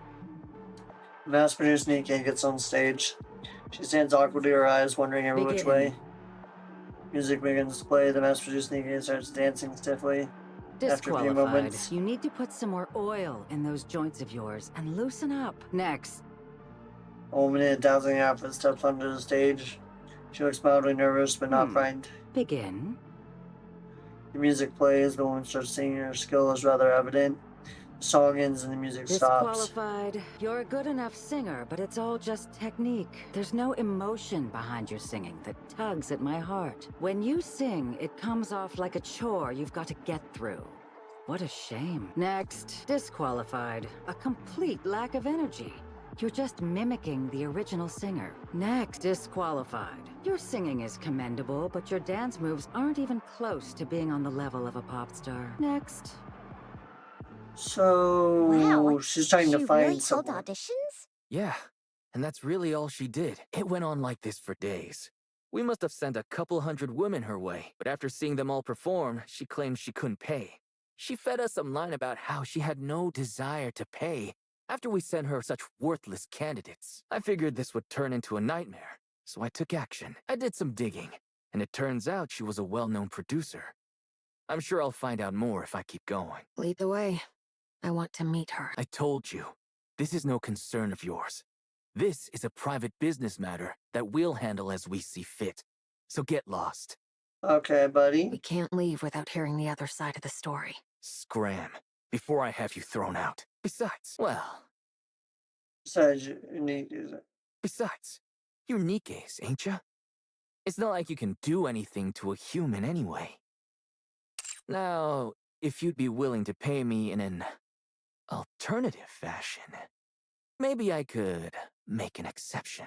Okay, scumbag. All right. I've had enough. Yeah, you've been patient long enough. Jackal, Yeah. pin him to the wall. Okay. Wait, what are you? Jackal kicks the desk in front of her. It slams into Carlson's stomach and pins him against the wall. Are you finally coming to your senses? Remember who you're dealing with now? You crazy. What are you doing? Jackal. Jackal kicks the desk once more. Jackal, any way you can get him not to move. Should I break his back? Oh, tempting. But that might permanently paralyze him. Oh, Jackal starts piling chairs and crates onto the desk Carlson is stuck under. he won't be able to move because it's too heavy. Very good. Aren't I smart? I know how to use my noggin. Yes, very nicely done. Bitches!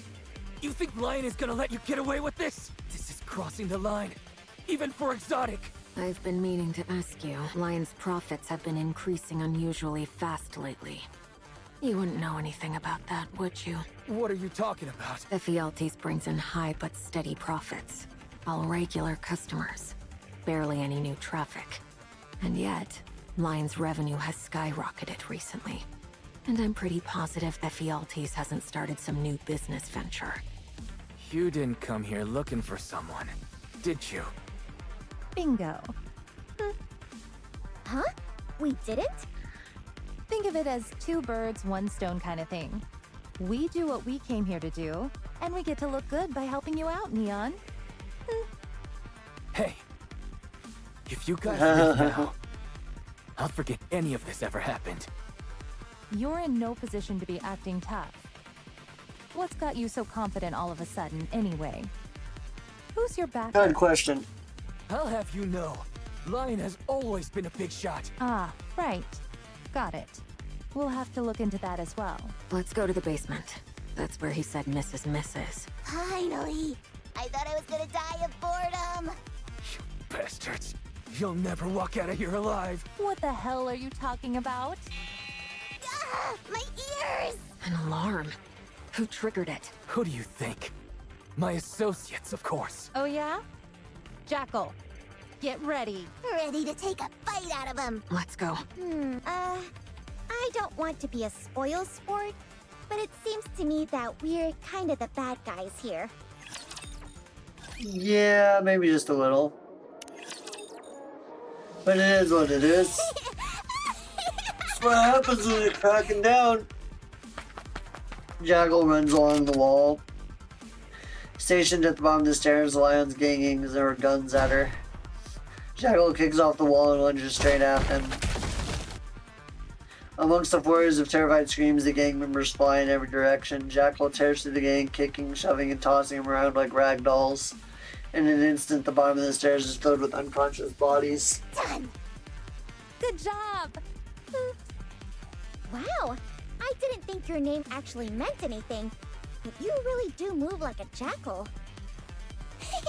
I've been practicing a lot, even today. I don't want to lose again, you see? Huh? Lose against two.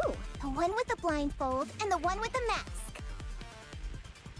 Guillotine and Maiden. Ah, the next time I see him, I'll smash him. Best of luck.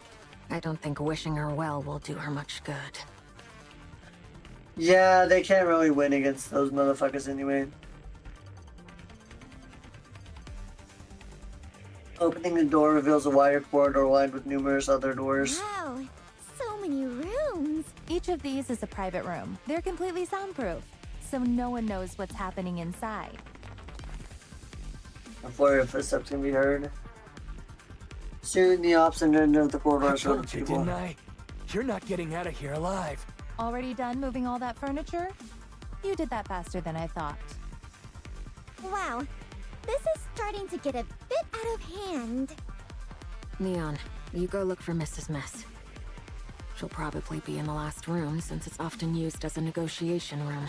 We'll handle these guys. But We wouldn't want a member of the commando unit getting swept up in a dirty back alley brawl, now would we? You came here looking for someone. So go. If you get involved in the scuffle, things might get out of hand. Right. Don't want to sully your reputation for no good reason. Go. It's okay. Okay. Thanks. I'll be right back, so you guys take it easy. Got it? Take it Neon easy. runs off. Aha. It would be nice if we could end it by taking it easy. Jackal? Jackal dashes up the wall with great speed. The moment she kicks off the wall, about to charge forward.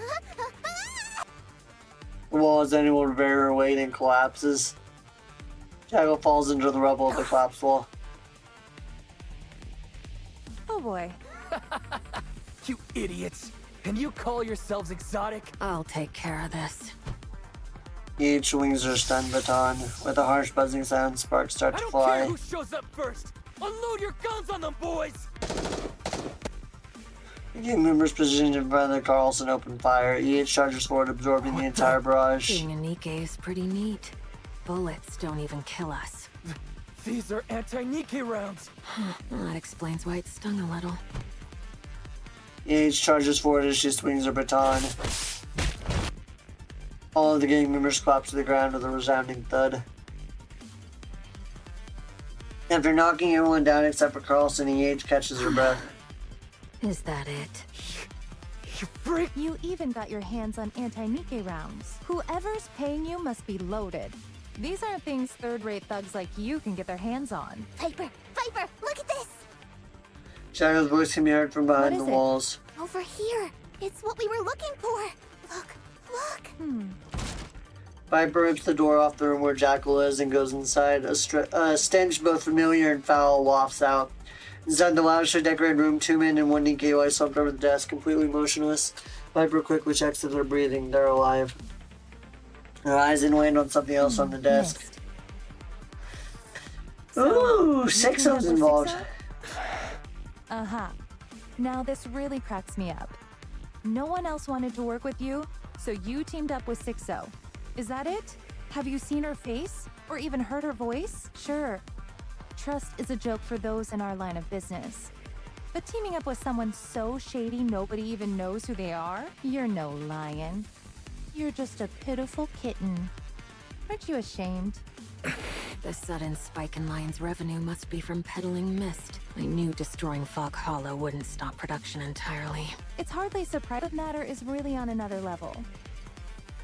It's hardly surprising that that's what they've chosen to do. It's safer than going to the surface to gather rapture parts, and it's more profitable. Looks like 6-0 is gearing up for her big entry into the Outer Rim market. But why now? After keeping quiet for so long. I don't know. I say we catch her and beat the answer out of her. Good idea. We can start with shaking down Lion's operation. It looks like it's being supplied throughout the entire organization, not just one or two people. That should make the investigation easier. Hey! Stop causing trouble. If you don't, 6-0 will. Viper bends down and grabs Carlson by the chin. Carlson. Poor little Carlson. Listen very carefully. This 6-0 you trust so much can't do a thing to us. Why, you ask? Look at the people she chooses to associate with. They're all weak or easily manipulated. I just gotta say, this is a great view. 6-0 is a pathetic individual who only picks on those weaker than herself. Nothing but a 2-bit online dealer peddling drugs. All she does is hide in the shadows. Too scared to show her face. Have you ever heard of 6-0 teaming up with someone stronger than her? Of course not. Yet here you are, making it sound like she's such a hotshot. Hilarious. 6-0 won't take this lying down, you say. So what if she doesn't? Huh? What is she gonna do? Come on, tell me. You couldn't have picked a worse person to associate with. How bad will the Outer Rim have to get before people like you are satisfied? Shut your mouth, you terrorist! Who are you to lecture me? You're right. I shouldn't be one to talk. So let's go join back up with Neon. Huh? You're just gonna let him off? Yes. There's nothing he can do anyway. His little backdoor deal's been exposed. He'll be lucky if he makes it out alive. You're right. Wouldn't want to waste my time on a small fry like him. You assholes! The next time I see you, You'll what? Ah! I like that expression you're wearing. A pleasant mix of seething rage and inferiority. It suits you. Oh, and in case your little pea brain hasn't figured it out yet, this is a declaration of war. Make sure to pass this message on to your precious 6-0. Although she's probably hiding around somewhere, communicating only by text. What a joke. Are you sure it's okay to let him go? What if he calls his boss? So what if he does? We'll fight him. That's true. How about the tracker? I stuck it onto his hood when I grabbed him earlier. Hopefully, he'll lead us on to his rendezvous point. Or something. Fingers crossed a deal happens soon. But are we gonna do this on our own? I've got complete faith in us. But there are quite a lot of people who want a shot at 6-0. You're right. I'll contact Underworld Queen. They'll be willing to help. Especially in light of the whole Moran situation. That's referring to the that whole thing is referring to the situation with the Dirty Backyard event, which saw Underworld Queen getting framed by Moran. For Moran getting framed by 6-0, and it causing Underworld Queen to have quite a bit of issues. And they've been dealing with hunting down 6-0 ever since. Sounds fun.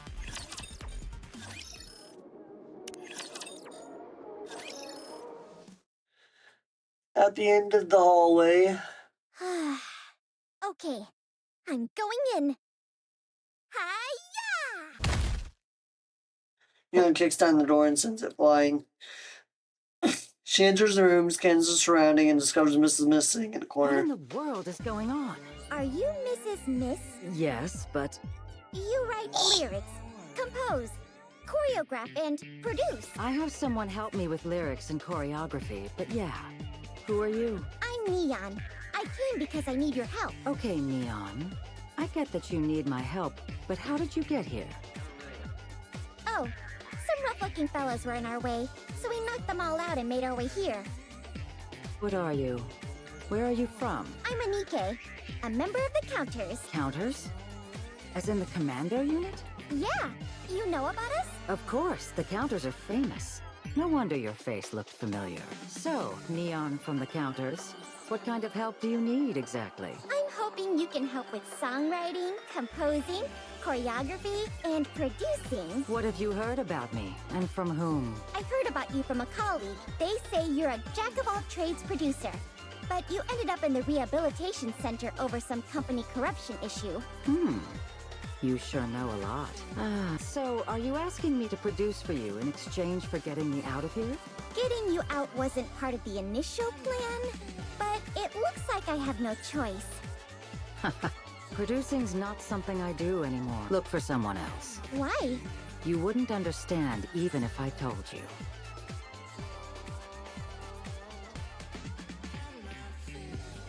You never know.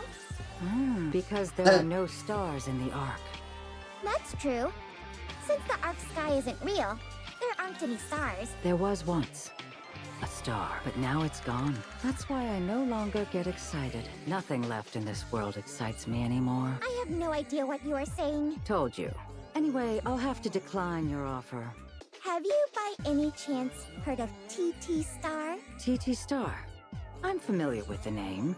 They were a fairly well-known pop group that didn't quite break out in the mainstream. As I recall, one of the members got caught up in some kind of violent incident, and the group disbanded.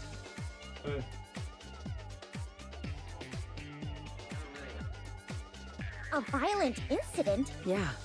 You didn't know about it? No, I didn't. Anyway, what about TT Star? Wait, are they planning on getting back together? Oh, how did you know? So you're asking me to produce for them. Wow! Do you have psychic powers? I'm sorry, but I only take on talents that meet a certain standard. Okay. It's not worth wasting my time on kids who couldn't prove themselves in the big leagues. One of their members is a friend of mine, Anise. You should see her when she's practicing. She practically glows. Are you even listening to me? Whenever she and I are up on the surface, she's always so despondent and petulant. But when she's practicing, I've never seen her look happier. I want her to experience that beautiful dream she once had again. In the most beautiful and dazzling way possible. Okay, I can see that you care about your friend. But no means no. Absolutely, positively? Yes. Then, could you maybe introduce me to someone you know? I will if you get me out of here. Woohoo! Thanks! Are you sure you don't want to take this on yourself? I already told you no. You certainly are persistent. Yeah, Neon's anything if not stubborn. How about you take a quick look at a video of them performing back in the day? I told you, not interested. I'm sure you... Wait a moment, I'll show you. Should I change my moves? Oh, darn. President Mustang hasn't sent it to me yet. For the last time, I'm not... What? I said, oh, darn. No, after that. Something about Mustang? Oh, President Mustang? He was meant to send me some footage of Anise during her idol promotion days. I've been pestering him about it, but he still hasn't gotten around to it. He must be awfully busy. Are we talking about the Mustang? Yep, the entertainment company CEO. Mustang has footage of an idol who has never debuted in the mainstream? Seems so. He showed it to me. Oh, are you serious? Yes, it's true. Was I not supposed to tell you that? Let's go. I need to meet with Mustang. Is it just me, or does it feel like something big is about to happen? Hurry, let's move. Okay. Certainly, yep. Looks like you Something found so her. big is certainly about to happen. Yeah, thanks to you. How about you guys? Things went well for us, too. Let's get out of here then. I'm in a hurry. All right, let's go. Hey, assholes! You've messed with the wrong guy. You're still here? I thought you'd left by now. Wait. He's got a grenade. It's an anti-Nikke explosive. At this range, we could all be in danger. You planning to blow yourself up? Is that it? You and I both know you don't have the guts for that. So quit it. Shut up! Once the boss finds out this place got raided, I'm as good as dead anyway. Even if I live, I'll never be able to show my face around here again. Oh, come on. That's no excuse to resort to blowing yourself up. Bro's getting a little desperate, ain't he? Hey, I've got my own sense of pride too. You think you can come in here, walk all over me, and get away with it? They can. Jeez. And they did. I think we may have pushed this guy over the edge. Jackal, can you get close to him fast? Want me to go now? No. Make sure you can get to him before the grenade goes off first. No, I can't. This isn't good. What's going on here? Oh, just a little spot of trouble. Don't worry. Are you sure? It seems rather serious to me. Nah, it's nothing. I'm not nothing. How dare you all look down on me? You really think I won't do it? Huh? Okay, this is actually kind of dangerous. He might really do it. Excuse me. Are you sure that grenade is enough to kill us all? What the hell do you mean by that? We're pretty strong. I'm not convinced it'll be enough to take us out. Cut the crap. This grenade is meant to be used against Nikke's. You'll all be toast. Oh, you should have Wow, bet that grenade must pack a serious punch. That's right. I'll blow this entire hallway to smithereens. Oh my, that thing could probably destroy the Ark too. That's right. I can blow up anything, including the Ark. A moment of silence descends upon the group. Then from far away, a thunderous boom rings out. What the hell? The sound grows nearer and nearer. The ceiling in the hallway burst open, scattering dust and debris. Out of the dust, two figures emerge. Eternity. What are those things doing here? A flash of light sparks from Endless and Eternity's bodies. Neon charges forward. Blinding light fills the hallway. A massive circular hole, as if cut with a precision blade, appears in the wall. Below it lies an unconscious Carlson with Neon standing protectively in front of him. Endless and Eternity look at Neon. The target is unconscious, and I've disarmed him. You were listening to everything, weren't you? Then you'll know everything he was saying was simply in the heat of the moment. He doesn't pose a genuine threat to the Ark. Not now, nor in the future. Endless and Eternity continue to stare at Neon. Then, without a word, they fly up through the hole in the ceiling and disappear. Wow, they're basically an on-call service. They even blasted through the building. There's more to you than meets the eye, Neon. To intentionally call over Endless and Eternity. What a brilliant move. I'm not really sure what happened, but that was so cool. If those two couldn't be reasoned with, Carlson would have been dead. I figured that wouldn't happen. Those things are very much like Enoch. I don't know about you guys, but I'm exhausted.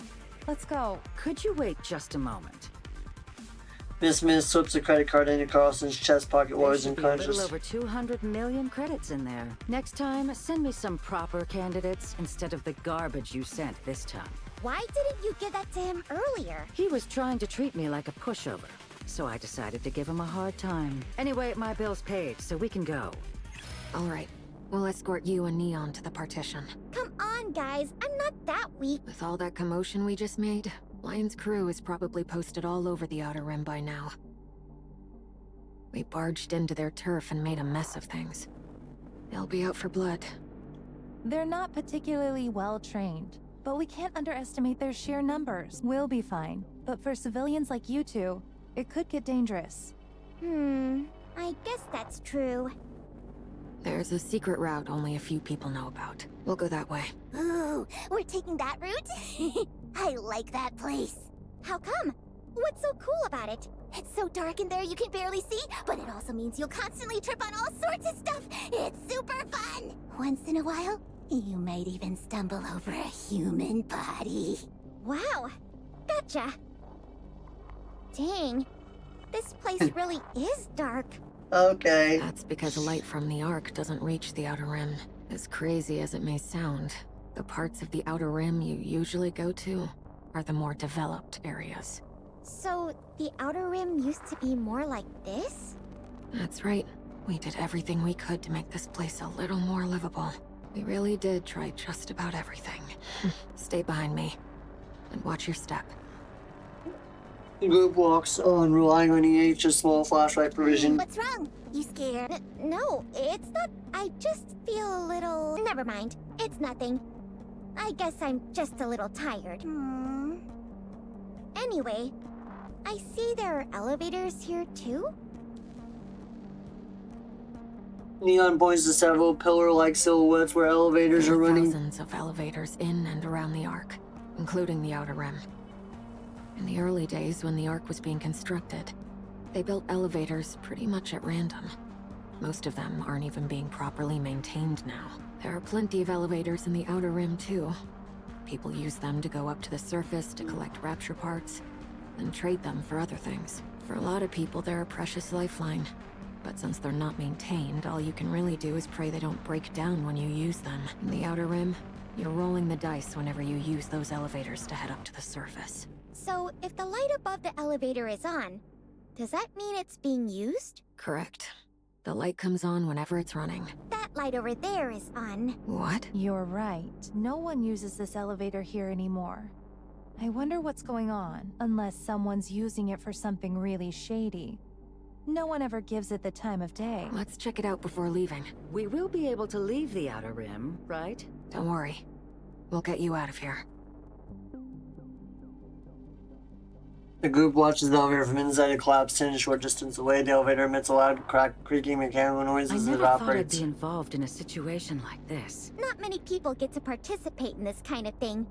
You can consider it a life experience. You're really naive. I prefer to think of it as innocence instead. It's here. Everyone be Time of the elevator dies down as it comes to a halt. The elevator door opens and someone steps out. Liverin?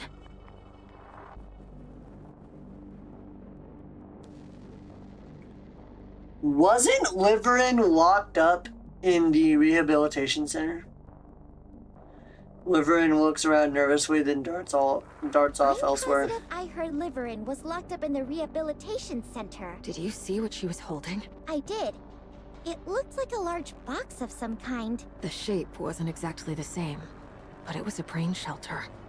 I'm sure of it. You mean there's a head inside it? Probably. Everyone, I'm sorry, but I'm going to have to ask you to bring Mrs. Mist to the partition without me. I have a theory. Whether or not it will prove,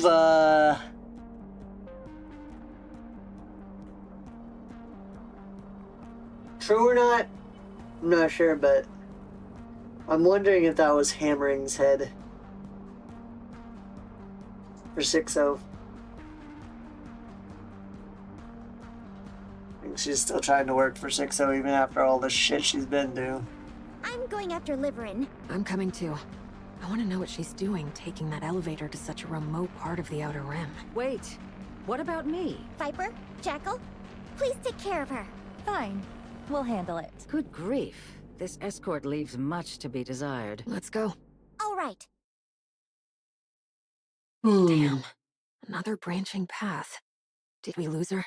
No, I think we can find her. How? I didn't want to reveal my secret weapon to you, but it appears I have no choice. Supervision! Bright flash guns off in Neon's Are glasses. those glasses with a built-in flashlight? How's that going to track?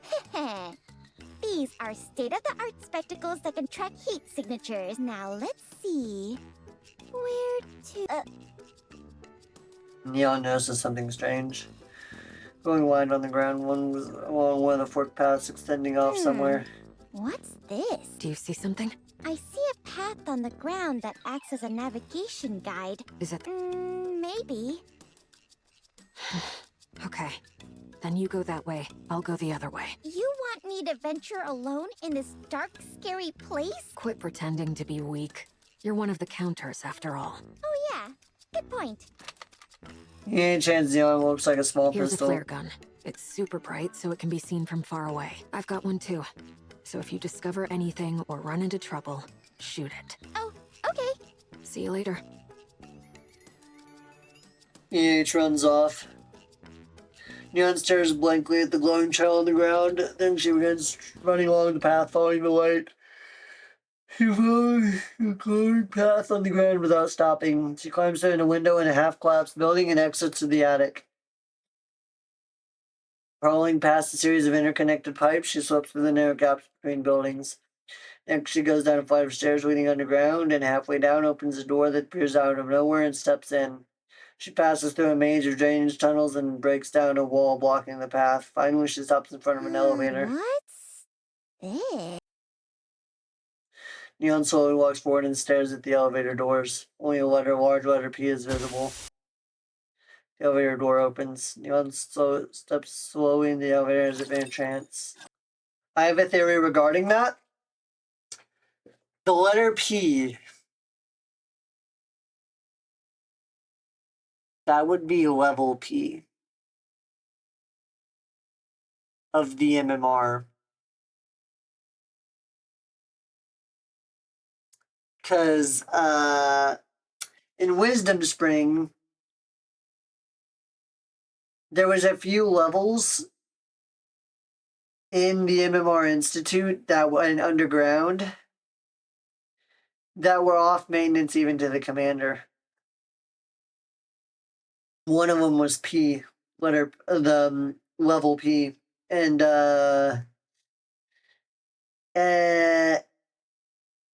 Mana mentioned that there was more than one entrance to letter P level, the other levels, and that someone like the commander should not get involved with them because the Ark has a lot of secrets, and MMR is a den and a collection basket for those secrets. I hope I'm wrong, but that's my running theory on that. Tenderline headquarters, Mustang's room. Mustang, it's been a while. Oui, that it has. I'll keep this short. Did you find the star? The Ark always had its star. It simply did not shine. No. There's no star to be found here, Mustang, and you know it. Is that what you believe, Ramon? Yes. It's not good to lie, Mrs. Miss. I know you never abandoned your search. That desperate search landed you in the rehabilitation center and then led you all the way out to the outer rim, n'est-ce pas? If you knew this all along, why did you keep hiding it from me? You already know la réponse to that question. You're the one who creates les monsters in the entertainment industry. Just suppose you could call yourself a monster maker. Are you planning to help, ma chérie Annie? Yes. I have one condition. Don't teach her about les showbiz. Concentre-toi strictly on song and dance. If you can promise moi ça, then I'll allow it. If you step out of line and tell her anything you shouldn't, I'll never pardon you. Sure, I promise. Okay. And he stares blankly at the screen. A video of a TC Star performance is playing. The quality is terrible, shaky angles, subpar audio and video, and tons of background noise. Most of the group's videos have been wiped from the internet. This is one of the few remaining fan-recorded videos of TC This Star. was so long ago. The camera suddenly shakes violently. When the video zooms in on her niece, her heart sinks. She gazes upon herself smiling and dancing in the video. Who is that? The video ends before the song finishes, and Anise plays the video again. This time someone's voice can be heard. Who are these girls? I don't know, some idol group. It's a bit loud, isn't it?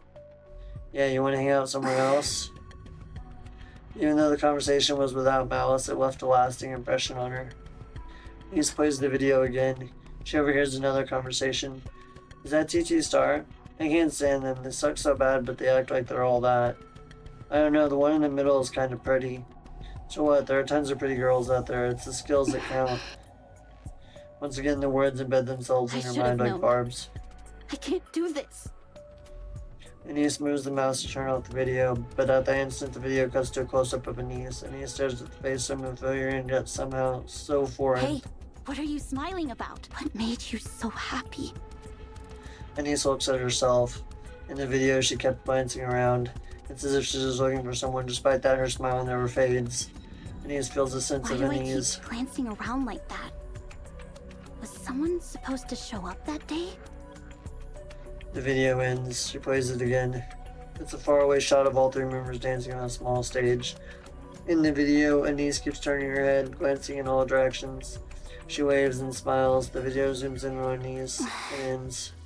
The video plays again. This time she finally hears it. Anise, over here. I can hear them calling us. I look in that direction and with a smile. I can hear them cheering for us. I look in that direction and wave to them. I can hear them calling to me. I look in that direction. Why didn't I hear it before?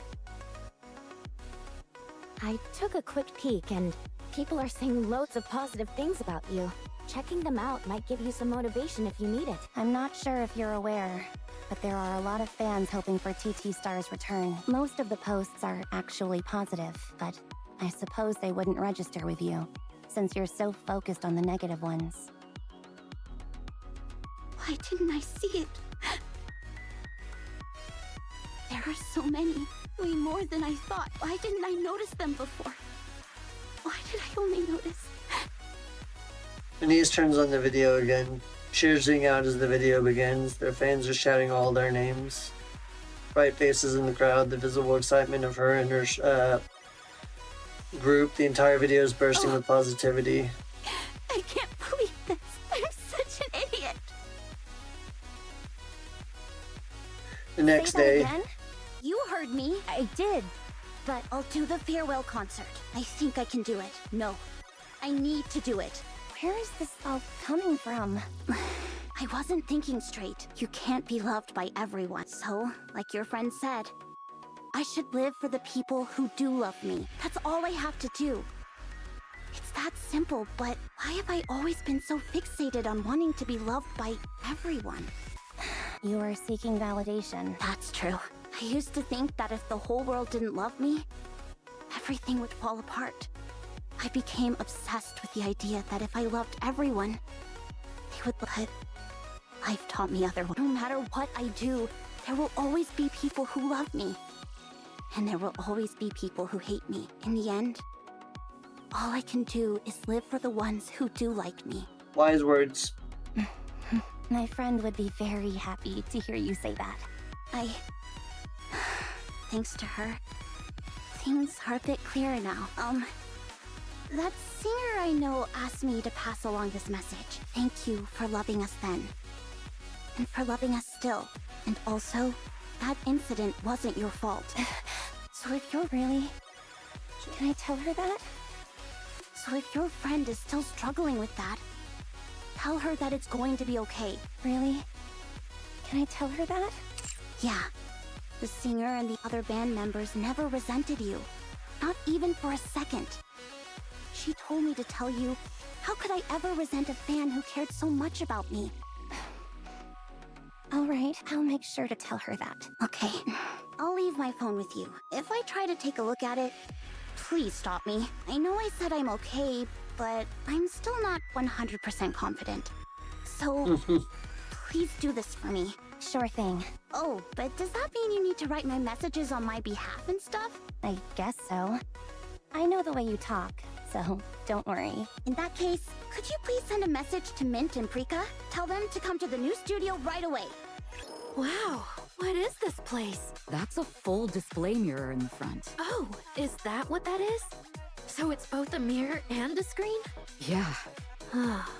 Must be expensive. One of these panels costs about the same as our entire old studio did.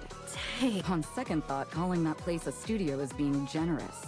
It was basically a gym space that we borrowed. Is this really Anisa's studio? You bet. How did you get it? I asked if I could borrow it. Noise gave me the green light. Noise? The noise? A venue was also pre-booked for us. The Arcrean Hall has been reserved for a whole year, so we can use it whenever we want. How did you swing that? I don't know. Arya just did me a favor. Wait, Arya? As in the Arya? Yep. What?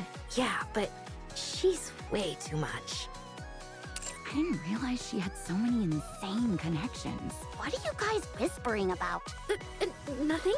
So, why are you showing us this place anyway? I doubt you called us here to simply show off. I want you both to come practice with me here. Let's work together. Let's sync up and figure out what each of us is lacking, like we used to. Anise. Like we used to. I got everything ready, just like I promised. The music and choreography will be sorted out soon. Neon promised to take care of that. Until then, let's practice together. I need you guys to help me get back in shape. Why aren't you gloating? Would you want me to? I know preparing all of this wasn't an easy feat. I want to do this right. I'm going back up to the surface. I'm going to make a name for myself as part of the counters. But in order to do that, I need to close this chapter of my life. And I can't do that. Not without you guys. It's like you said, Prika. We're only doing this once. Not once in a while, but exactly this one time. So I want to do it properly.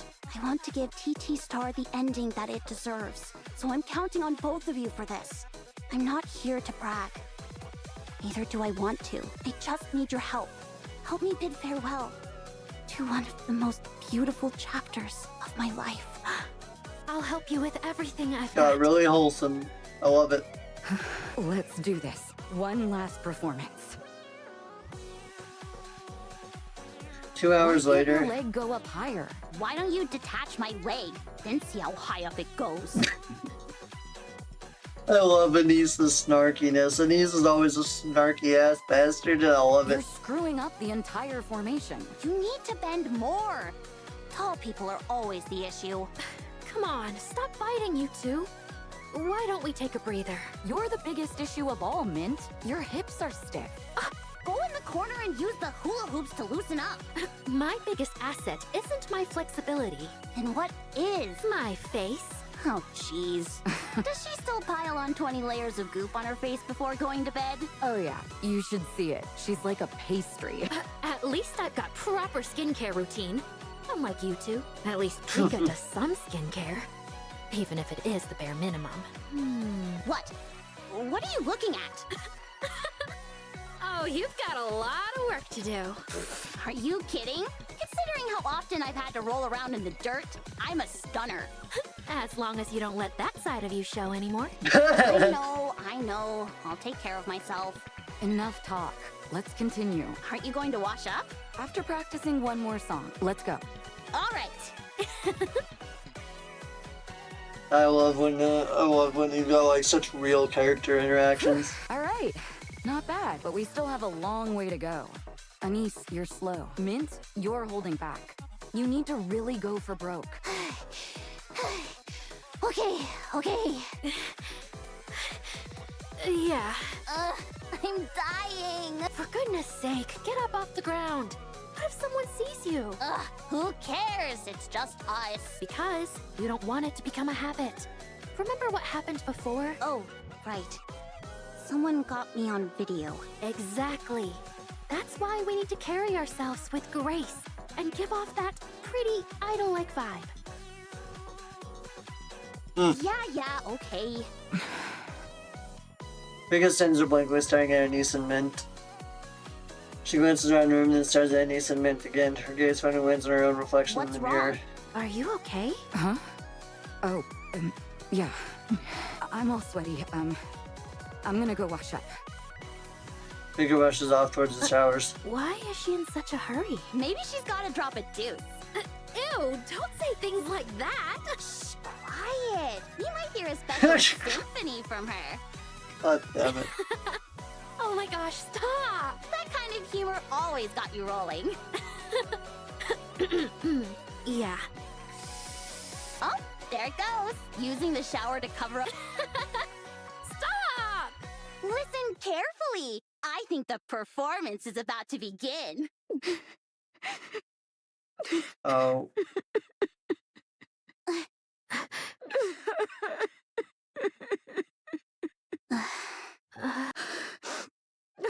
She's crying? What should we do? She's gonna make me cry at this rate. I'm gonna go get something to drink. No, don't. I can't face her alone. Then what do you propose? I'll go buy some soda. What? You think I'll be able to keep a straight face around her? Come on, you're so brazen. You'll do fine. Hey! Shower door opens and Pretty comes up. Were you crying in there? Anise! What are you talking about? Why would I cry on such a perfect day? You really think today was the perfect day? Yeah, come on, let's continue. Sorry to interrupt. You have a visitor. A visitor? Yeah. Apparently Neon asked her to come. Huh? And where's Neon? I don't know. I haven't gotten any messages from her. Oh, okay. We'll be right out. Okay. Avistar? Yes? Have you been crying too? No. I haven't. I'll Are you the believe you. ones? The TT star that Neon was talking about? That's right. Who are... Huh? What's wrong? I swear I've seen her somewhere before. Anyway, show me what you've got. In both singing and dancing. I want to see what I'm working with. Right now? All right, all of you, listen up. The one thing I hate most in this world is repeating myself. But since we've only just met, I'll let it slide this once. I said, show me how well you can sing and dance. This is all too... Oh, I remember. What? Are you Mrs. Miss? Yes, that's me. Now, are you going to get started or should I leave? Mrs. Miss? Who's that? Wait, I think I've heard of her. Both of you, listen to me. Mrs. Miss is a legendary producer who does everything. Songwriting, composing, choreography. You name it, she does it. She works behind the scenes, so her name and face aren't well known. But her skills are uncontested. I do get some help with lyrics and choreography, but I give everything my special touch. But not bad. Keep going. I've never... This one's useless. If I listed all her achievements, we'd be here all day. But most people would probably know her for being Pretty's producer. Oh, it's been a while since anyone called me that. What? That's right. Mrs. Miss was Pretty's sole producer. She was involved from start to finish. No way. You must be ancient. Maybe it's best you stop talking. I mean, for context, Pretty was like, what? Minimum 6, she died 60 years ago, so... No, was it the second Surface Reclamation War? I think it was the second Surface Reclamation War, which happened 40 years ago. Was it 6? No, it was 60 years ago. Today just isn't my day. I'm experiencing 2 of my least favorite things in record time. Yes, I was Pretty's producer, and now this great producer has come all the way out here to meet you. Would you like some tea? I don't need a red carpet, trophies, or money. I'm only interested in one thing, producing the ARC's next star. So show me what you can do. Show me that you've got what it takes to become the ARC's star. Get moving, dance and sing for me. Show me something that'll excite me. As the Lost Relics for Chapter 40. A certain girl's picture diary. So this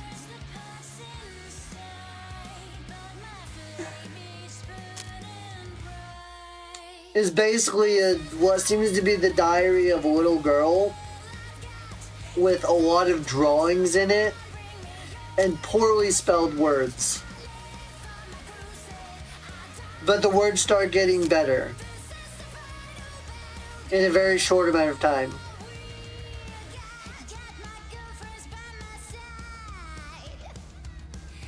So These are the 4 diary pages drawn and illustrated and written by Pinocchio. So we can assume Pinocchio, when she was first found by Reptilian, was very much infantile. We can assume that she did not have much in the way of communication skills. She was very much practically like a baby or a child who had to learn language. And Reptilian taught her all this. But now it is finally time to wrap things up and go over a quick summary of all the most important lore drops and all we've learned so far.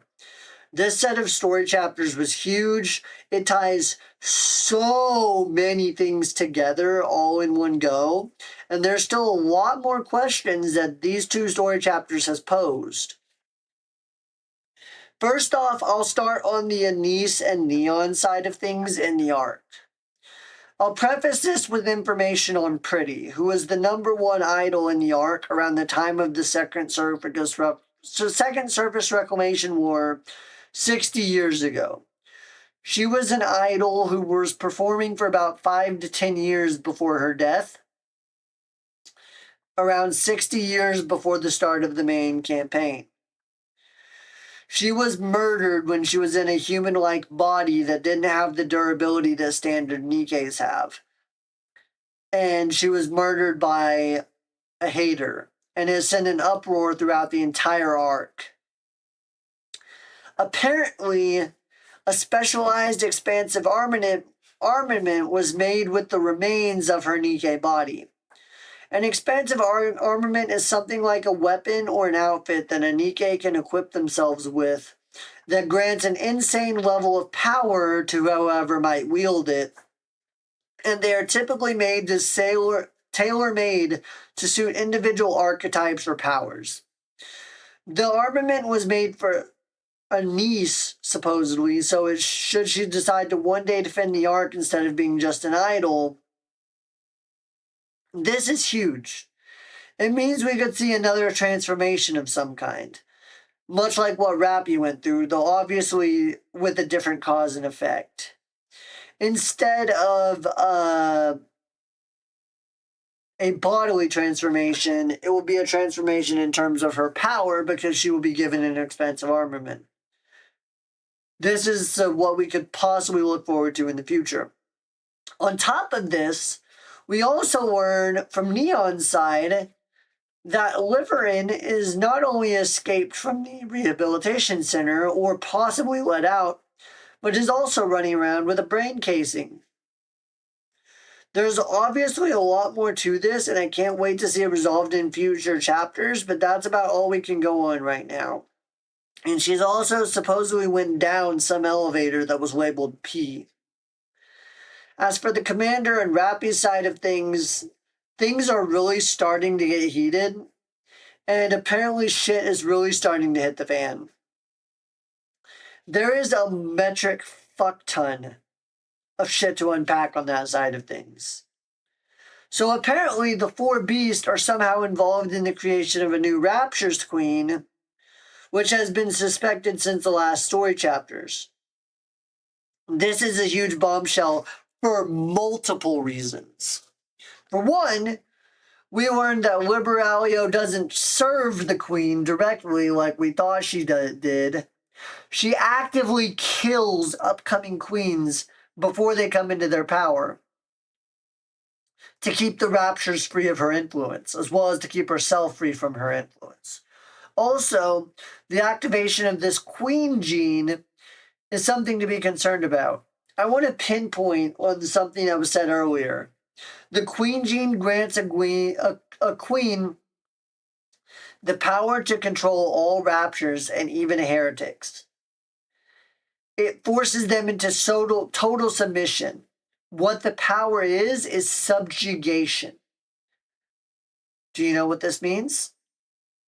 It means many things, but for one, Marion is almost certainly, beyond a shadow of a doubt, the bearer of the Queen Jean and the new Queen of the Raptures.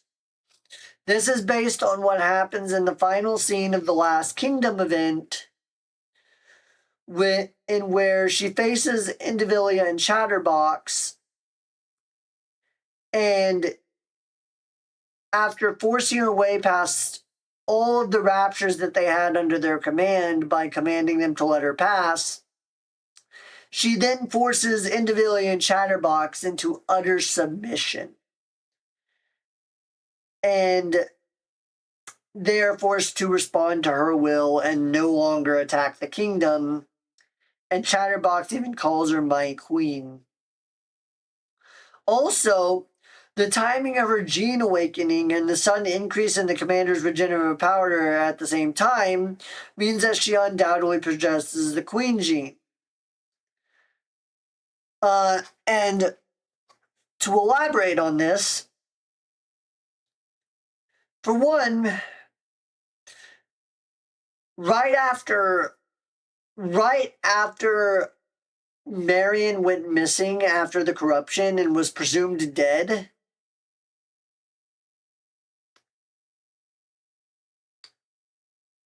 we got into some tussles and we healed rather fast, but it wasn't like anything remarkable. We were laid out for quite a while after Chatterbox broke our leg.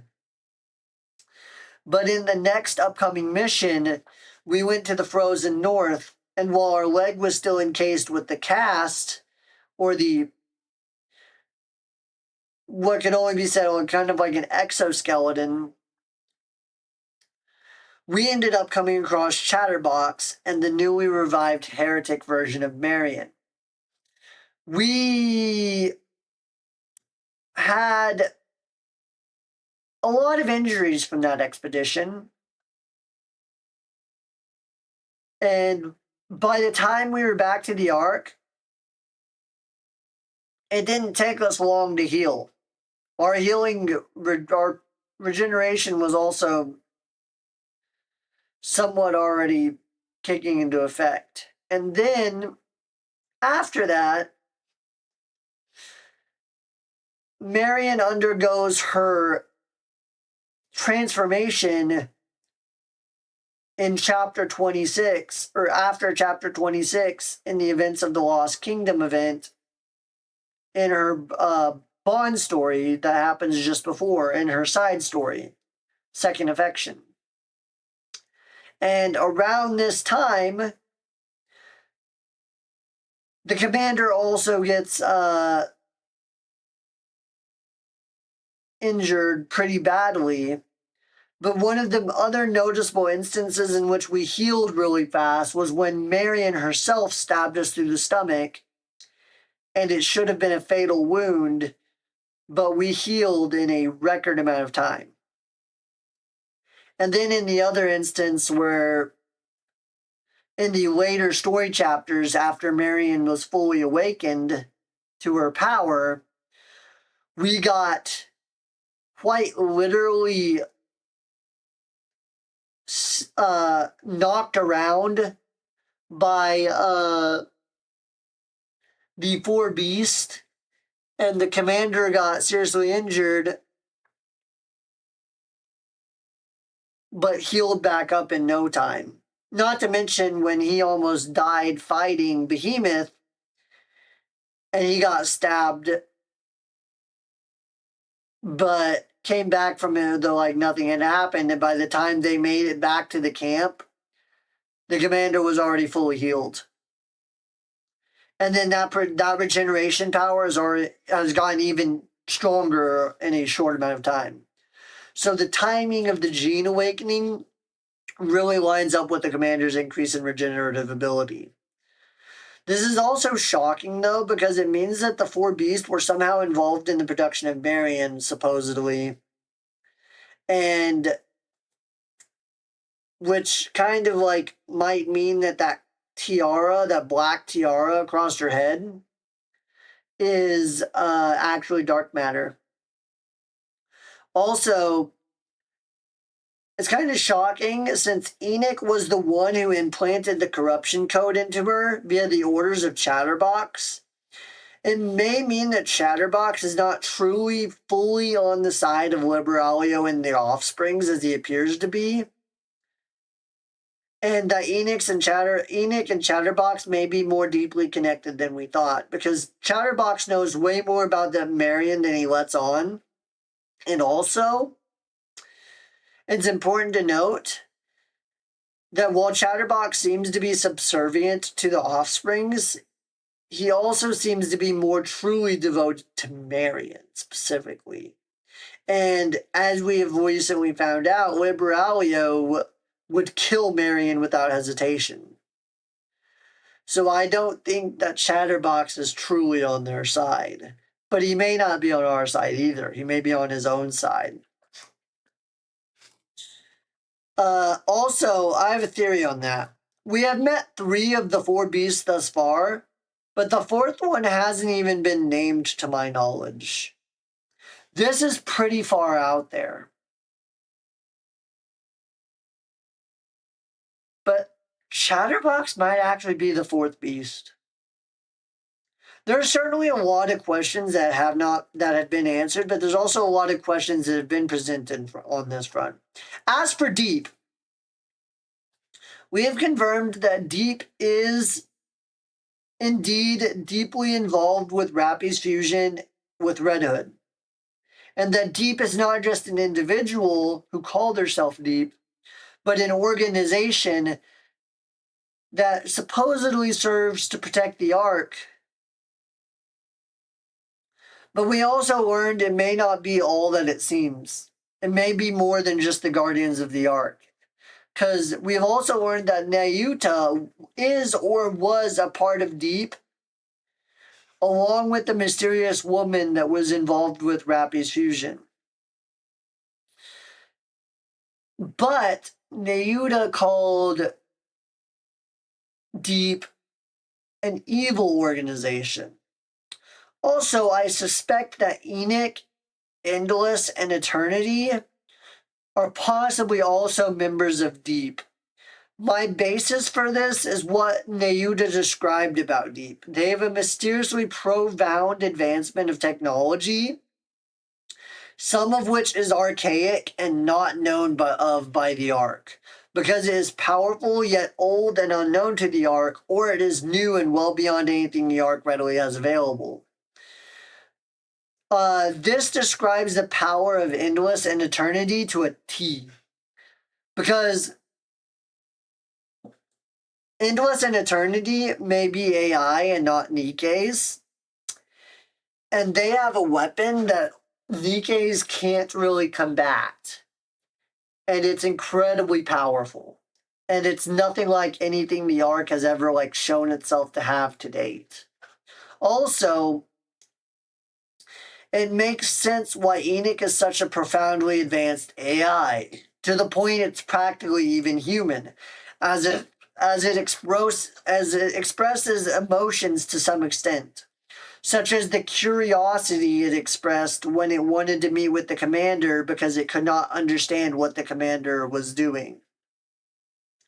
It was a very human-like interaction. Endless and Eternity's abilities are practically everywhere in the Outer Rim almost instantaneously from a single point in the Outer Rim, as well as their ability to know everything that is said in the Outer Rim, is beyond insane. Because it means they don't sleep. It means they can hear everything said in the Outer Rim and filter it as though they're filtering data. On top of this, their weapons abilities are of practically vaporizing anyone they see, including Nikke's.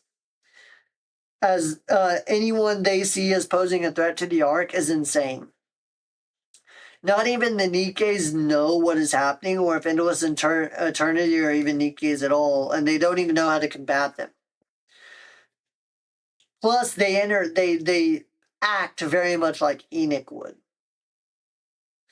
This was certainly a wild ride. We are getting the next 2 story chapters as well as a side story to cover here in mid to late October. So here in about 2 months. we also be looking forward to that. There are still a lot of new and old questions left unanswered, and I can't wait to see what happens next. Especially since Mother Whale, or shall we call it Whaley, is now supposedly crash landing right on top of an ark, also with the commander in free fall, possibly being saved by Neuda from an unspecified distance away. I will cover all those in due time, so be ready. Not only do we have that coming up, but here in approximately a week, I will be covering the new Absolute event, probably next Saturday, as most likely as it seems to carry a substantial enough amount of relevance to the main story to warrant me covering it. So be looking forward to that as well. That about does it for the video, though. I appreciate everyone watching. If you liked the video, make sure you like and subscribe, as well as hit the bell for all notifications. This video was streamed live on Twitch, Kick, and YouTube /Icarus007. We will be doing more videos like this in the near and distant future until the story ends. So yes, make sure to like and subscribe, and I'll see you all in the next video. Stay cool, crew.